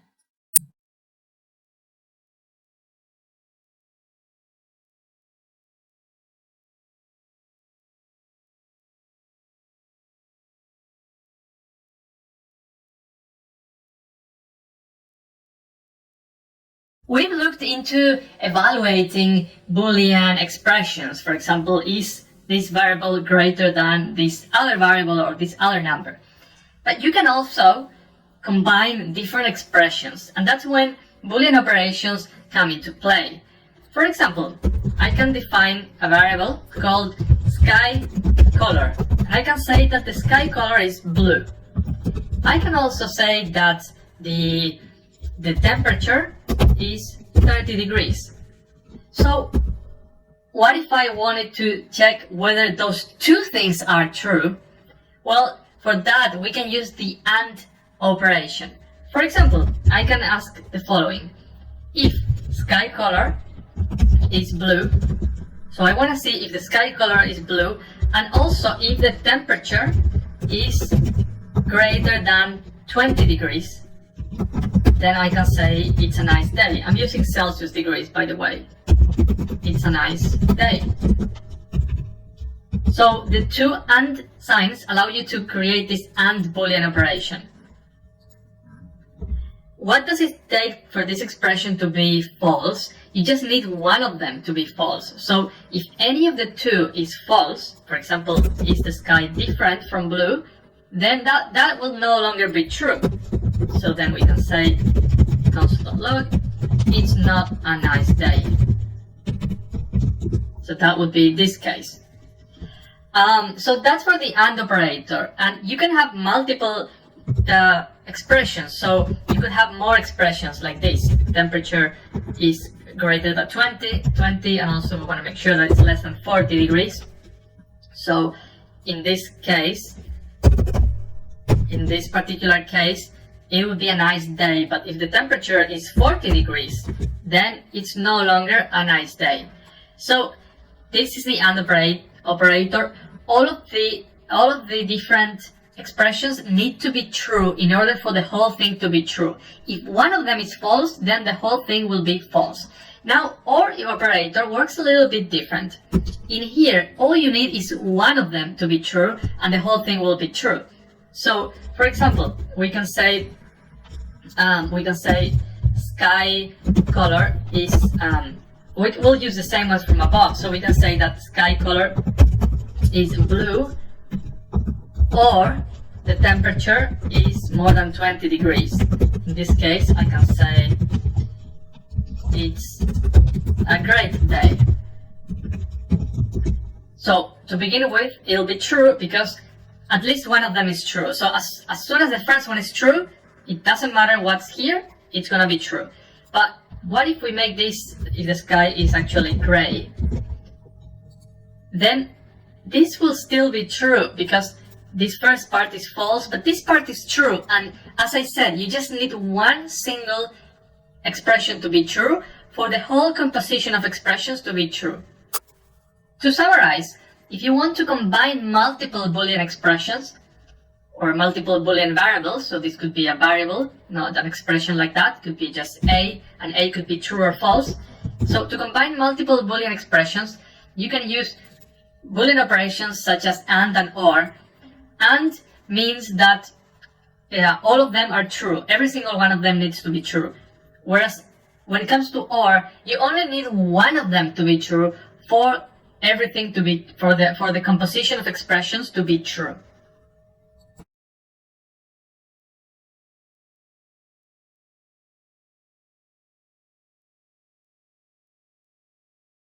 Subscribe now and press the bell icon. Never miss an update.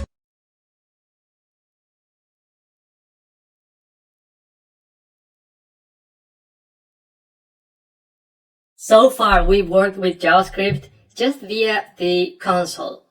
But when you browse the web, you rarely will have the console open. That's something that only developers would do. People interact with websites using HTML. So how does JavaScript work with HTML?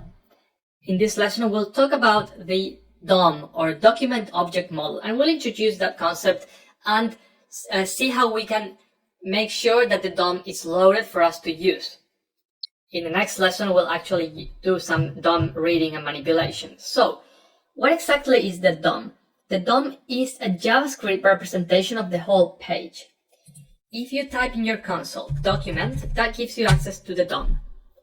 And you'll see that as you expand these sections, you'll have all of the elements of your page as if it was a tree with different branches. So this gives you access to all the different parts of your page and all the different elements.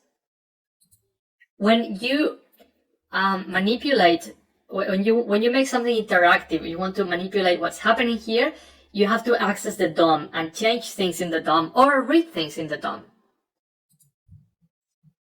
Before you do anything with the DOM, you need to make sure that the DOM has been fully loaded and it's ready for us to access. The way to do that is by accessing this window object that gives us access to the whole window, and add an event listener. An event listener is a way for us to listen to a certain event. And when that event is triggered, we can call a certain function. So the event that is triggered when the page is ready for you to access is called load. And once load triggers, we want to execute the following function. Anything that goes here will be executed when window was loaded. So our manipulation of the DOM should be inside of this area so that we are really sure that it's available. If you just put it out in here, it might most likely work, but just to be sure, this is the way to do it so that you're really sure that everything is ready for you to access. For example, if you want to access the value of this input field or you want to change something here. Regarding event listeners, the event load is something the browser will trigger, and this will catch that.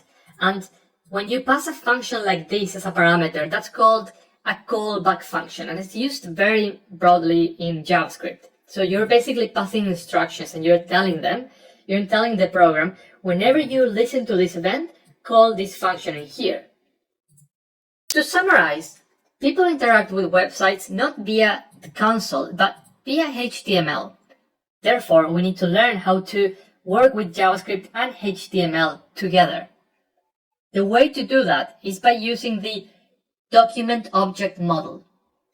And the document object model is the document variable that's present in your pages. So you can type here console log document, it'll show you this same thing.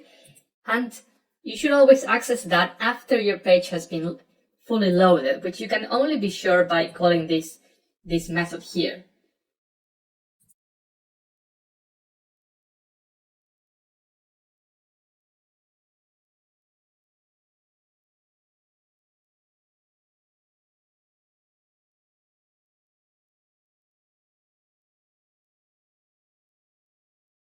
Now that our DOM is fully ready, we can start doing things with it. One thing you can do is access properties from your DOM. In this case, I've given this input a default value. So how can we access the value of an input field? For that, we can do it here, just to show you. Document dot. We need to select it by its ID. That's one way to do it. In this case, the ID is name. So if we type document.getElement by ID and then quotes the ID, that gives me access to the actual DOM element, so to the whole input field. And then if I want its property value, I just type in .value. And that gives me access to your name. So I can copy this and paste it here and put it in a variable, for instance. So all of these accesses should be inside of this area, because now in here we are sure that the document is available. So I could do a console.log and show this name. Another thing you can do is modify the value of a field. Document.getElement by ID, and we want to select this text area. So I'm going to copy that story ID and put it here. And the value in this case will be assigned, we will assign type or your story. If we refresh now, you see that we modified an element. Now that's when it comes to fields like input field or text area, we can access its value. But what if we want to change the HTML of, for example, this div up here that's not visible because it doesn't have any content? We can access the HTML both for reading and for modifying by simply selecting the element. In this case, it's feedback area. And then there's a .innerHTML property. So if we say that inner HTML is hello, and we refresh, you'll see hello in there. But since it's HTML, we could also give it tags like this, and have an actual title. So in this way, you can access You can either access this or modify it, and you can add custom HTML. So these are basic DOM accessing and manipulation techniques. Selecting something, taking a property either for reading because you want to assign it to a variable, maybe you want to compare it to something else, and also you're able to show things back. To summarize, use document.getElementById to select elements by their ID. Then, after you've grabbed the element, you can access its properties, like value when it comes to fields, or you can always access inner HTML if you want to inject some HTML to it.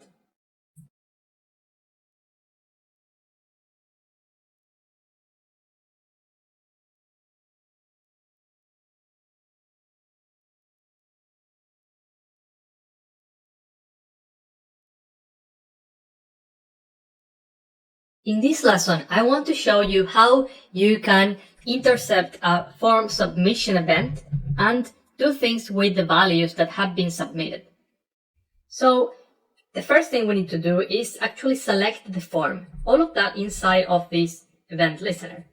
So let's select the form. Let's put it in a variable. Document.getElementById, and the form has an ID of story form. Now that we've selected the form, we can add an event listener to our form. And by the way, you can do it all in just one line. You don't have to declare a variable and then do it in 2 lines. I'm just doing this to show you different ways how things can be done. So the event of a form submission is called submit. And by the way, by default, when you submit a form, the page, and you're not working with some server-side language, or you haven't specified anything really, when you submit, the page just refreshes. So that's what normally happens. And we want to prevent this to happening so that we can show some error message or some message on top. So we are going to listen to the submit event, and then when that event is triggered, we get this callback again. Remember that a callback is a function that you pass as a parameter. When it comes to form submissions, your event callback will have a parameter, which people usually call event. It will have information about the event. So you can do console.log and take a look if you're curious. So what I would like to do is for the page not to refresh. So I would like the page not to refresh. But before that, what I would like to do, then I would like to say up here in feedback area to say hello and your name. So let's call that salute. So document.getElementById gives me access. If I type feedback area, it gives me access to that feedback area, and I can say inner HTML equals hello. So let's just try that and see that nothing is shown because we're refreshing the page. So whatever change you did is gone after you refresh the page. Luckily for us, you can prevent this default behavior by accessing this event here. And we have to call something called prevent default. And that will prevent the default behavior from happening. So as you can see, it shows hello. Now, what if we want to show, as I said, hello, some name? Well, we can create a variable called name, and we're going to select the value of this input field. So document.getElementById, and we select our name and we get the value of that name. And now we say hello space, and we join 2 strings. We joined it with name. So if I type a name now, it will salute you up in here. To summarize, we are listening to the submission event, and we are preventing the default behavior, which is a page refresh. We are reading what the user entered from here, from the input field, and then we modify the HTML of the feedback area to show a message to the final user. So here you have a very simple example of using DOM manipulation, of combining JavaScript and HTML, and I hope that this helps a bit understand what the goal of how JavaScript is used or one of its main uses in web development on the front-end side of things.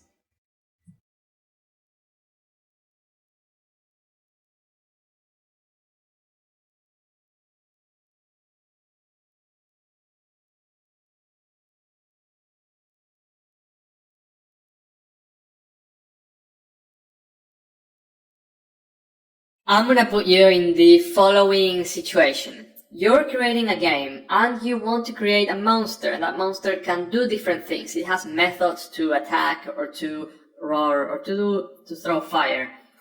And now you want to create another monster that has the same behavior, and then you want to create 10 or 20 more of those monsters. So you would have to create an object for each one of them, and you would have to create all of these behaviors each time. Wouldn't it be cool if you could simply create a blueprint for any monster, and then using this blueprint, you could just create instances of that particular monster? Well, that's called in programming a class, and it's common in many programming languages. A class is a blueprint for a type of object, and then you create instances, which is the technical term for when you create elements using this blueprint. What we'll do in this lesson is see how you can create classes using JavaScript. We'll create a monster class, and then we'll create different instances of this monster class. Let me start. I'm going to create this class called monster. See that it's just a variable, and the convention is to use an uppercase at the start, capital at the start. You can do it obviously differently, but that's just how most people you do it. This has to be a function, and whatever you put inside of that function will get called on each time that you create one of these monsters. So I'm going to create my first monster. Let's call it enemy level, from the level 1, for instance. Simply type in new monster. And you can obviously do the same for other monsters too. So let's read out this and let's check the console. Let's see what's on enemy level 3, empty monster. We've already done this with other types of objects. We've done this with images, with objects, and see how now you can create your own stuff. This function here is called the constructor. It gets called every time that you create one of these elements. So whichever you put in here, a new monster is being created, will be called each time that you create a new instance. So we have that 4 times because we're creating 4 of these monsters. You can also have properties that all of the monsters are going to have. So you could type in, for instance, this.energy, and we could make our energy random. You can create random numbers in JavaScript by typing in math.random. That will give you a number between 0 and 1. And then if you want a number between, say, 0 and 100, just multiply that by 100. So now we have, our monsters now have enemy and energy. So let's see, for instance, enemy level 1.energy will give me a certain number. And if I do level 2, will give me another number. So by using these, you can create properties for these different monsters. We can also have behaviors, methods that are going to be shared to all of these monsters. So I could create a method like this.roar, and then do a function that will do console.log, and it will be roar. So I can do that, and let's try that. Enemy level 1.roar, execute that, and it'll work. It will work, but the only problem is that by doing that, each time you create a monster, you're creating a new method each time, and they should all just share the same one because it's the same behavior, so you don't need them to have each one their own.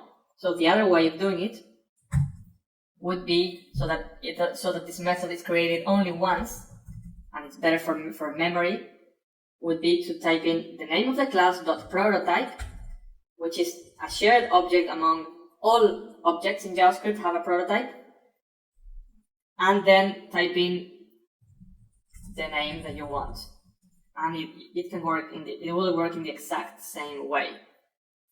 So if I refresh the page, you'll see now that I can type the same that I typed before, and it would work the same way, but it's only being created once.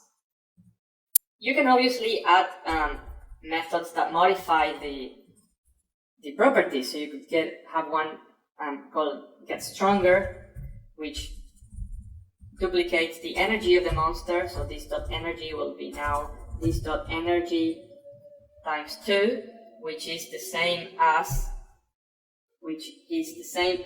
using times equal to, exactly the same.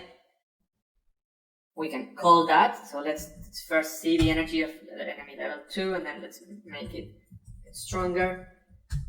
Execute it, and let's check the energy again, see how we duplicate it.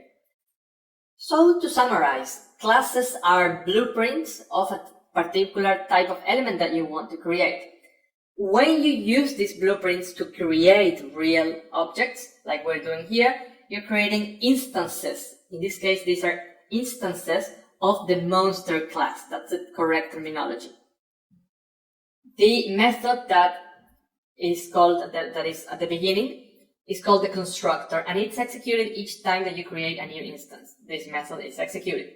You can have properties in your classes, and these properties are not shared if they're put in here with this. They're not shared, so each one has their own energy.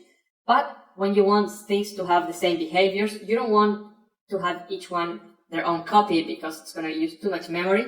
So that's when you use prototype, and you add these behaviors using the prototype, and then your objects can have, then you created a good solid blueprint for your monster, and then you don't have to define those ever again. You can just create monsters and have a go with them.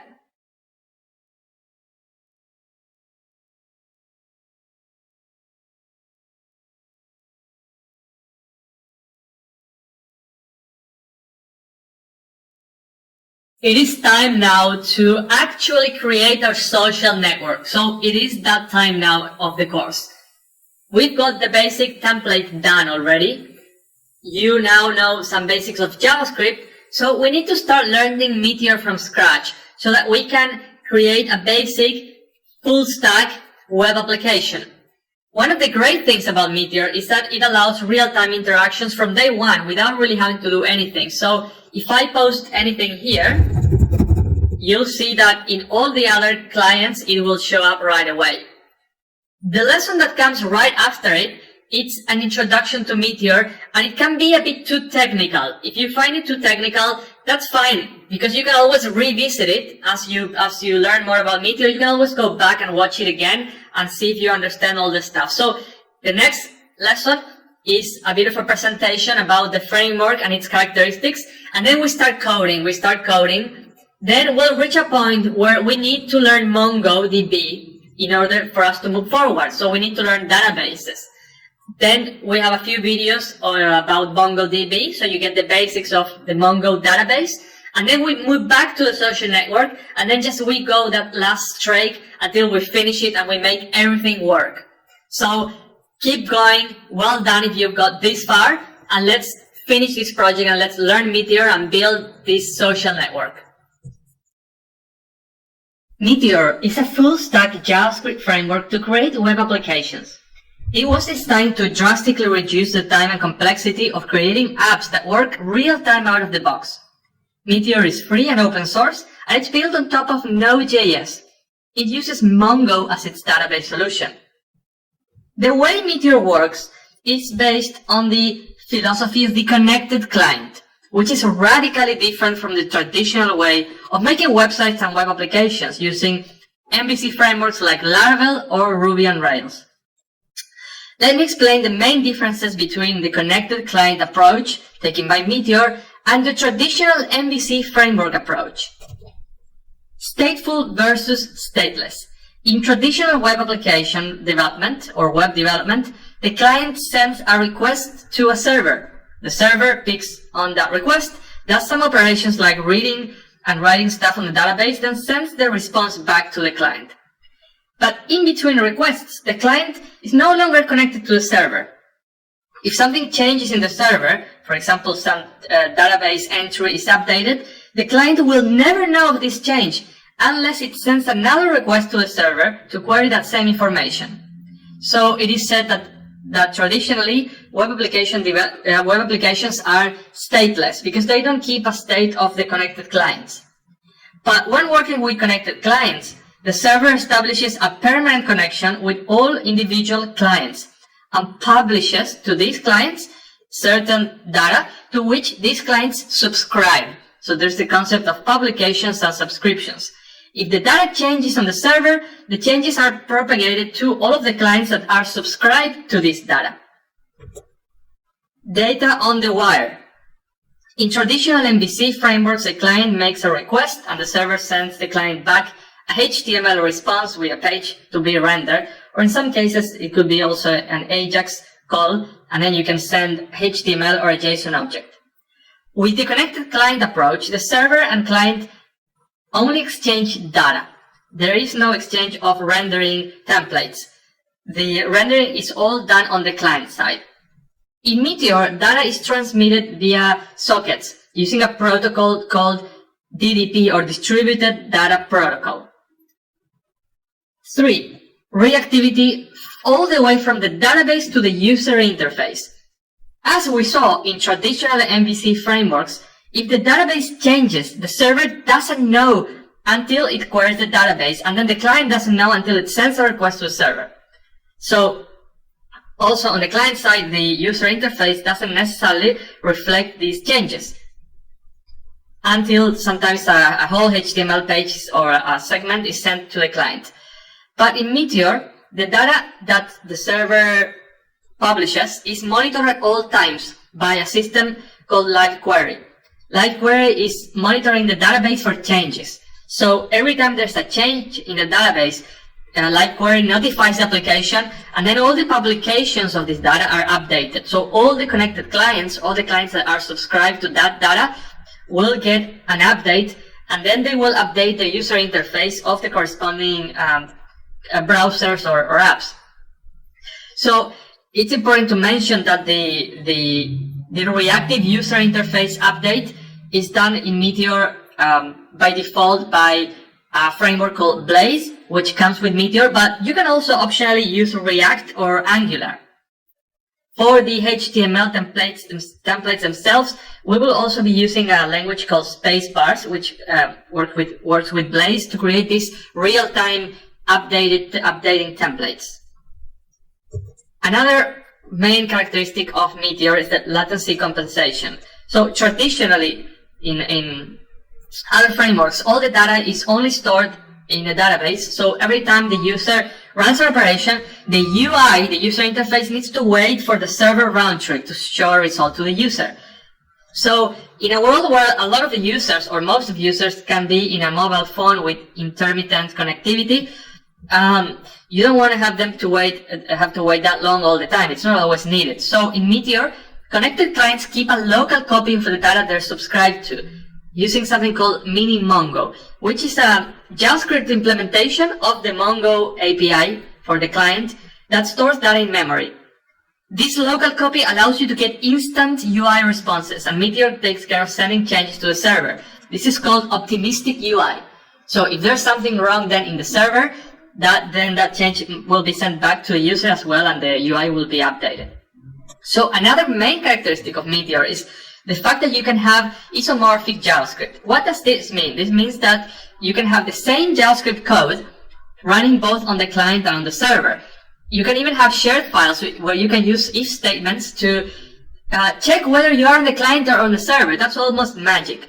In traditional MVC frameworks, usually you have JS, JavaScript on the client, and then another language in the server, like PHP or .NET or Ruby.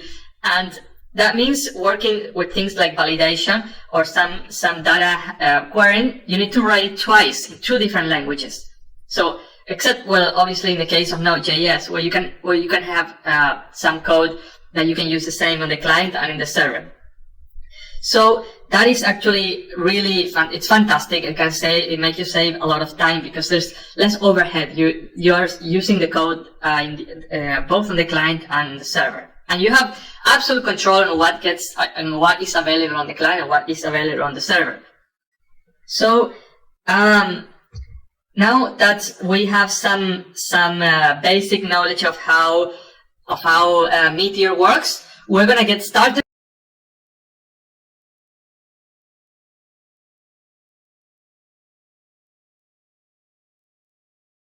Learning a new framework is always a daunting task, and there are things that can make it much easier for us. One of them is to familiarize ourselves with the documentation. Another one is to join and participate of the main development communities that are out there, where people answer each other's questions almost instantly, and you can get a lot of feedback on different ways to work with Meteor.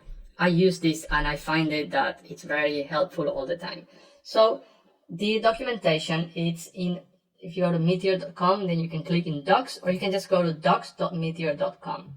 So regarding the documentation, sometimes you'll get there through Google searches or through other links, and you'll find that certain things are missing. The reason being is that there are actually two pages. There's the basic docs, which is like a simplified version of the docs, and then there's the full docs. So I prefer to work with the full docs, but you might want to start with the small one at first. It does pay off to read this whole text. It'll take a while, it's a lot of stuff, but if you read it, a lot of the times the answers that you'll find around are actually just copied and pasted from here. This is the main source, an official source of information on the framework. Now, regarding the communities, there is the official Meteor forums, forums.meteor.com, where you can sign up and participate. So people ask a lot of questions, they do announcements, they discuss about different external packages, like which package is better for this thing, which one would you recommend. There are always very opinionated discussions, like in all communities, so don't take everything that you see as the right solution. A lot of the times it's just whatever works the best for you. Another great community is creator.io. So that's also a good place to have discussions on Meteor and JavaScript. A lot of very smart developers participate in both these communities. And then there is Stack Overflow.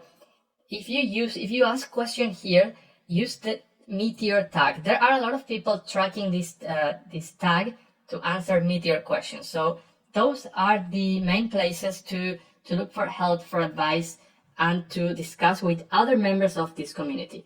And don't forget to keep the documentation always open, familiarize yourself with it, and don't be afraid to browse through the different APIs. It might be a daunting task at the very beginning, but Meteor is not a massive framework. As you keep on using it, you'll familiarize yourself with all the main aspects of this amazing framework.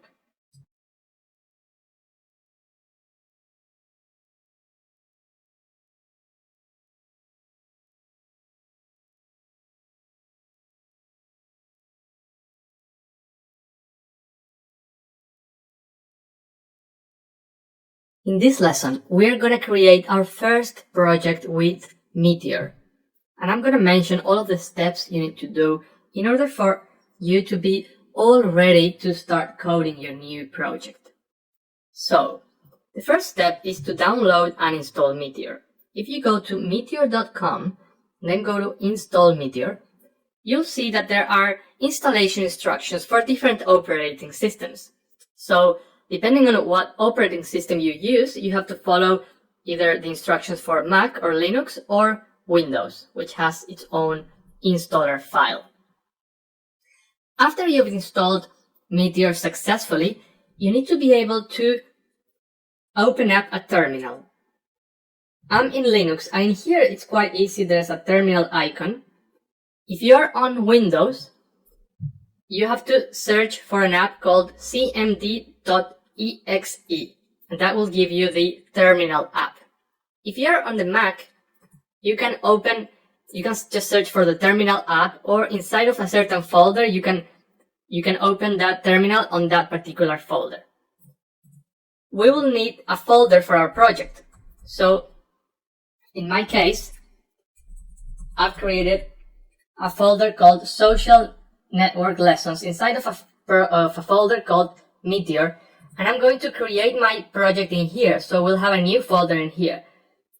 I've done it this way because I will be having different folders for different lessons, because I'm recording this course. But in your case, you don't need to have so many subfolders. You can just create a folder called Meteor and then just start from there. So we need to get to this folder inside of our terminal.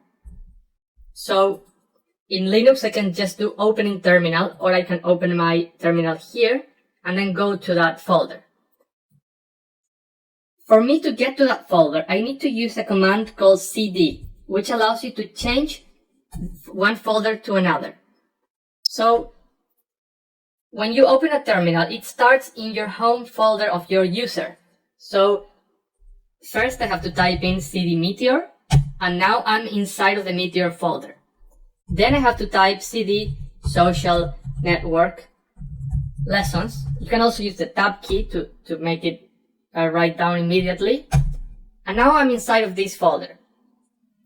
If I type the command ls on Mac or Linux, it shows me the content of the folder, nothing, of course. If I'm in Windows and I want to see the contents of a folder, I have to type the command dir. So the other way for me would have been to just click here and open terminal, and that takes me to our terminal here directly, which is what this does on the Mac, what this here does on the Mac. So, assuming you've got to this point, now we can create our new project.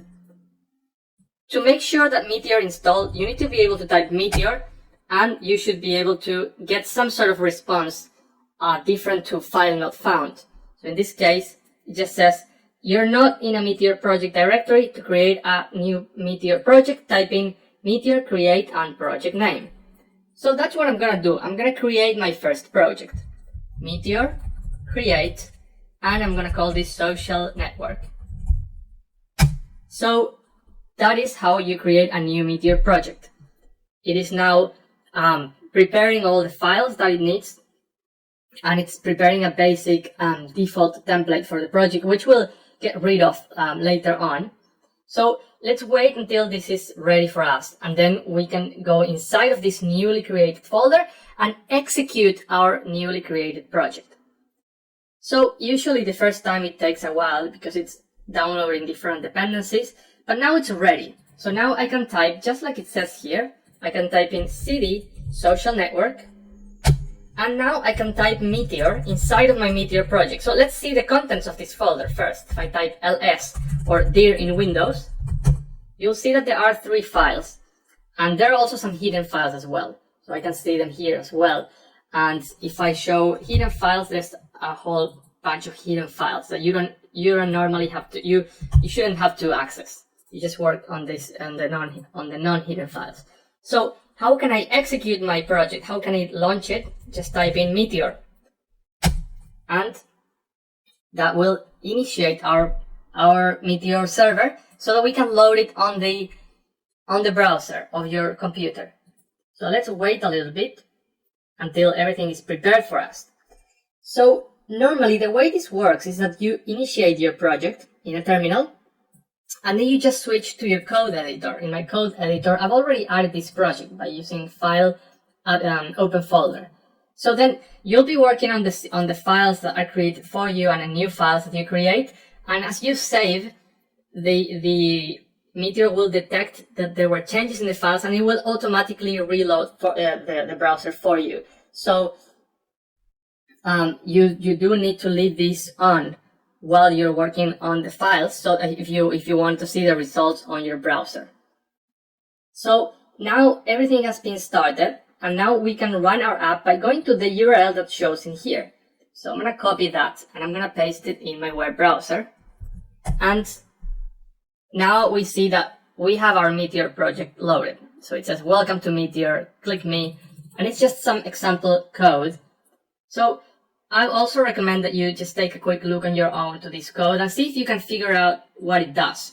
It doesn't matter if you don't do at this point, because we'll be covering all of these concepts throughout the following lessons. But it's good if you just have like a quick exposure on your own and see also what happens when you save. See how if you save, as I mentioned, this detects that there were changes and it refreshes the page for you. To summarize, the first step is to download and install Meteor. For that, you go to meteor.com/install. depending on your operating system, you need to follow instructions. So if you're on the Mac or Linux, you do need to open your terminal before you do this. And you can open your terminal by just searching for the terminal app in the Mac, and Windows searching for CMD app. I would also recommend, if you want to do more, learn more about your terminal, there are plenty of tutorials if you just Google for basic terminal usage. But all we're using now is just the CD command to access different folders. So using the CD command, we accessed a folder that we created. So since you created the folder, you should know where it's placed, where it's located. So you have to be able to find it. You can create it if you're on Windows. You can just create it on your C file, on your C drive. Just a folder called Meteor, and then inside of that, anything you want, or just a folder Meteor, and that's it. Once you reach your folder, you can create a new project like this, and that will create a folder as well. Then you have to go inside of that folder, and then by typing in Meteor, you will be able to run the project on a certain URL that will be shown to you. And that's it. Then the next step is to actually open the code and start building your amazing app.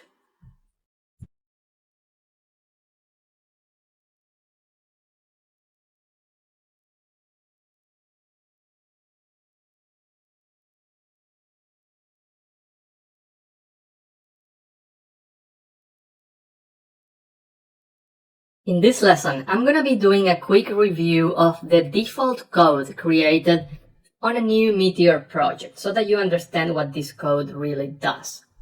So let's start by looking at socialnetwork.html. This is our HTML file, and it has a head tag with a title. You can obviously write any title you want, and then it has a body.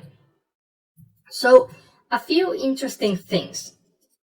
Our body includes a template. A template is its own piece of HTML. It's a reusable piece of HTML that can be included inside of other HTML code. The way to include a template is, first of all, you create your template using the template tags like this. Then you have to give your template a unique name. Any code that you add inside of your template is the code that will be shown each time that you include your template somewhere else. This is how you include a template. You type in 2 curly brackets, and then you use the greater than sign, and then you type the name of your template. These curly brackets and this as well are part of the Spacebars language, which is a templating language used in Meteor to work with this client-side code. HTML is always a client-side code because it's what it's rendered in the browser. A Meteor app generates at the end only one single HTML file. If you have you can have these templates in different HTML files, but it will all be put together in a single file at the end. So this is how you can include a template. We could also include this template twice. As you can see, if I copy and paste and then I save, wait a few seconds and see how now this is repeated. Cool. So I hope that part is clear. Then look at this other part. It says you press the button counter times. We can already have an intuition that when we see these double brackets, it means that it's some sort of space bars call, something that have to do with space bars. So it's not going to show this textually, but instead it shows a number. So this actually has to be the name of what's called a helper. A helper is a method that you can create that will return a value. And you can just show the value that's returned in this manner. So let's take a look at the JavaScript file. And also let me say that the CSS file is empty. So in the JavaScript file, we have an interesting if statement in here. It says if Meteor is client, and then it says if Meteor is server. This is what's called isomorphic JavaScript. Basically, having JavaScript code in a way that's sort of shared between the client and the server. In the same file, we're including code that is available that will be run on the client and code that will be run on the server. If you have code that's not inside any of these, it means that it will be run in both the client and the server. So in our server-side code, we have this startup method. In here, we could add anything that we want to be executed every time that the server starts. That is, every time that you run your application or that your application needs to be rerun. Then what's in the client side is code that will be executed on your browser. So see what we have here. We have here a session variable, which is a variable that exists only until you refresh the page. And that variable has the name counter. And we give it initially a value of 0. Then this is the part that I was talking about before. So this counter needs to be a helper. And this is how you define helpers in your template. So you type in template dot the name of your template, name hello, and then helpers. And we create this object in here that has all of these methods. So our counter method, all it does, it returns session.getCounter, which is a way to access the value of session. So initially that's 0. So it will return 0. But what else do we have? We have this event listener. So we can listen to events that take place inside of our template. Our template has a button. So if we type in like this, click button, we are listening for click events in our button. What happens when you click the button? The following. The session is set to, it's incremented in 1. So session set allows you to set the value of a session variable. And what is the value that we're setting? Well, we're setting the current value, whichever that is, plus 1. So every time that I click, this increases. And now see how this almost feels like magic, because I'm returning this value, but then every time that this changes, it also changes what's shown here. And that's called reactivity. It means that our user interface, our screen, this part, reacts, changes every time that the variable name, the variable changes as well. So that's one characteristic about Meteor, is that it allows you to have these reactive behaviors. That happens, for instance, when you're using session variables. Every time that you change the session variable, this is executed again, and a new value will be shown. I hope that now this code is more clear, and we will be adding a lot more things. We'll get rid of all of this actually, and we'll be adding a lot of things, but this is a first approach to what Meteor can do. To summarize, an important concept is that of templates. You include templates in this way using this spacebar tag and the greater than sign. It means that you're including a template. If you want to show the value of a helper, you can do it like this. So you need to have that declared in your client code in this manner. And then you can also have events, like such as this one. And there are more types of events, of course, that you can have, like form submission, for instance. And then in your events, you can for instance, change a session variable.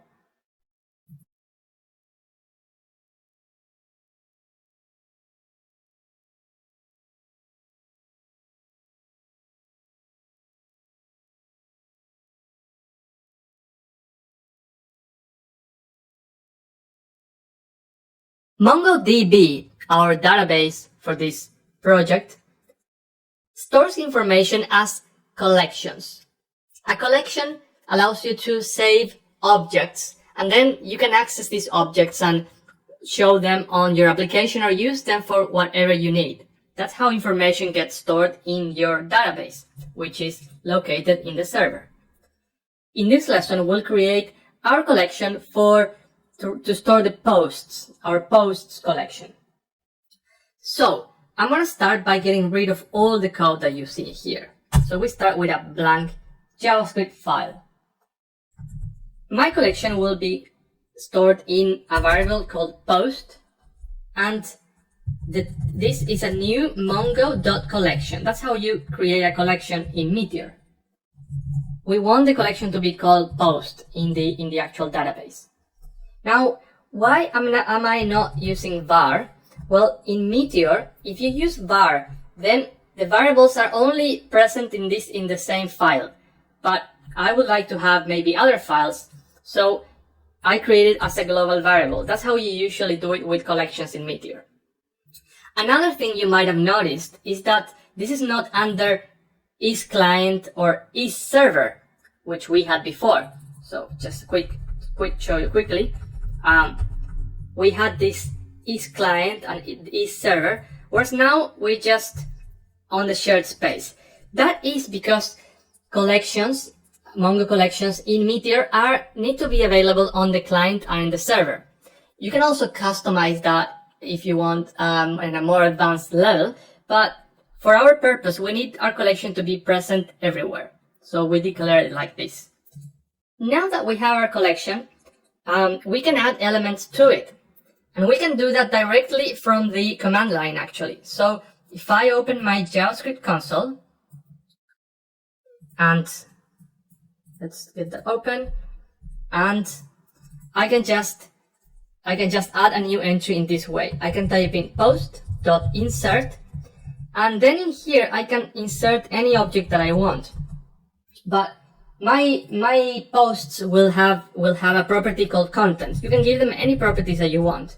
So for content, it will have this is the first post. This is the first post.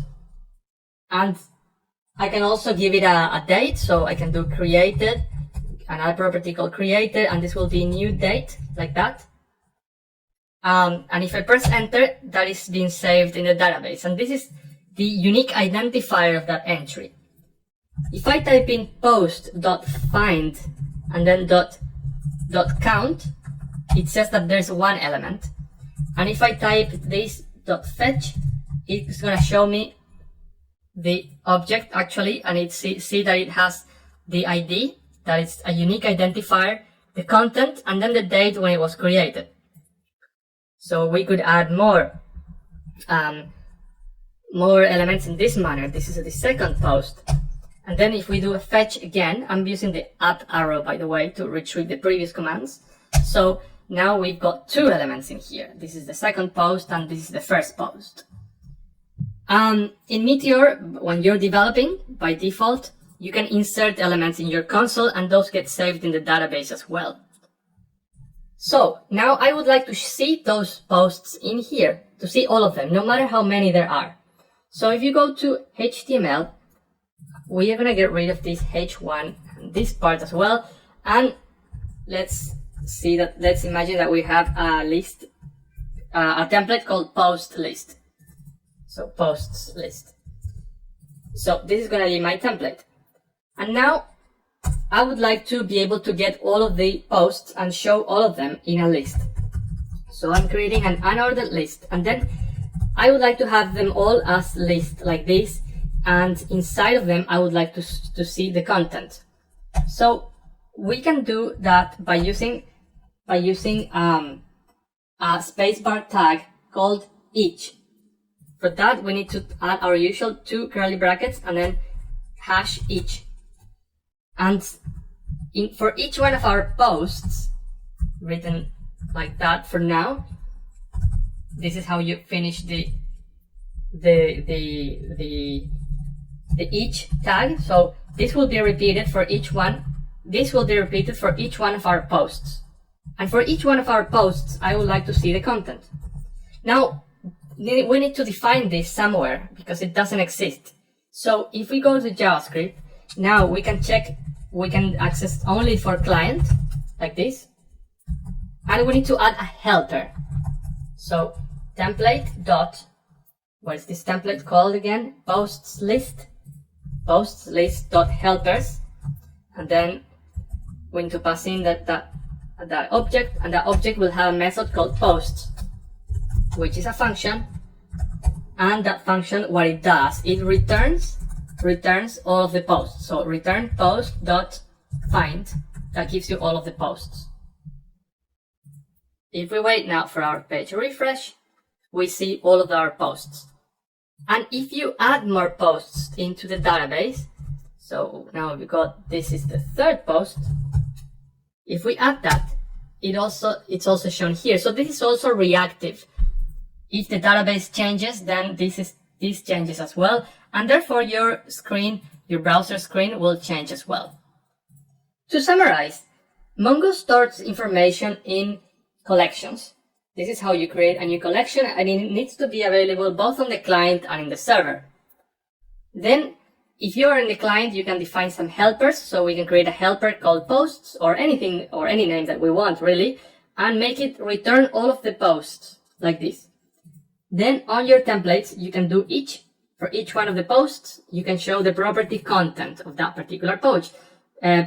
This is how you open and close these tags. So this is like a loop in a way. So it's gonna iterate through all of the posts and show all of them as list elements.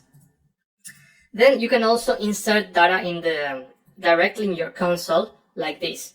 By just typing post.insert and then passing in the information that you want. And it's all reactive as in it shows automatically and immediately in your browser.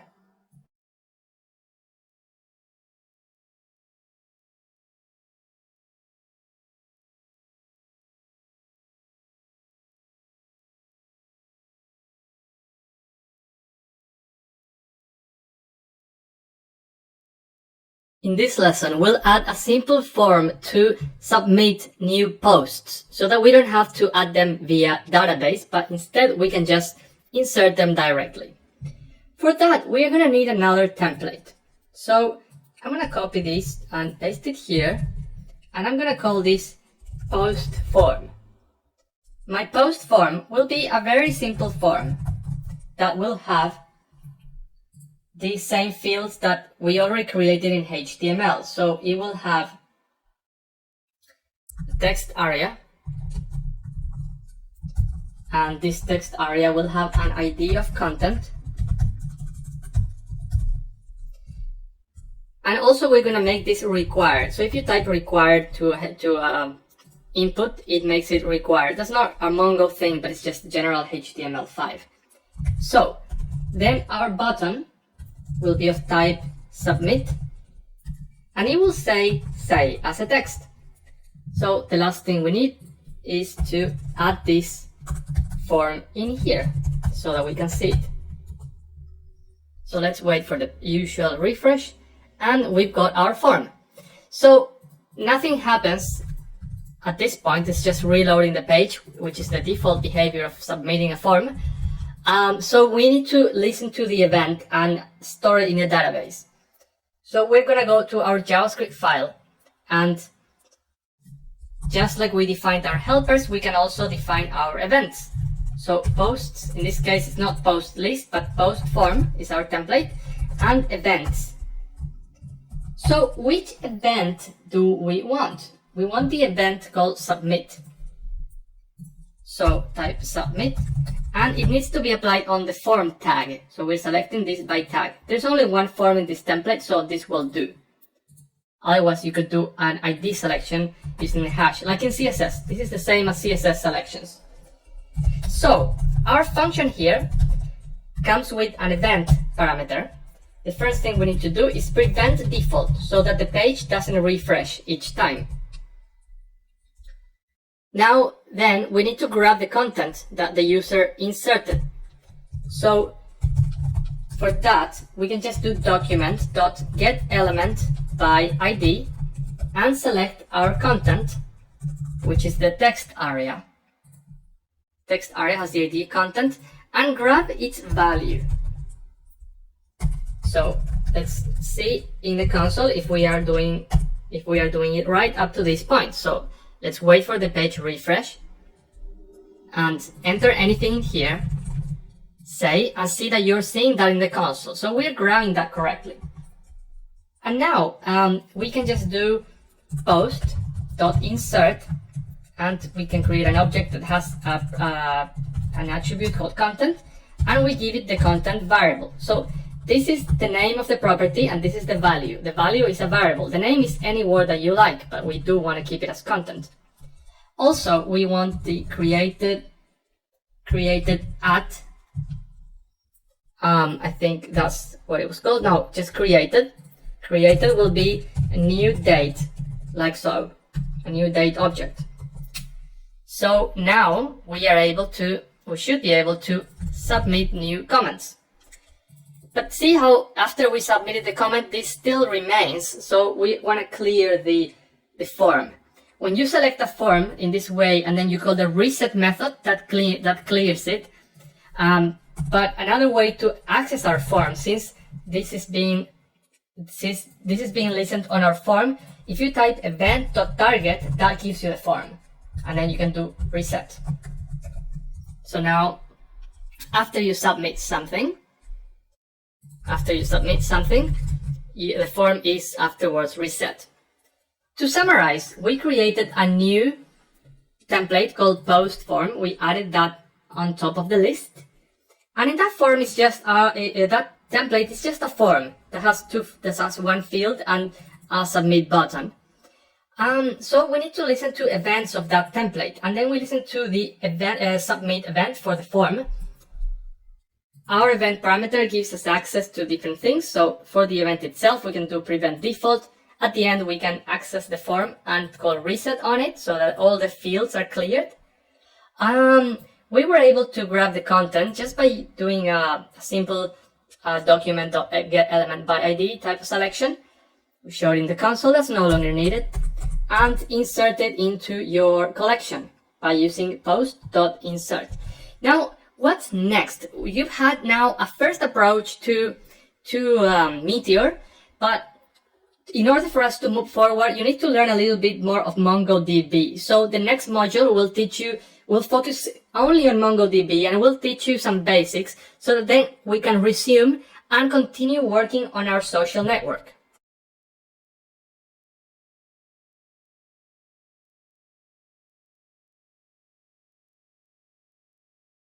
Subscribe now and press the bell icon. Never miss an update. Okay, so you've had a play with Meteor, but there's this big elephant in the room that nobody wants to talk about, which is Mongo. So we've never explained Mongo correctly. I haven't taught you yet how to do queries in a Mongo database or how to access the data. So that's what this module is about. We'll be learning the basics of MongoDB. We are going to be able to access what's called the Mongo shell, where you can do things like show the available databases that are here, and then you can do specific queries in some of them if you want, and access the data, modify data. And the project that we'll use in this occasion, it will be an imaginary sales log, sales report of an e-commerce site that updates real time. So if more sales are added to the database, they will be added here. And we'll cover different types of queries, like how to read data with things like this number needs to be greater than this number, or this element needs to be part of this array. We'll explain what MongoDB is, why is it a NoSQL database, what's the difference with relational databases, and also I'll show you where all the documentation of Mongo is. So the main operations we'll cover are reading operations, creating entries, updating entries, and deleting. So that's usually called CRUD, create, read, update, and delete. So let's get started with MongoDB. After this module, you'll have some more basic Mongo skills, so then you can approach better the next project where we'll be doing a lot more queries in our data.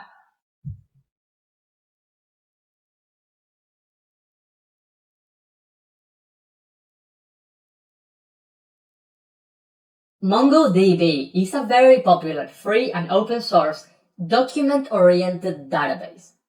What is a database? A database is a program that allows you to easily organize your information, read and modify this data. MongoDB is then a database where information is stored as collections of documents. What do these documents look like? These documents are stored in a format called JSON, which stands for binary JSON, and it's highly similar to JSON. This allows very smooth integrations between MongoDB and other services, in particular JavaScript applications. Mongo is what's called a NoSQL database. This means Mongo doesn't use the traditional table-based relational model, where you can use SQL queries to access your data. In Mongo, on the other hand, queries are written in JavaScript, and you can have documents that contain other documents and arrays as properties. Mongo is currently among the top 4 most popular database systems in the world, and it's used by some large companies such as eBay, Craigslist, and Foursquare. At the time of this recording, Mongo is the only officially supported database by Meteor, but you can also use it outside of Meteor, as there are Mongo drivers for all main server-side languages and frameworks. Some websites you need to take a look at and keep in mind. The place to download Mongo if you're not using Meteor is its homepage, mongodb.org. If you are using Meteor, which we are in this course, it simply comes with Meteor, so you don't need to download anything else. But this is the homepage of the database. Then the documentation of the database is here, so you can find plenty of examples and different types of queries and information in this section, docs. If you come from an SQL background, there is the SQL to MongoDB mapping chart, which contains some SQL terminology and their Mongo equivalents. Although keep in mind that the mindset of Mongo is completely different to that of SQL database, to that of the relational model. If when we are working with Meteor, we usually do it through, when we work with Mongo, we do it through collections. So we create these Mongo.collection objects, and in the documentation of Meteor, you'll find a lot of information of different methods that are available for you to use in your queries. Now, in this module, we'll be focusing on CRUD operation. CRUD stands for create, read, update, and delete. So we'll be doing numerous examples, doing all of these different things, inserting data into the database, reading, doing different types of queries, updating data, and also deleting data. When working with Meteor, you can type queries obviously on your code, but you can also access the Mongo shell via command line. So when you create a project and you launch the project, you can also access the Mongo from Meteor. And that allows you to write queries directly on the database server. So let's get started. In the next video, we'll look into how to access this shell, how to access this command line, and we'll look into create operations, basically inserting documents into a collection.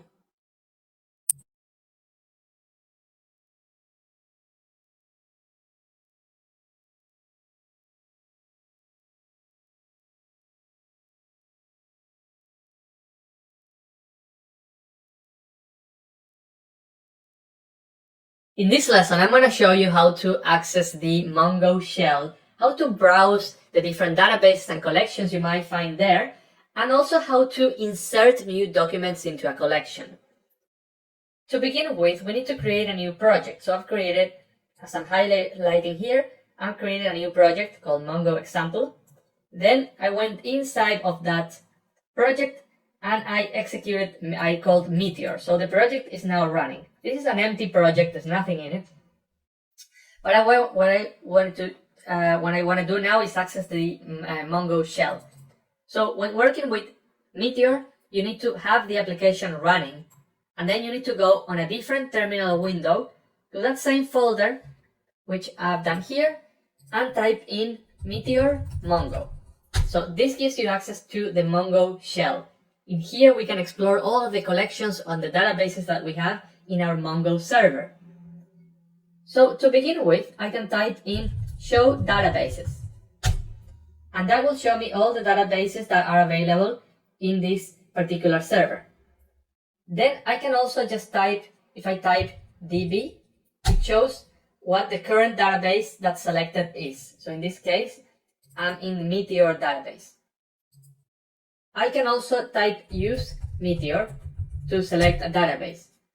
Now, why did the Meteor database did not get shown when I said show databases? Well, the reason being is because it's empty at the moment. So it doesn't get shown in here. Although the admin database that does get shown, Meteor didn't get shown because it was empty.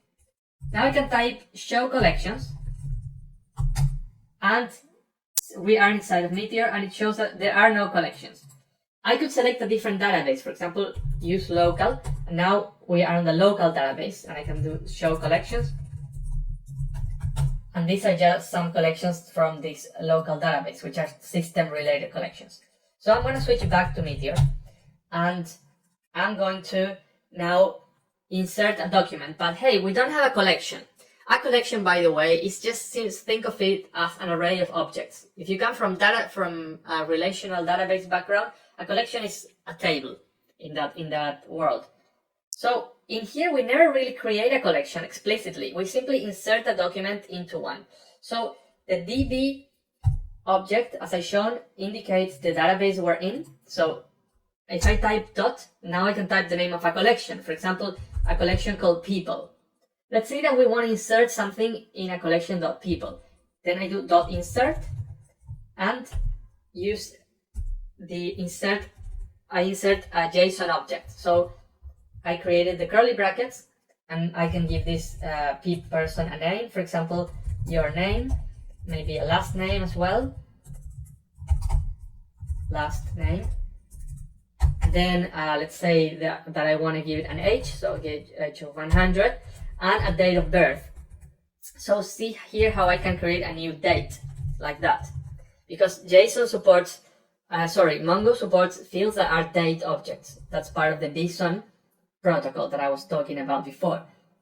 So I could also say is warrior, and I could say false. So I'm also entering a binary in there.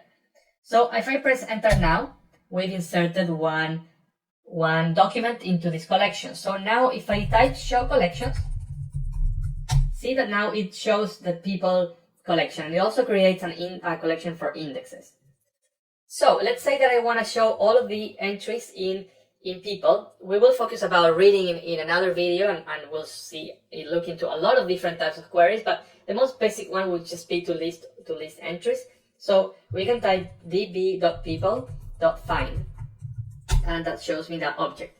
So see how that object got a field called _ID created for it, and that is an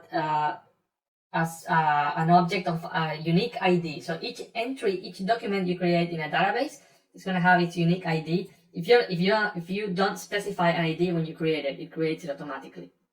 Then you have all your other properties: name, last name, age, date of birth, and see how this is stored in this type of object, ISODate. So it contains all the information of the date that was created. So I can add more documents simply in this manner. Just by the way, by pressing the up key, you go back to previous commands. So the last command I wrote was this one, so I can quickly go back to it and press enter and do it again. And then you can go to previous commands as you press the up key. So I can add another user now, and another user, and now we have let's see, find. We have now 3. And so one of the differences with SQL, and one of the great things about this, is that you never really define the schema. We never really said all people need to have a name, a last name, age, or date of birth. We simply created them, but I could also create another person here that only has a name, and it's all fine. It won't matter. Whereas that would have been an error in a database, in a relational table. So I can also add other properties. For example, there could be a person here that has pet, true, and then pets. It could be an array with dog and a cat. And now see how we have a new entry that also has different properties. So every document in the collection can have its own properties. It doesn't even have to have a name. It can have anything. So that's an important aspect of Mongo. You can also insert something that has a subdocument. So for example, your name 6 and then has pet. We're gonna leave that, and then I can have something like a house, and this could be an object. And the house could have a number of windows, 3 windows, and doors, 2 doors, and the color is white. So see how now we have given it a simply a JSON object as part of the as a field. So the important thing though is that all fields all of your documents are a collection of labels and data. Labels and data. So even in this case, you got a label and then you got your data. So it's really just like JSON, but with some differences, such as having dates and also the ability to save binary data in it. So that's about it for saving. To summarize, to access this, you need to run your Meteor app, then go to the same folder, type in Meteor Mongo. By typing show databases, it shows you all the databases that are in your server. You can select one by typing use, but normally by default you're gonna be selected the one that corresponds to this particular app. Then if you type, once you've selected something, you can always check by typing db which database you selected. Then if you type show collections, it'll show you all the collections that you have. And you never explicitly create a collection, just insert data. So if I insert data in some other collection, it will automatically create a collection for me. So instead of people, it could be, say, friends. And if we do show collections now, we'll see that now there's also a friends collection.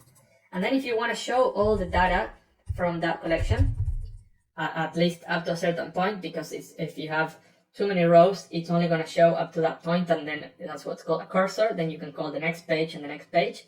But in this case, we don't have that many entries, so we're showing them all. So if you do find, it shows you the properties, and then insert is the main one.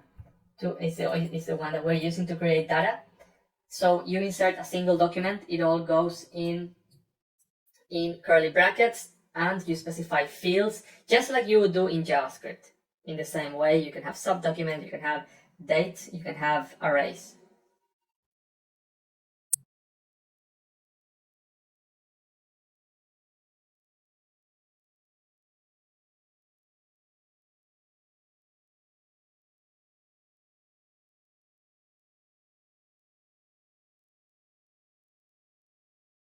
Using the Mongo shell can come in handy when you need to run some quick queries on your database without modifying your code.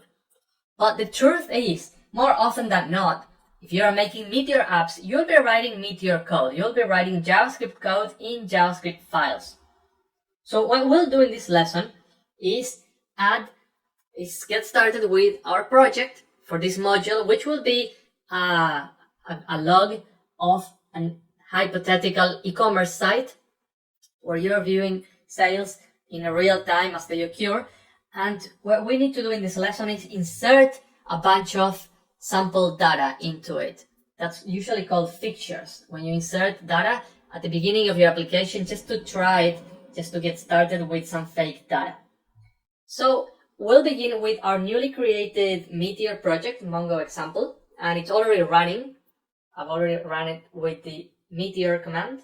So I'm gonna delete all of this stuff here, and I'm gonna create a new collection, which I'm gonna call sales.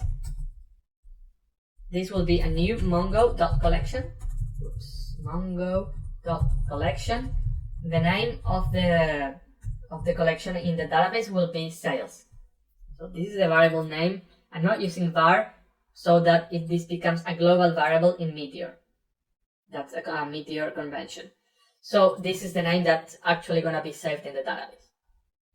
Then when my server is started, that's a good point to add your fixtures, because at that point the connection with the database is already ready for you to use to query and to insert data.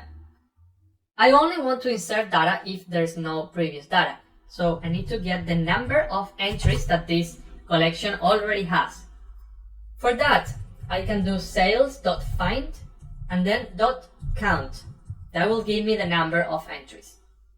So if that number is 0, then I have to insert all of the elements that I want to insert. For that, we'll use a for loop which will be executed a total of, let's say, 400 times. And I have to create some random orders to add into my collection.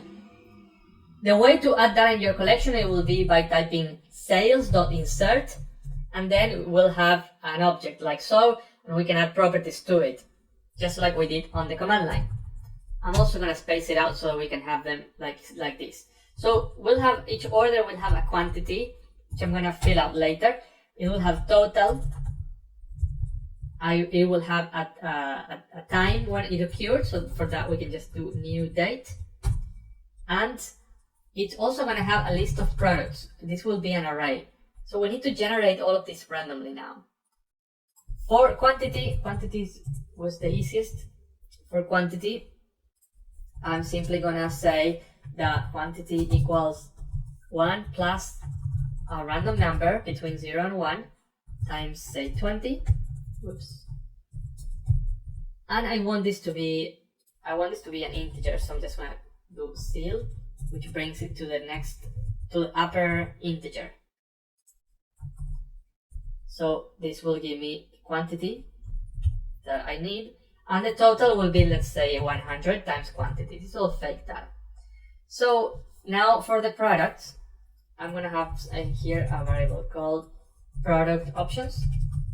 So for options, we'll have a red product, we'll have, say, we'll have green, we'll have orange, purple, blue, and white.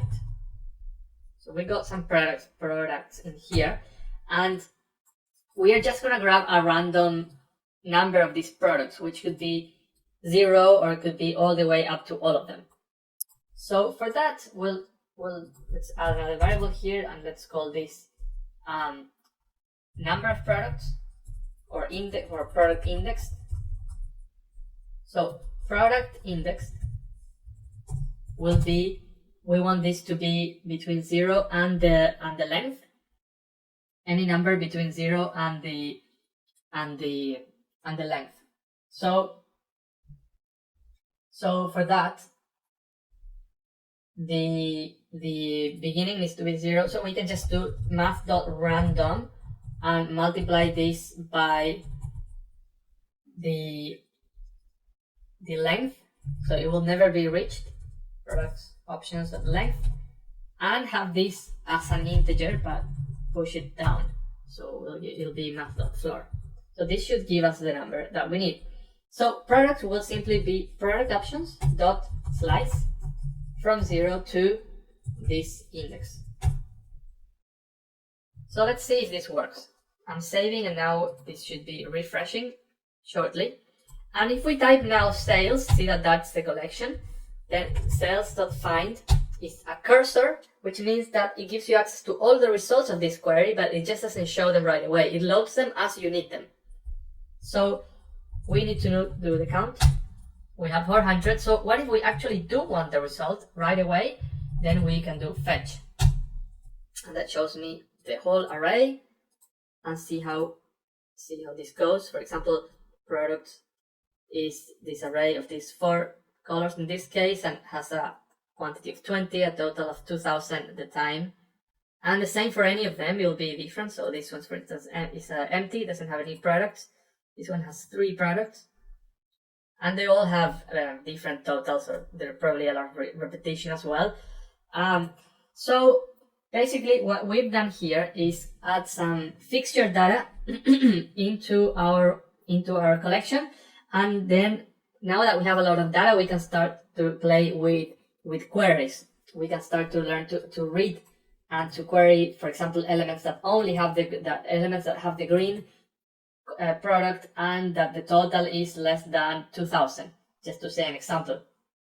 Now that we have this information, we can get started with reading queries. So to summarize, we created the Mongo collection. We're not using the var keyword, therefore it's a global variable in Mongo.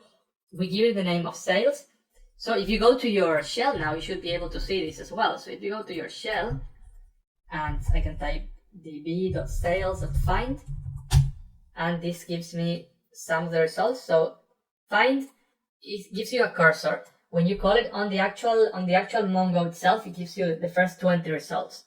And then you can type IT for more. So IT gives you the next 20 and so forth. That's called an iterator. When you use find in JavaScript, in Meteor, it doesn't show you anything, but you can put it, say, in a for each loop, and then it will go through all of the results. So see how we created all of these elements, and we have obviously 400 in total.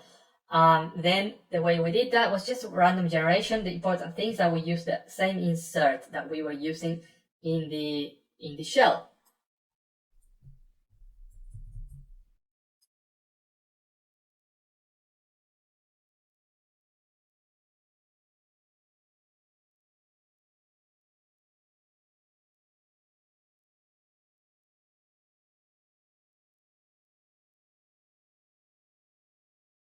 In this lesson, we'll be looking at some ways to query data from a Mongo database.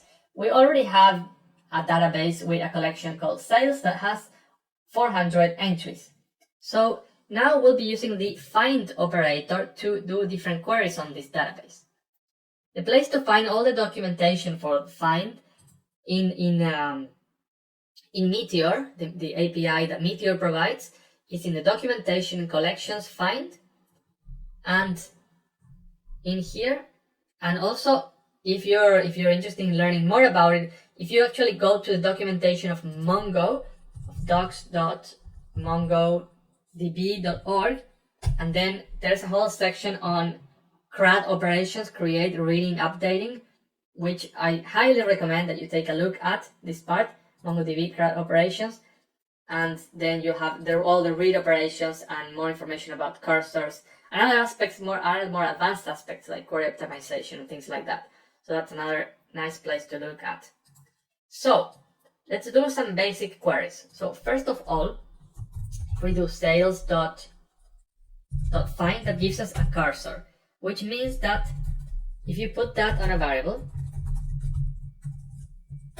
now you can do a.forEach. So you can do something like that. Function element, let's call it. So you can do anything you want by using for each. So in this case, we're just going to display them all like that. So it's iterating through all 400 elements. So with cursors, you can do things like that, or you can do also the map function. And if you just want the whole list of results, you can also type your same query dot fetch, and that gives you the array right away, and then you have the array. Why is it done with cursors? Imagine that you have millions and millions of results. You maybe only want some of them, so the cursor gives you, it's not going to flood you with data, it's only going to send you some certain amount at a time. When you do it in the shell, it goes 20 and 20 and so forth. So if I don't want all of the elements, and I'll be using fetch, but I'm not gonna grab all of the elements like this. I can do a selection. The first argument here is a selection. If I just put in an empty object that matches all elements, so it's the same as not putting anything. So that matches all elements. But let's say that I only want the ones that have quantity of 7. So I can just type quantity 7, and that means that only grab the ones that have quantity equals 7. So that already gave me a much smaller amount than the original 400 entries. So all of them will have quantity 7. So what if I only want the elements with quantity of 7? If I only want the element that has this ID, for example, I just want to match something that's a string. So if I want to match something that's a string, I can also do it as well. I can, instead of quantity, I can have some other property like this, and then this would be underscore ID colon, and then I only grab that object that matches. But if there were more, I would grab more. So if there were 10 objects, but ID is unique, but if this was something that wasn't unique and I grab different ones, I would get them all in this array. You can also combine elements, so you can do elements that have the ID of that value and that also have a total of 700. So that gives me also just that single object in there. So that's a basic query that you can do. It's just matching values, which could be like this. You could have one or you could have many. So that's the most basic query that you can do. Sometimes you don't want to have this because this originally gives you a cursor, right? Sometimes you just want one result, so you can also just find one, and that only gives you one document. So see that the result was with just one single document that contains all of the properties. So that's find one. Besides looking for elements that are equal to a certain value, you can also add elements that are not equal to that value. For example, in here we are checking for elements that have a total that's equal to 700, and if I want elements where the total is different from 700, instead of typing 700 in here, I have to add another object, some curly brackets, and use the NE operator, not equal to 700 in this way. And see how the number obviously matches 400 because we're including all of them, the ones that are equal and the ones that are not equal. Besides equality, you can also check do comparisons between numbers. So we can check, for example, all the elements that are greater than 700. For that, we'll use the GT operator. That gives you all of the numbers that are greater than 700. If you want to include 700 in your comparison, if you want greater or equal, then it's GTE. So you add the E at the end. That gives you obviously a larger amount because it includes the ones that are equal. If instead of greater than you want less than, lower than, then it's LT. And with equality, it would also be LTE. So it's the same case. So these are some operators that you can use. You can find the full list of operators in the Mongo website, but we'll also be looking into more operators and more things in the next video. So to summarize, find allows you to query elements in a collection, and you can specify what fields will equality with certain fields. You can also specify inequality by using NE, a $NE. It's an operator. If you want to compare numbers, for greater than or less than, you can use GT or GTE for inclusive comparison, LT lower than, and LTE as well. So again, next video we'll look at more options and more selectors that you can use, and that is the basic of reading data, selecting data with Mongo.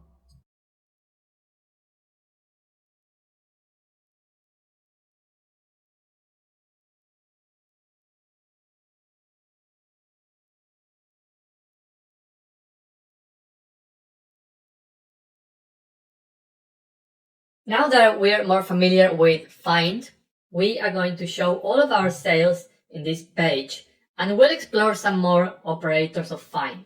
So if you go to the HTML page, now we can actually change things here.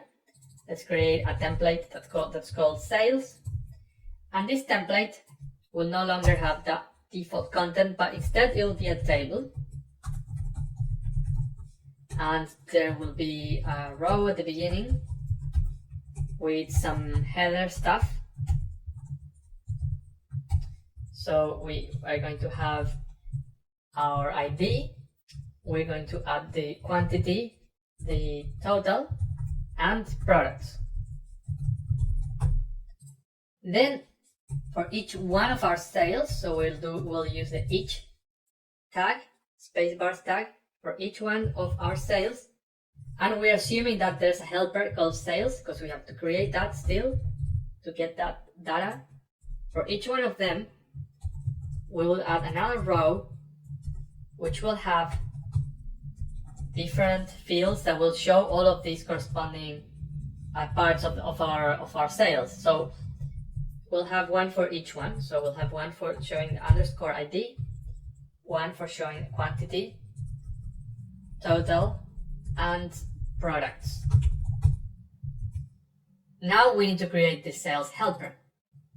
So in our JavaScript file, we'll check for is client, and if so, then we'll add this helper, template.sales.helpers, and we'll add this helper called sales. So what this helper will do at the beginning, it will simply return all of our sales. So let's see if that works. So we have some sort of error, it seems. Let's take a look here, see if it gives us any hints. Unexpected token. I think I got this mixed up. Yep. Let's wait for the refresh. And we have all of our sales now in here. So a couple of things. One interesting thing is, and it's one of the basic properties of Meteor, is that these our helpers and our collections are reactive. So if the actual database changes, also the user interface will be correspondingly updated. The page will be updated. What would that mean in this case? Imagine I add a new entry directly into the database. We should see that entry in here. So I'm gonna go to my database and I'm going to type db.sales.insert, and I'm going to insert a new sale, which will be have a quantity of 100, a total of 8,000, and let's just give it some products, red, just red, and a new field, for example, repeating customer, true. So I'm going to insert that and see how we can see that one in here as well. The ID is different in how it works when you add it directly into Mongo, and there's an option where you can make it so that it uses the same system, which is an object, but by default Meteor just generates these strings, but it doesn't really matter in this case. So we've added a new entry and you see that it updates right away. Now say that you only want to show the orders that have at least $2,000 in it. So we can add a selector, and our selector can say that total has to be greater than 2,000. And we save, and once we wait for the live refresh, we'll get now only those sales shown. So all of the things that we've already seen, you can do them in here and they will work. So let's get rid of this one in particular. There are other operators that I want to show you. One of them is exists, which checks whether a field is present. So we added that field. We added this field called is repeating customer in here, repeating customer. So I'm going to copy that. And what we want to see are the ones that have this field in it. So we add the field and then we use the operator exists true. So that it's only going to show me the entries that have an operator that have a field repeating customer, even if it's not shown here. So I'm going to leave that there and comment it out so that can stay there as a reference. And another thing I want to show you is how you can find elements that entries that have certain element in their array. For example, we want only entries that have included the purple product. We can find these products that contain a purple sales that contain the purple product by using the in operator. So for example, we can type in product and then we specify in like that, and we give it an array of options. So for example, we can say the ones that have purple, and that should give me only the ones that have purple. And if I give it another option, it will be so for example orange. It will be one of the that has one of the two. So there can be some that only have orange that don't have purple. In the same way, if you type end in, it means not in, and then it will give you the ones that don't have those properties. So it gives us all the ones that don't have any of these two. If they have one of these two, they don't belong here. So let's comment that one out as well. Obviously, you can combine all of these things. So you can say that you want the products that are in those, and also the quantity needs to be greater than 10. And that will give you only a subset that contains all of those properties. If you are querying different fields, like in this case where we have products and then we have quantity, we are specifying different conditions for each field. We can do it in this way, but imagine you need to specify 2 different conditions for one field. Then we have a couple of options. One of them is to use Boolean operators in this way. For example, let's imagine that we want to query entries that have repeating customer exists true, but also the value needs to be false. In that case, I've already added some more entries in here, so we have 5 entries in total. Repeated customer, in 2 of them it's false. So if we go ahead with this approach, the one we had before, you'll see that it shows me all five options. So let's wait for our refresh. Maybe there's an error. Your application has errors. Let's see. Oh yeah, so we have 2 return statements. That obviously makes no sense. So now when this refreshes, you'll see that we have 5 entries. But we only want 2 of them. So how can we query for multiple conditions? I'm going to do some indentation. By the way, you can always do indentation in your queries to make them more readable. So what I can do here is use the AND keyword. And you can use AND, you can also use OR, and they work just like an if statement. Basically, they will match elements. For AND, all of them needs to be true, and for OR, only one of them needs to be true. So you create an array, and then inside of the array, you put each query in its own curly brackets in this way. So we are checking that repeat customer is true. Yep. Then we're also checking that repeat customer is actually false.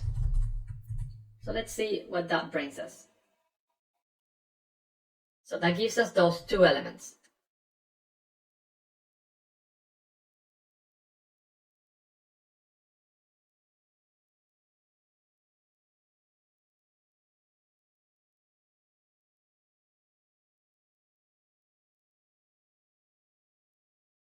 We've looked at selectors, and now we are going to look at some options you can add to your queries. For find queries, the first parameter is always the selector. So in this case, our selector would be this object here. You can always indent your queries and your JavaScript in general, so you can do it in a more readable way. This would be the selector, and then you can add a second parameter which can have some options. So let's take a look at some of these options. One of these options is sort. And sort can allow you to specify how you want your elements to be sorted.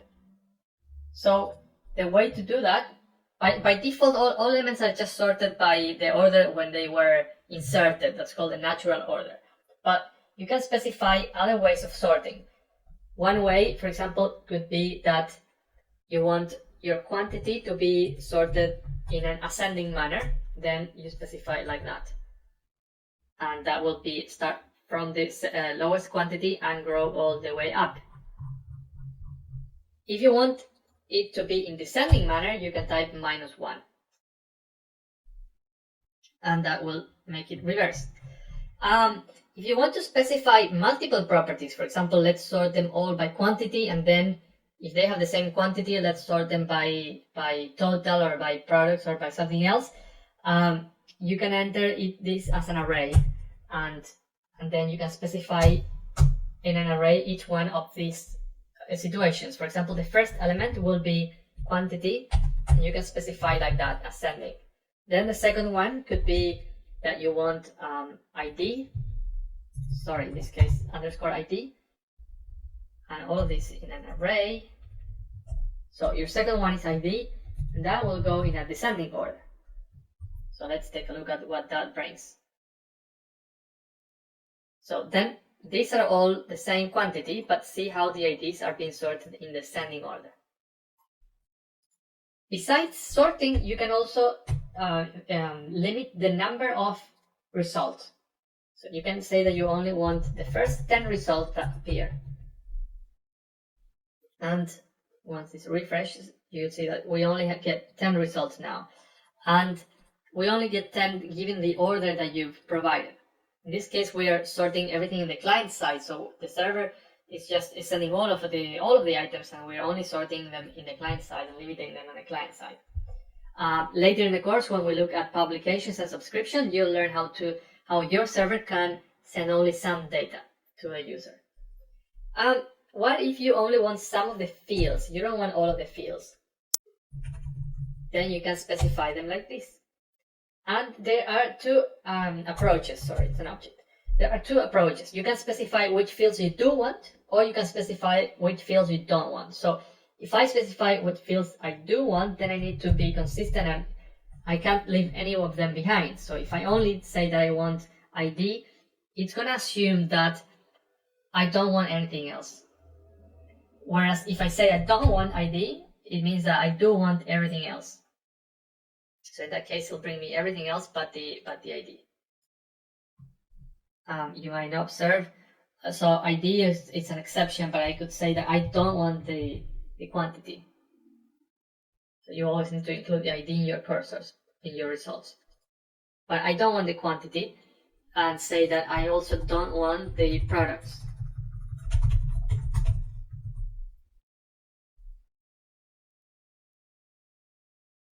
So that allows me to specify that. Then the other option that there is that you can skip some results. For example, instead of starting from the first result, I could start from here. So this is 1, 2, 3, 4, 5, 6, 7. Let's say that we're going to skip the first 7 results. So we should only have those 2 at the beginning, and then all of the others, only up to 10.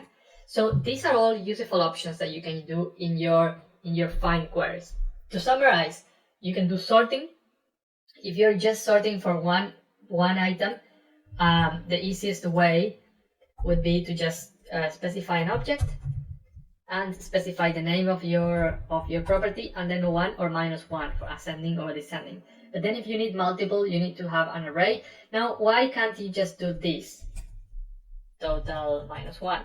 Well, it turns out you can do that. In some JavaScript interpreters, the order of the elements in an object is not taken into consideration. So unless you're sure that will be respected, if you are using multiple, I would recommend using the array, because the elements in an array do have an order. Limit allows you to limit how many results you wanna get. Fields, you can either specify what you don't want or what you want, but you can't mix both on one query. And then skip allows you to skip a certain number of results from the beginning of your query.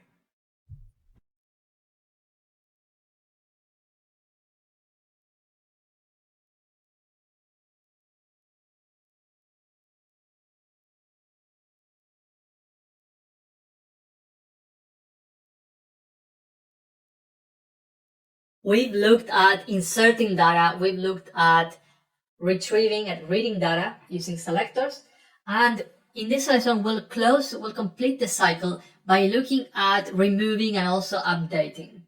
After everything we've been through, removing and updating are going to look very simple. So regarding find queries and selectors themselves, I strongly recommend that you take a look at the documentation of Mongo in the whole read operations overview section, because that contains examples of all of the operators, an exhaustive list, and also more operators than what we've covered and more cases. Some differences between Meteor and pure Mongo, which would be when you work on the shell.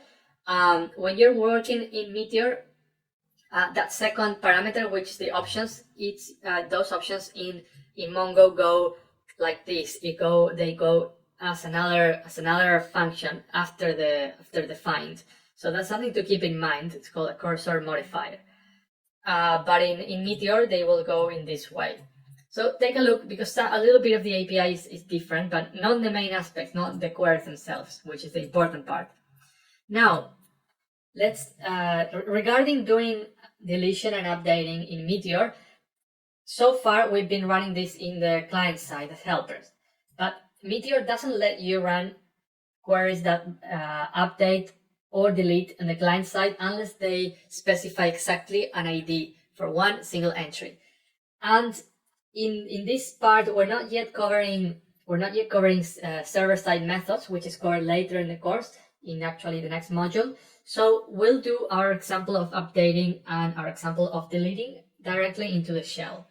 So if we go to our shell, let me show you firstly the deletion, which I already did it and rebuilt our database. So you type remove, and then you type in a selector.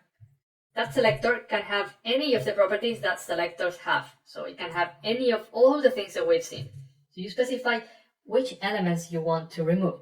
Obviously, you should first do a find so that you make sure that you are selecting the correct data, and then you remove, because once you remove it, it's gone forever. So, for example, let's find all the elements that have a total that is greater than 2000, and that will give me error doing query failed.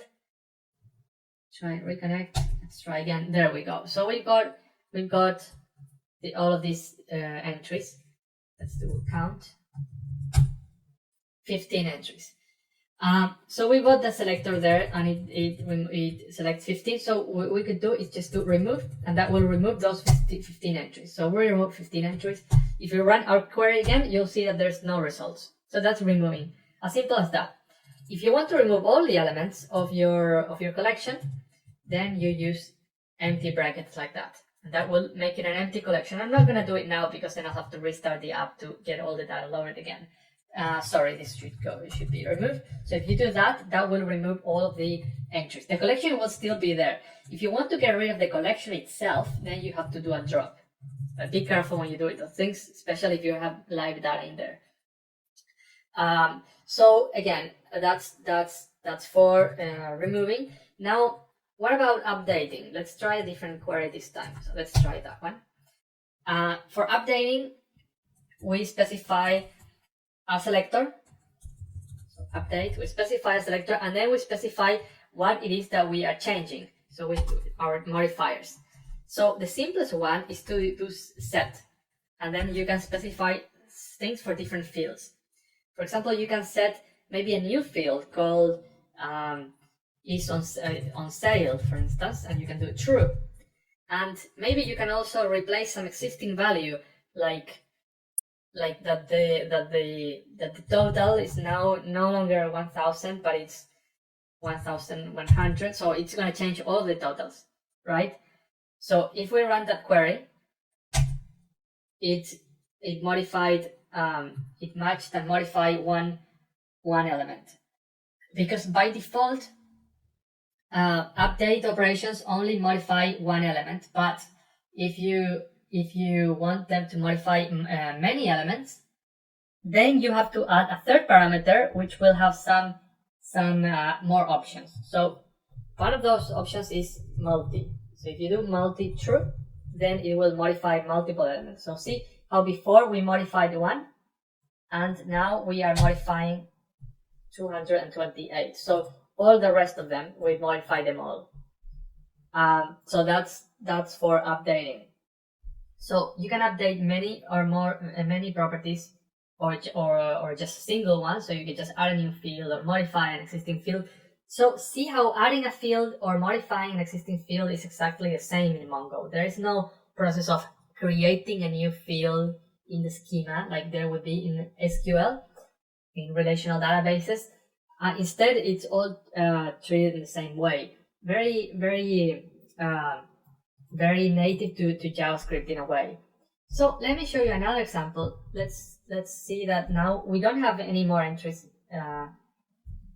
No, we do have them, but let's grab the ones that are over 2000. That doesn't match any.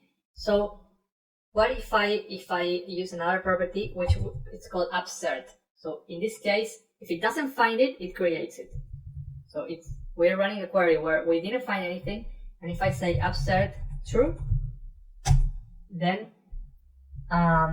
let's see, there's some extra bracket in here. Oh yeah. So that one goes there, and I think we're good now. So see that we didn't modify anything, but we did absurd something. We absurded one, and this is the idea of the new entry. So if we do a find now, if we do a find, and we find whichever element is on sale true and has a total of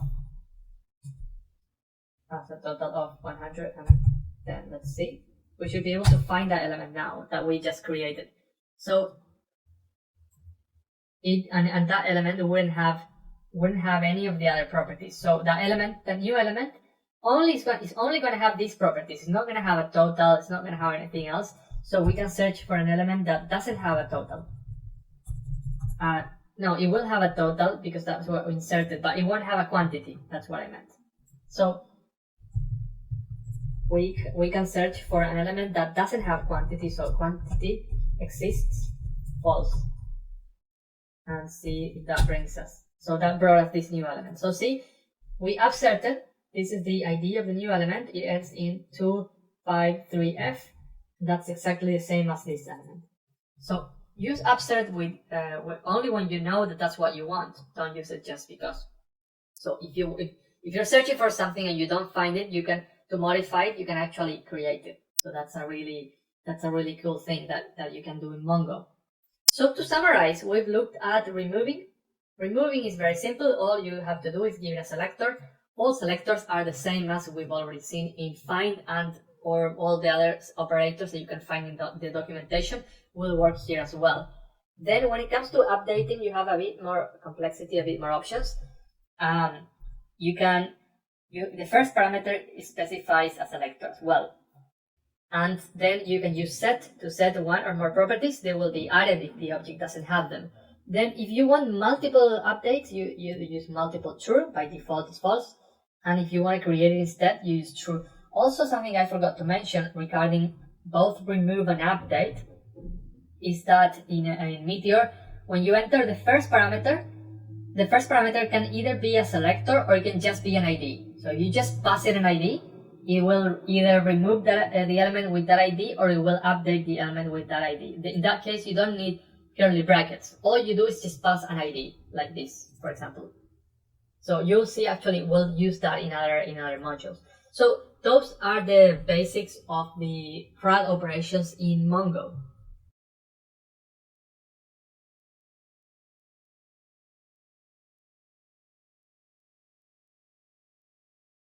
Subscribe now and press the bell icon. Never miss an update. When you start learning Meteor, you'll most likely work on a single demo app where all of the code will be in a single JavaScript file and all of the HTML code will be in a single HTML file.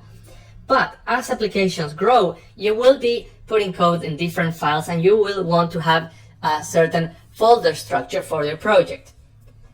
Also, it's important to know how files are loaded in Meteor in terms of which files are loaded first, what's the file load order, and all of those things are what we'll cover in this lesson. So, we'll focus first on the special folders that are available in Meteor for you to use, and then we'll take a look at the loading order of files. Everything that you put inside of a client folder, it can be a client folder on the root of your project or anywhere else, it can be inside of another folder, will only be loaded on the client. It will not be run by the server. Using the same approach, everything that's inside of a server folder, either on the root of your project or inside of some other folder, will not be available on the client side. Then everything you put inside of a public top-level folder will not be run at all. Those will be files that you can just access in your HTML. For example, image files, robot.txt files, any file that you want to keep as is. It's usually assets. And also on the server side, you can also have assets for the server side, which would go on the private folder. And you can only access those using an API called asset. Then, if you create a folder called compatibility inside of a client folder, that can be used for JavaScript code that will be kept as is, and you might be declaring global variables in there using the var keyword. I'll talk a bit more about that later. Then there is the tests folder where you can run tests on your app. Then if you're working with some Node modules for your local development environment, you can have that all in Node modules, and that's not going to be included in your Meteor app. And then you can use a folder called packages for local packages for some applications that are a much larger scale, where you really want to keep the code separated from each other and work on different packages. So in regards to variables, whenever you declare a variable using the var keyword in Meteor apps, that variable is only available on that file. That's a local variable in Meteor.js. Whereas if you don't use the var keyword, you're creating a global variable for your entire Meteor application. That's why I was saying that compatibility code might want to create global variables using var. So that's where you could include some existing code that you really need to keep as is for some reason. Then in regards to loading order of the files, there are five sort of golden rules that are present in the official Meteor documentation. So I'm going to point you up in a bit after showing you this. The first rule is that HTML templates go first. Those are processed first and they are put together in a single document. Then all the files that are of this format, main.something, are loaded at last. Regarding the rules, the higher the rule, it replaces all the rules below. So for example, if you have main.html, it's actually not loaded at last because it's a HTML template. Third rule, files inside any lib folder go next. So sorry about this error here. Go next. And this includes not just top level lib, it can be lib folders inside of other folders. So you could have client and /lib. Then files with deeper path are always loaded before files with less deeper path.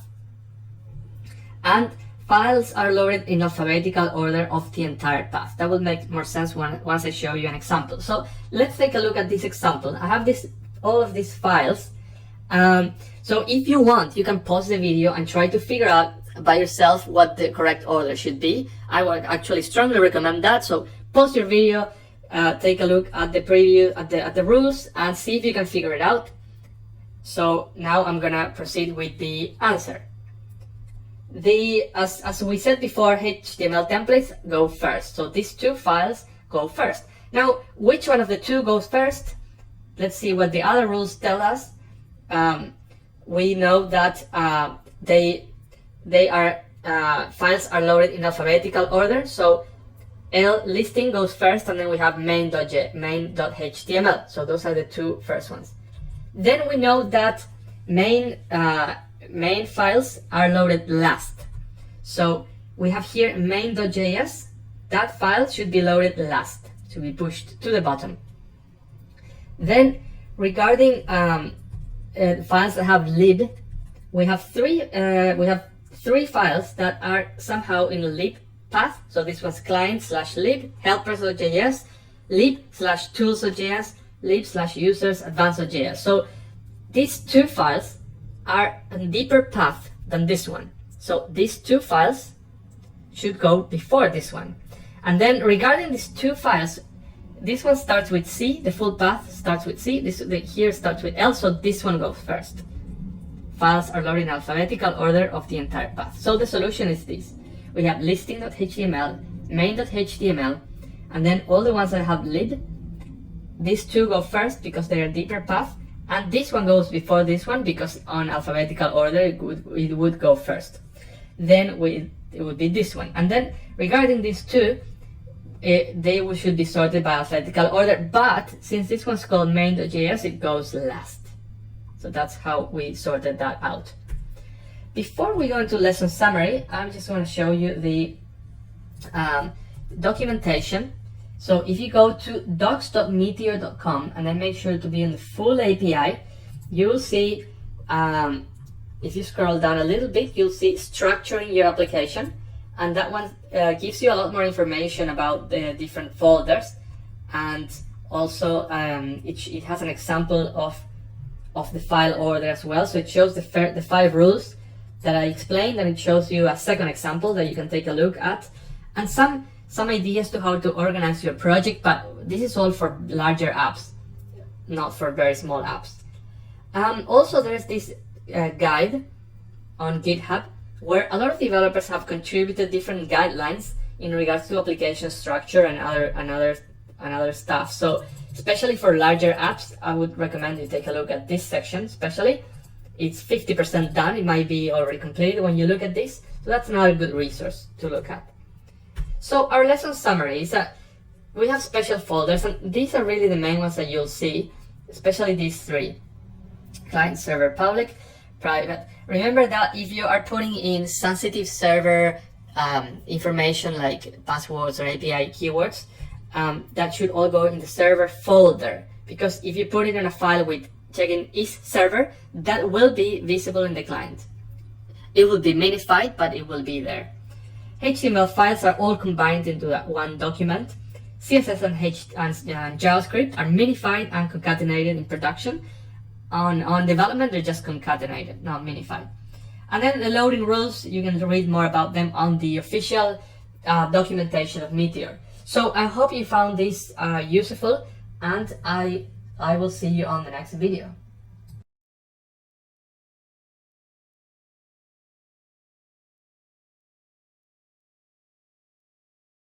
In this lesson, I'm going to define a folder and file structure for our social network project so that we can continue with code that's a bit more organized, readable, and easier to maintain. I would like to have a folder for my client-side code, which I'm going to call client. As you know, the code in here will only be available on the client side.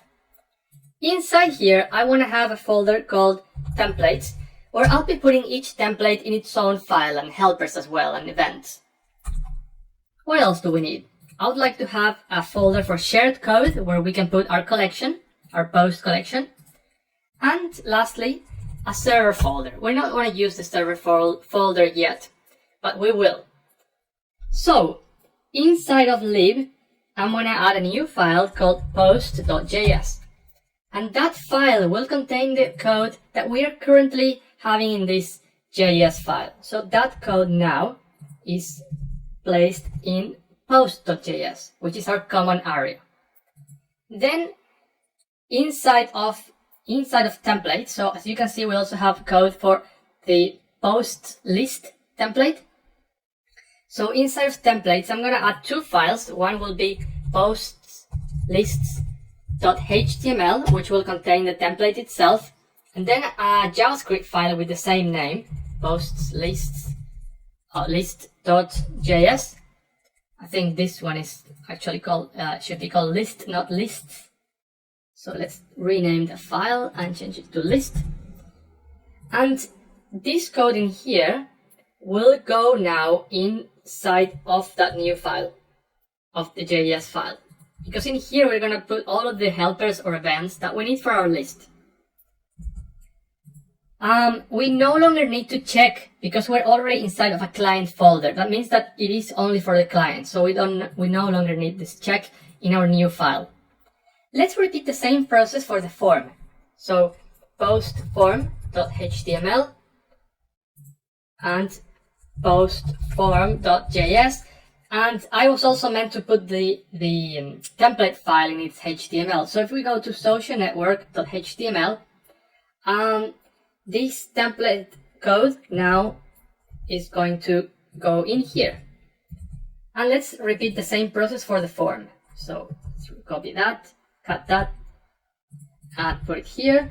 And then our JavaScript code for the form template, this one here. We are going to grab all of this and put it in postform.js. So we basically don't need this file anymore, so I'm going to delete it. And I have to close it here as well. So as you can see now, we have a better organization of our code. And the application works in the exact same way. So we haven't broken anything. But now it's much easier for us to move forward because everything is now it's in its own file and it's been included in here just like before. When it comes to JavaScript code, we know that this is a collection. We will be adding some collection methods in here. And we know that for each template, there is a corresponding JavaScript file, which has the helpers and or events.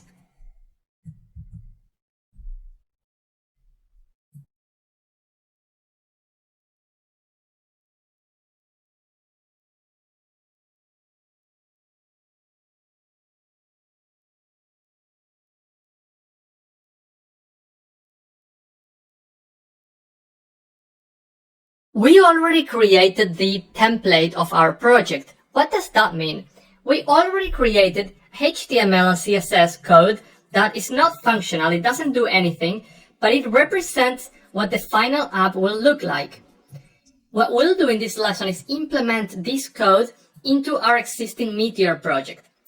In terms of functionality, the only functionality we'll have now, for now, is just adding posts. Everything else will be added in the following lessons. But at least it's gonna look good right away. And you'll see how easy it is to integrate HTML code and CSS code into a project like this. Normally, when I start a new project, I like to start with something like this when it comes to functionality, but then also in parallel, sometimes I make the final design in this way, and then at one point you integrate both. So let's do that. We have now a nicer folder structure, and that will also help us with this integration. So what you need to do is open folder of and open the template files, the HTML and CSS. So I've done that already, and it's open in another Atom window. So in here, what we had at the beginning was just HTML like that. So we're gonna copy. You don't need to add HTML tags in Meteor. That's added for you. But we can start here. So you can just copy all of that code up in this part, and then for all the rest, let's begin by just copying everything, and then we'll take care of the different segments of this code. So for now, I'm just gonna copy everything in there. In regards to CSS, the CSS also needs to be copied, and CSS files, if you have many CSS files in Meteor, they're all concatenated into one file automatically for you. So you don't have to worry about including files like this, like what we used to do, where we had to include files like that. That's no longer needed in Meteor because CSS is included for you. So we actually have to get rid of that line. Great. So we have our CSS now, and we have our HTML. Let's just see what this is looking like. So we've got our new code up here, and then all the previous stuff up in here. But this should be the form. So where we have this post form, I'm gonna cut that and find my form. So this is where my form is. So I'm gonna just output that, and I want to take this with me. So I'm gonna cut that and go to the form template, and just make sure that it really looks the same when it comes to IDs and classes. So now we actually have our form, and it's fully functional, because if I enter something here, you'll see it up in here. This will be then the remaining part, our list. This is what our list HTML looks like. So this needs to look like the style one, and needs to be in the right position too. So let's find this template where we enter it and find our list. Our list is this whole thing here. So we're just gonna put that in there. See how the list has the class post list? So let's add that to our list. Let's give it the class post list. What else? All the LI elements have a class called post. So we need to add that as well. And the content doesn't just go inside like that, but there's a div that we need to, there's a couple of divs. So we've got this div at first, which has the actual content. So we do need that div, and the content goes inside. And then we also have another div for the author, which is something that will be added later, and the follow link as well. So let's add those, and also let's now, since we've added this part, these are all just copies of the previous one. We can safely get rid of this list here, and now we should have our app working the way that we expected it to work. So see how now the posts that are shown are whatever we enter. So if I enter some new post, that is what is shown in here. To summarize, we've grabbed an existing HTML and CSS template, and where is it? Here, and we've copied the relevant content into our Meteor project. The CSS can go just, it's just a copy paste, whereas the HTML requires a bit more work because some aspects are actually not hard-coded elements. We'll be doing the same thing for the other sections too. So just wait until we do that as well. But for now, we've got the form working and the lists. So we can now implement more things of our social network. And from now on, everything is just going to look the way it should look.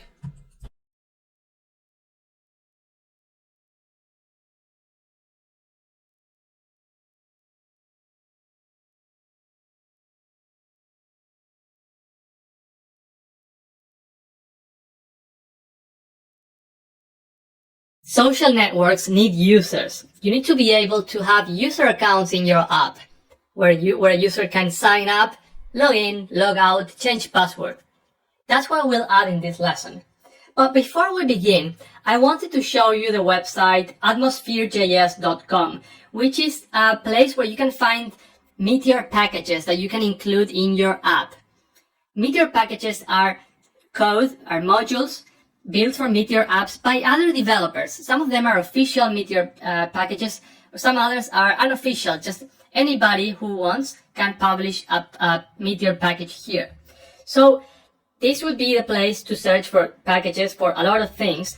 And the way to add a package is to simply type Meteor add and then the name of the package, the full name, as shown in here. So the most popular Meteor package for user accounts is the official one, and I've already installed it for you because it takes some time to download. So the way to do that, my Meteor app is still running, so you can either stop your Meteor app and install the package and then rerun it, or you can open another terminal window and go to the same folder and type Meteor add. And then the packages I've added are accounts UI and accounts password. This basically gives us the ability to have users signing up using a username and password. And accounts UI provides some default styling so that we can have already a button and a few, so that it doesn't look as raw as our app previously looked. So I've added that for you. It says here that they were installed. So we can get started right away, actually. The account login area is going to go on top of everything. So I'm going to put it here. And the way to do that is by inserting a template called login buttons, which is added to your project after you install accounts UI. So see how now I've got sign in link up in here. And I can create a new account like this with an email and password. But I don't really want to have email to log in. I prefer a username in this case. So we're going to have to add some configuration for this to work. So inside of client, I'm going to create a new file, which I'm going to call config.js. You can use this file to add configurations as needed. And the code for us to only do username sign up is accounts.ui.config. So this gives us access to this account package that I installed. And then the property we need to pass is password sign up fields. And in here it's username only. So if you read the documentation of these packages, you'll find this option as the way to make sign up be done via username. So let's create a username, example 1, password, repeating the password, And now I can log in as a user. I can change my password if I so want. And I can also sign out. So we've got user accounts now. If you open another terminal window, in this case our second window, the project needs to be running in here, and you type Meteor Mongo, you will see that, let's see, show collections. You'll see now that there's a users collection that wasn't there before. So this is where all of the users are stored. So if we do db.users.find, see that it shows this user that I created, example 1, and the other information is there too. To summarize, Meteor gives you access to a huge ecosystem of external plugins, and we've installed one here. We installed a couple actually.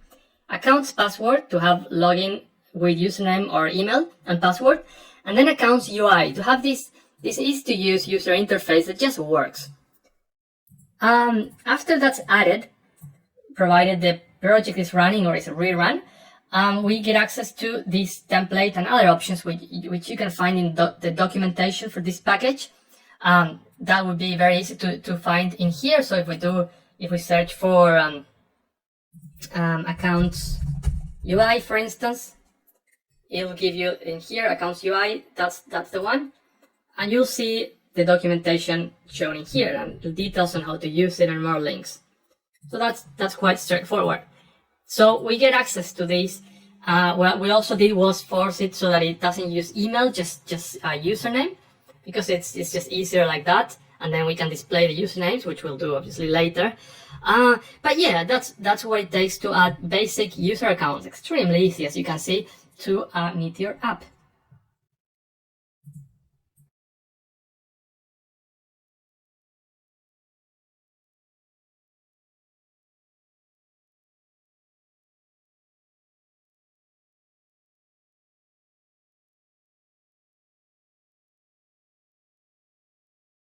When you are not signed in, there are things in here that you should not be able to see. For example, you shouldn't be able to see this part because this will eventually show your username. So if you're not logged in, there's no point on showing this at all. Then also, why would you want to see who you're following or who's following you if you're not logged in? We don't know who you are. Also, you should not have access to this form. So in this lesson, I'll do some template level checks to see whether the user is logged in or not, and whether those areas should be displayed or not. So let's start from top to bottom. This username area is here. And so what I want to add here is a check. And I can check things using an if statement of spacebar allows you to do that. So that's how you close your if. So if the condition is true, this will be shown. Otherwise, it will not be shown. What is the condition? The condition is current user. The user accounts package provides you with the ability to have this and to use it it's a helper basically, and you can use it in your templates. So see how now that's no longer there, but if I do log in, then you'll see it. And then as I log out, it's no longer there. So we're securing then this area, the top area, or better said, we're hiding it. So we're hiding also these two areas in here, the people that you are following and the people that follow you. Those areas should also only be visible if you're logged in. And lastly, the form in here. So the part where we add this form should also be hidden if this is the case. So if in here and if in there. Yep, so there we go. Now the areas that are public are only visible until you sign in. And then once you sign in, the rest of the areas become visible for you as well.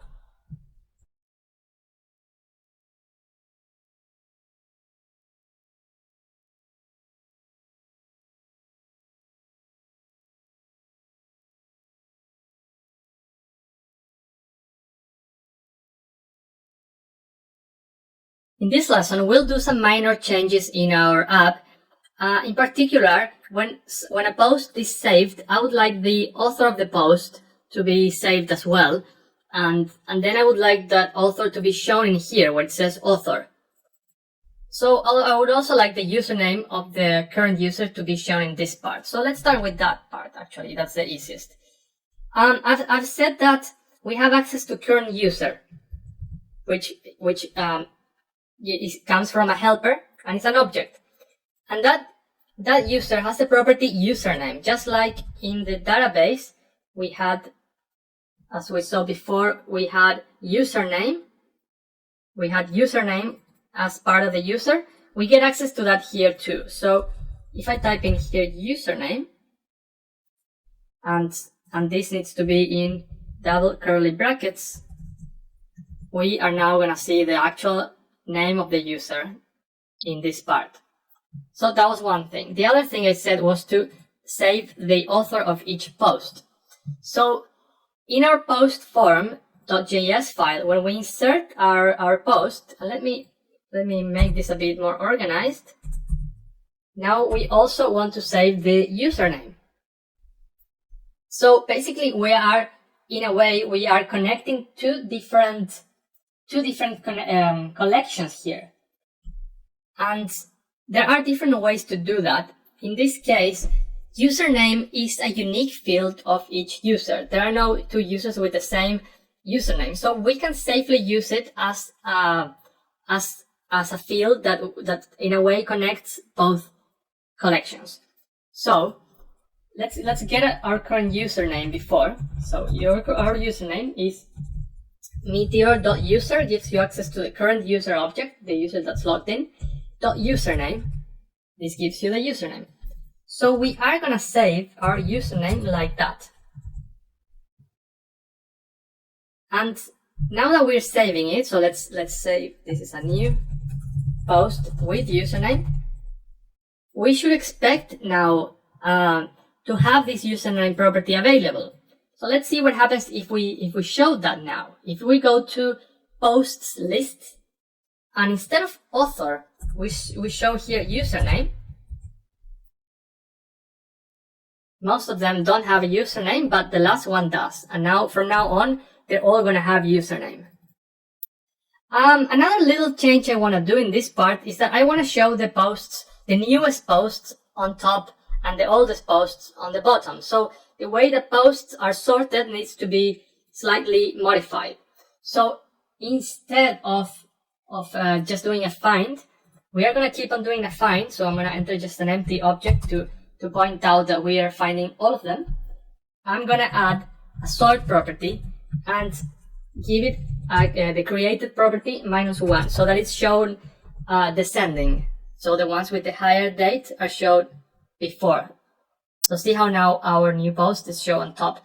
And anything else I add from now on is also going to show like that with the username. And everything else is added now inversely chronologically. So this was the very first post and therefore it's now the last one. To summarize, we did a few tweaks. We show the username up in there by simply, where's the file here? By simply accessing current user.username. Then when we save a post, I'm saving a username property, which is the username of the current username. And that is now also shown on the listing.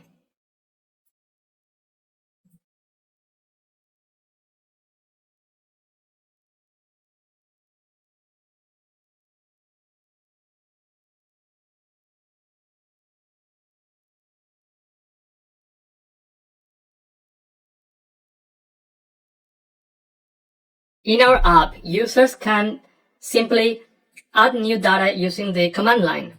Using the console. So I can insert new posts using the console. That, when you are actually going into production, is kind of a dangerous thing because it means that anybody, whether they're logged in or not, can insert a post into your database. And the way we have it set up now, they could even insert any username. So they could insert a post for the wrong person if they want to do that. So there are a couple of things that we need to change. The first one is to disable modifying the database directly on the client side, whether it's the console or whether it's this client side methods. For that, we need to find another terminal dialog while the app is running and type Meteor remove. Actually, it doesn't need to be running, but we just keep it running so that we can keep on going. Meteor remove insecure. So the insecure package is what gave us that behavior, and it was great to develop, but it's kind of dangerous. So let's see what happens now when I try to enter something. Now I get this access denied, so I can no longer enter things directly on the console. So if I try this thing we were doing before, like inserting, access denied. So how can then we make this work if we do need to do this code? For that, we can add what's called a method in Meteor. So a method is some code that can be shared as well on the client side and the server side, but it gets the same code gets executed on both. So the server side is the one that will prevail if there are any differences, and also you can add validation there as well. So you can add validations and check whether you're actually logged in or not, and things like that.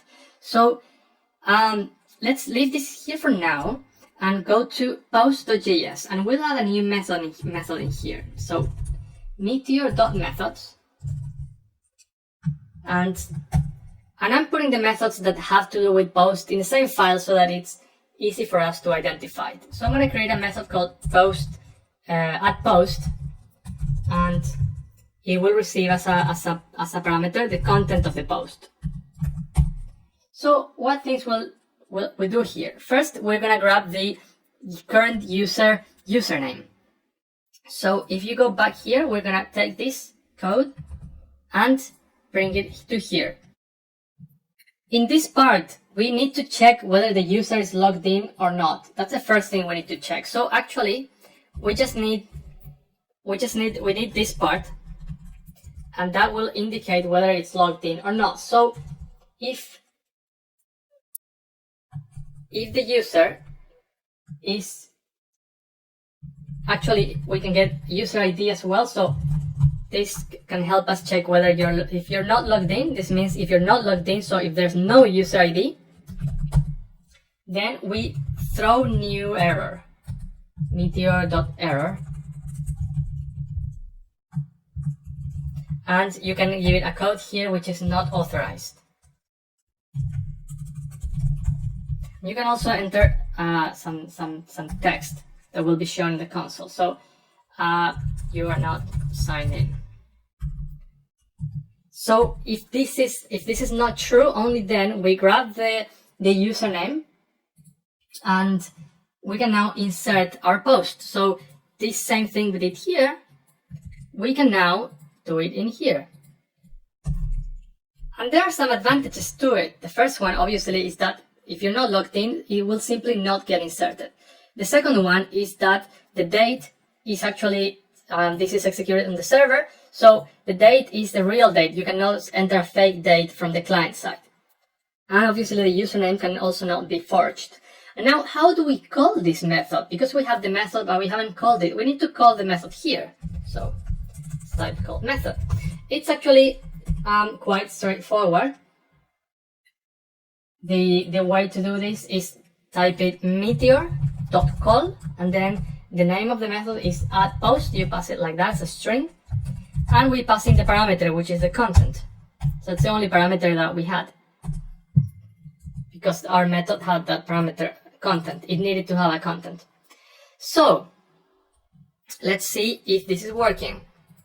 Yeah, so we've got it now, and we can no longer enter things like that. We can no longer save this in any way unless you call the method, and the method will be checked in the server and in the client as well, but more importantly in the server, because that's where real validation needs to occur. The client can do anything they want, but the server is out of their reach. So if the user is not logged in, it will simply not be saved, and the date will be correct, the username will be correct.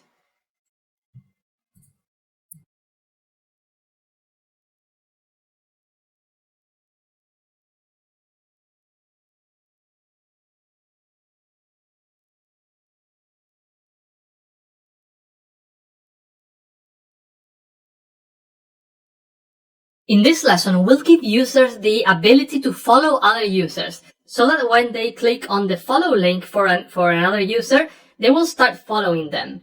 In the following lessons, we'll take care of our sidebars, following and follows you. For now, we're only going to focus on the actual following action.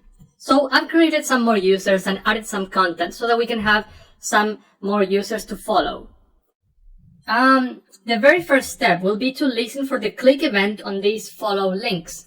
So if we go to posts list.html, I would like to give these links a class so that it's easier to select them. So I'm going to give them a class of follow link.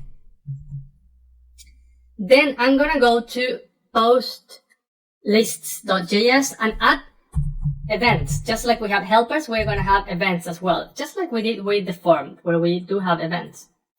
So this is template.postslist.events, and the event that I'm interested in is the click event on the follow link class. So it is click event on follow link class, on the follow link class that we just created. So what happens then? We get this function. It also has this event that we can call prevent default, so that it doesn't take us anywhere else. And in here we'll call a method that we still need to create called follow. And we are going to pass the current context, which is the current, in this case, since we are on a each. So where is it? Since we are on an each loop, the current context will correspond to the current post. So the content will be the content, the username will be username, and we get access to that by just passing that. It is the same as this is actually passing the actual post. So in our post.js file, where we added this add post method, we will be adding now a second method called follow, which takes as a function the post data that we just passed in here. And what in here is where the following action will take place. So for now, let's just do console.log post and see if we are on the right track. So let's get the console up and click on following some user. So see how that gives us the information of the post. And so we've got the context, the username, the content of the post. It's all here, created. So that part is working. Now, I want my users to have an object called following, which can store the usernames of the people they follow. For that, there's something I need to do first. The user accounts package, when you add some add-ons to it, like Facebook login, all the users will have a like a profile object inside of their so it'll be user.profile. Sometimes that's not present, like now, so we are going to add that, or basically make sure it exists. So if it doesn't exist, we're going to create it. And then inside of that, we're going to add a following object that I was just mentioning, which will be an array of usernames that you're following. So inside of server, I'm going to create a new file. And this file will be called userprofile.js. Inside of userprofile.js, I'm going to type in accounts on create user. This gives me access to every time a new user is created, we get this, we can call this and execute some operations in it. So every time a new user is created, we need to make sure that the user has a profile object. So user.profile will be either user.profile, so if it already comes with a profile, that's great, or an empty object. So this is how you can use or like this. So if this exists, that will be it. This is now evaluated. If this is undefined, then it will be an empty object. And now that we know they have a profile, we need to initiate follow to keep track of who they follow. So user.profile.follow is an empty array. That's for every new user that we create. and we need to return user. So this is just something that comes with the accounts package that in a way you can intercept the creation of a new user, and we can do some checks on or add some things to it. So now that we've got this, we know the users have a profile, at least the new ones will have. So we have to create a new user now. So I'm going to create a new user. Let's call this example 2. And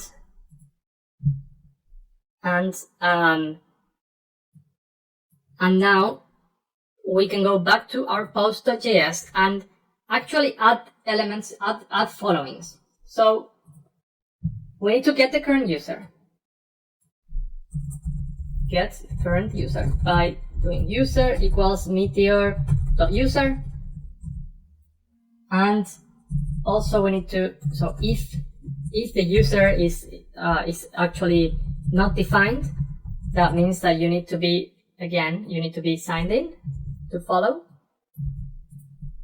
So provided the user is present, we actually need to check a few things. We need to check that you're not following yourself. So you can't follow yourself. And the second rule is that you can't follow someone twice. So we need to check those two things. The first one is user.username needs to be different than post.username, because post is the post information. So that's the first condition. The other one, it needs to be true, and this one, we actually need to check that what you follow. So the current user dot follow. So the people you're following, index of allows you to find the position of an element in an array. And if the result is -1, it means that it doesn't exist. So this needs to be equal to -1. Basically, this means the user is not already following, and this means the user is not trying to follow himself or herself. If all of that is true, then we can do meteor.users.update. And who do we want to update? We want to update the current user, so ID needs to be user.id. And what is it that we're going to do? If you find this user, how are we going to modify it? We're going to push.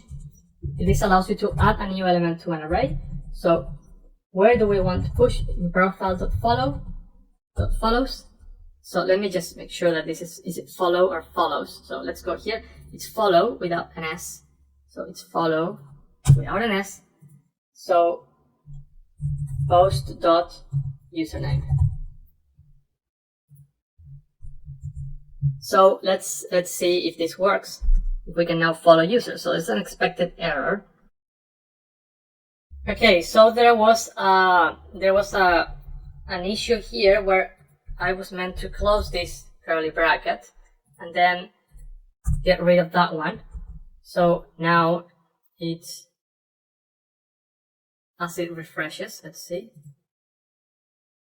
Now it's working. So let's try to follow some people. So I'm gonna follow this guy and this one here. And if we go to our database and we go to Meteor Mongo, so I'm gonna do db.users.find and see how my very last user, this one, actually has this follow, and it follows these 3 people. If I try to follow someone again, and I try this query again, see that it's working fine. It's not following other people, and it shouldn't be following himself either. So let's try that as well. So it's working well. So to summarize, we did quite a few things here, and I'm gonna go through them in a different order to how we added them. We want to make sure that every time that we create a user, we added a profile to it. And the profile is either the existing profile, so if it has one, it will keep it, or an empty object. Once it has a profile, because at this point it does have one, we create the follow object, which is an array. Then When you click on a follow link, an event is triggered, and that event is this one here. So we make sure we don't get a page refresh or anything like that. And we call a method called follow. That method itself checks that you are logged in, and it checks that you're not trying to follow yourself, and that you're not trying to follow someone you already follow. And if that is when that is the case, when those things, when this condition is true, we modify the current user by pushing a new element into its follow array.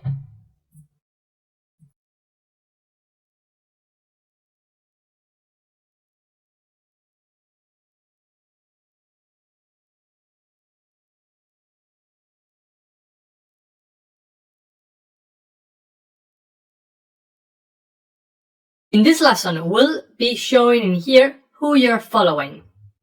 The first thing we'll do is create a new template for the profile area. So inside of templates, I'm going to be adding two files.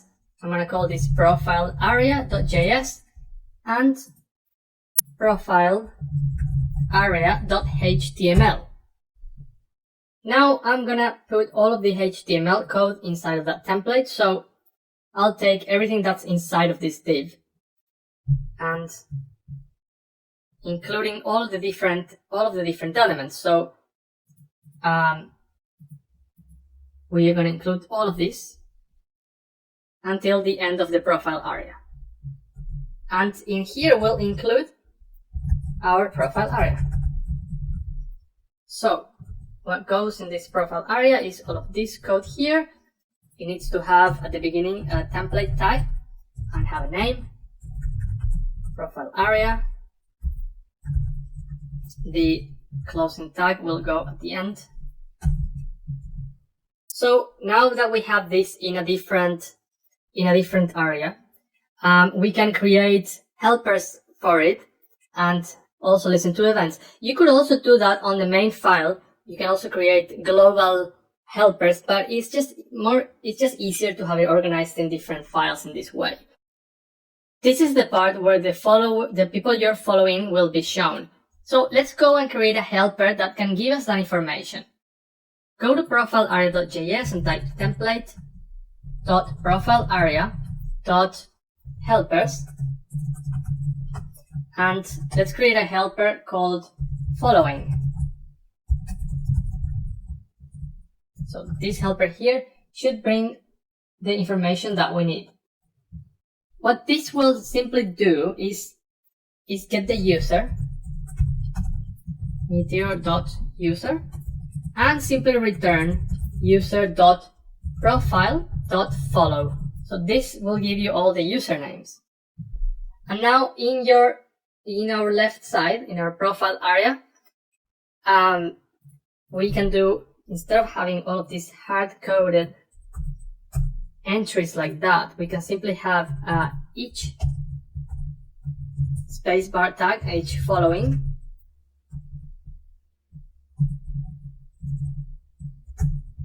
The main difference here with before is that before, when we did each individual element was actually an object, and then we can grab its properties.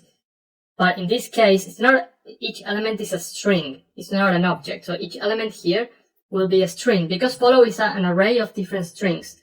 So we have to type this in a bit of a different way. So we can type something like each username in following, and then this will represent the string. This could be just A or B or C. We'll call it username because that's what we know. That's what it is. But this gives access to each individual string. So at the beginning, you're not following anyone, but then when you click, well, you can't follow yourself, but let's see this one. We get in there now. So we can try to follow a few different people, and they will all show in here because they become part of the follow array. To summarize, we moved all of the profile area, or the left side area, if you make it a bit bigger, to its own template and its own helper, so that later on we can also add events to filter the posts by user. And the way we iterated was a bit different to how we did it before. Let's look at how we did it before. Before, each post was an object that had a content property and a username property. In this case, each following is not it's not an object but a string, so we can refer to that string like this. This could be any expression, not just username. It could say s from string, and this would work exactly the same.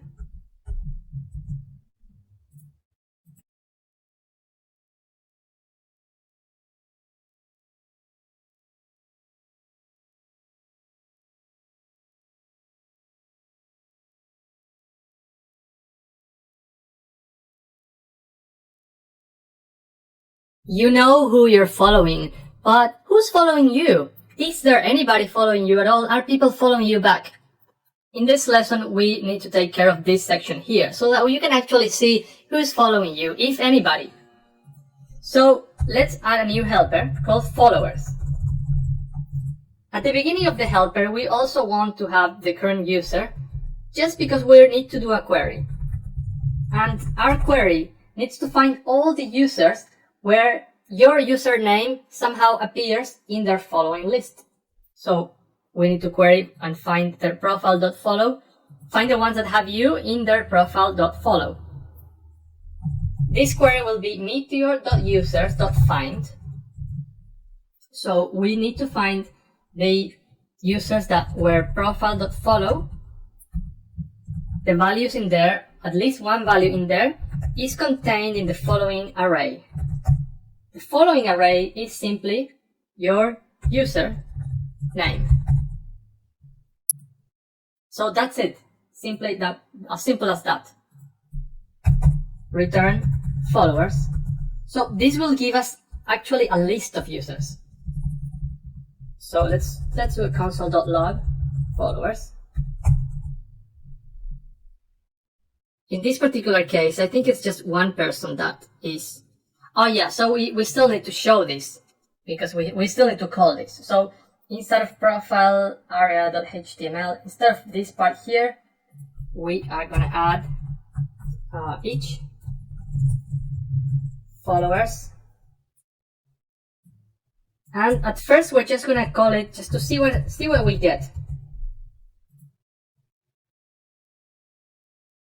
So what we got was a cursor to a collection, so we actually need to do fetch so that we can see the results as an array. So there we go. We got, fetch needs to be a method like that. So let's try again. Console here. There we go. So we found one person that follows you, username Brunilda. So each element here is an object, is a user. So we need to show that we are gonna have to do in here just username, because this will give each one of the users, and then we get the username. So there we go. That is the only person that's following you. If more people follow you, they will show up in there, and it's all real time as well. So that's about it for who follows you. To summarize, let's go one more time over the query, which might be a bit difficult or hard to swallow at first, but when you think about it, you'll realize it's simple. First of all, we grab the user. We could have grabbed the username right away, and we would have just typed username instead of user.username, but that's okay. So we go through all of our users, and we find those where this property has at least one element that's contained in this array here. And this array here is an array with one object, and with one string, which is the username. So that's it. That's basically it.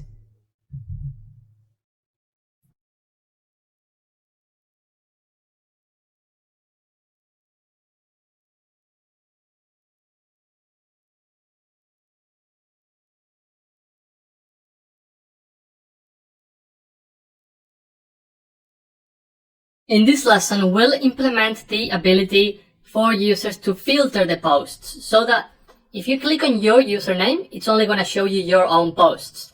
If you click on community, it's going to show you all the posts. And then if you click on any user in particular, it's only going to show the posts of that particular user.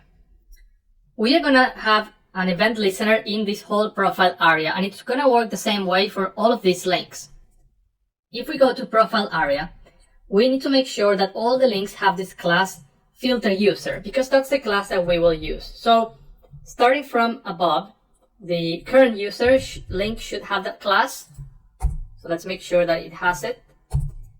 Same thing for the community link. So the community link should have it too. And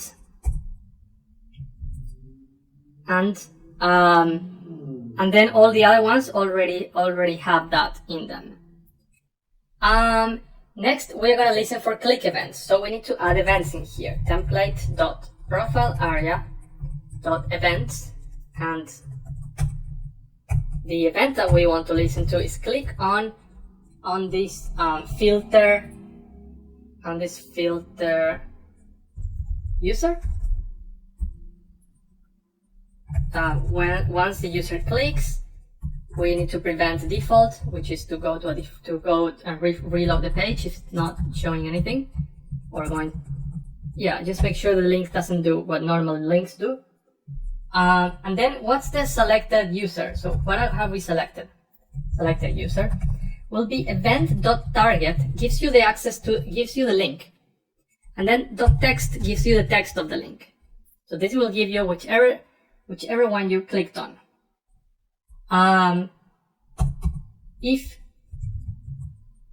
Now we're going to use a session variable. Remember when we first created this project that we saw these session variables, and we're going to create them again. So in its most simple way, this is going to be as follows: session.set username. So we are setting a session variable. A session variable is stored on the client side until you refresh the page, then it's gone. So our session variable username will have the value of selected user.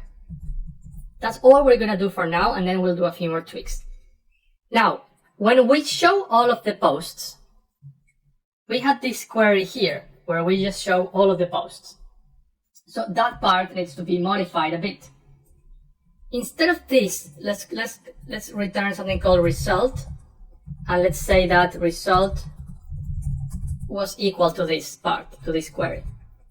So let's say that if there is if session.get username, so if this is defined, then we'll return only the posts for that user, and otherwise we are going to return the ones for all of the posts of the database. So if the user was set in here, what we can do is so let's create this result variable. In this case, result will be equal to as a query that's very similar to this one, but that specifies the username. So username needs to be equal to this get username. So this is its most basic case. If you click on somebody, now we can filter. But there are a couple of things. The main one is what happens when you click on community. And also this follows you. I think there's an error because it shouldn't say username. So I think there's an error there too. So let's take care of this error first from the previous video. So inside of profile area, we were just showing username when we had to show username in this manner. So let's make sure that that's sorted first. So that's sorted first, okay. And the other issue was community. So if this was community, then we have to actually unset this variable or set it to an empty string, to null. So let's just check that in here. So if selected user equals to community, then we will set this to null, and else we will set it to selected user. So keep in mind that if you create a user called community, this will obviously not work the way that we expected, but it does the job in this case. So now we can filter users and we obviously can follow users, so we can follow this one as well, and then we can see all of that user's posts. So this gives us the basic functionality that we were after when it comes to filtering. To summarize, we are listening for click events by this class filter, and what we do is check that the selected user is different to community. So a way, if you didn't want to have this, if you think this is ugly, you can just create a different class for community, and then you can listen for that other class, which actually I'm starting to have remorse of choosing this path. So I'm just going to do it really quickly. So if this is community, then function, let's just copy this part here, and let's just do it in a better way. So in this case, we'll just set this to null, and we'll forget about this part here. And then all we need to do is make sure that this community class is on the corresponding link, which is this community link here. So let's see. Now we have a better solution actually. So community works, and we have the same thing we had before. So that's it for filtering posts.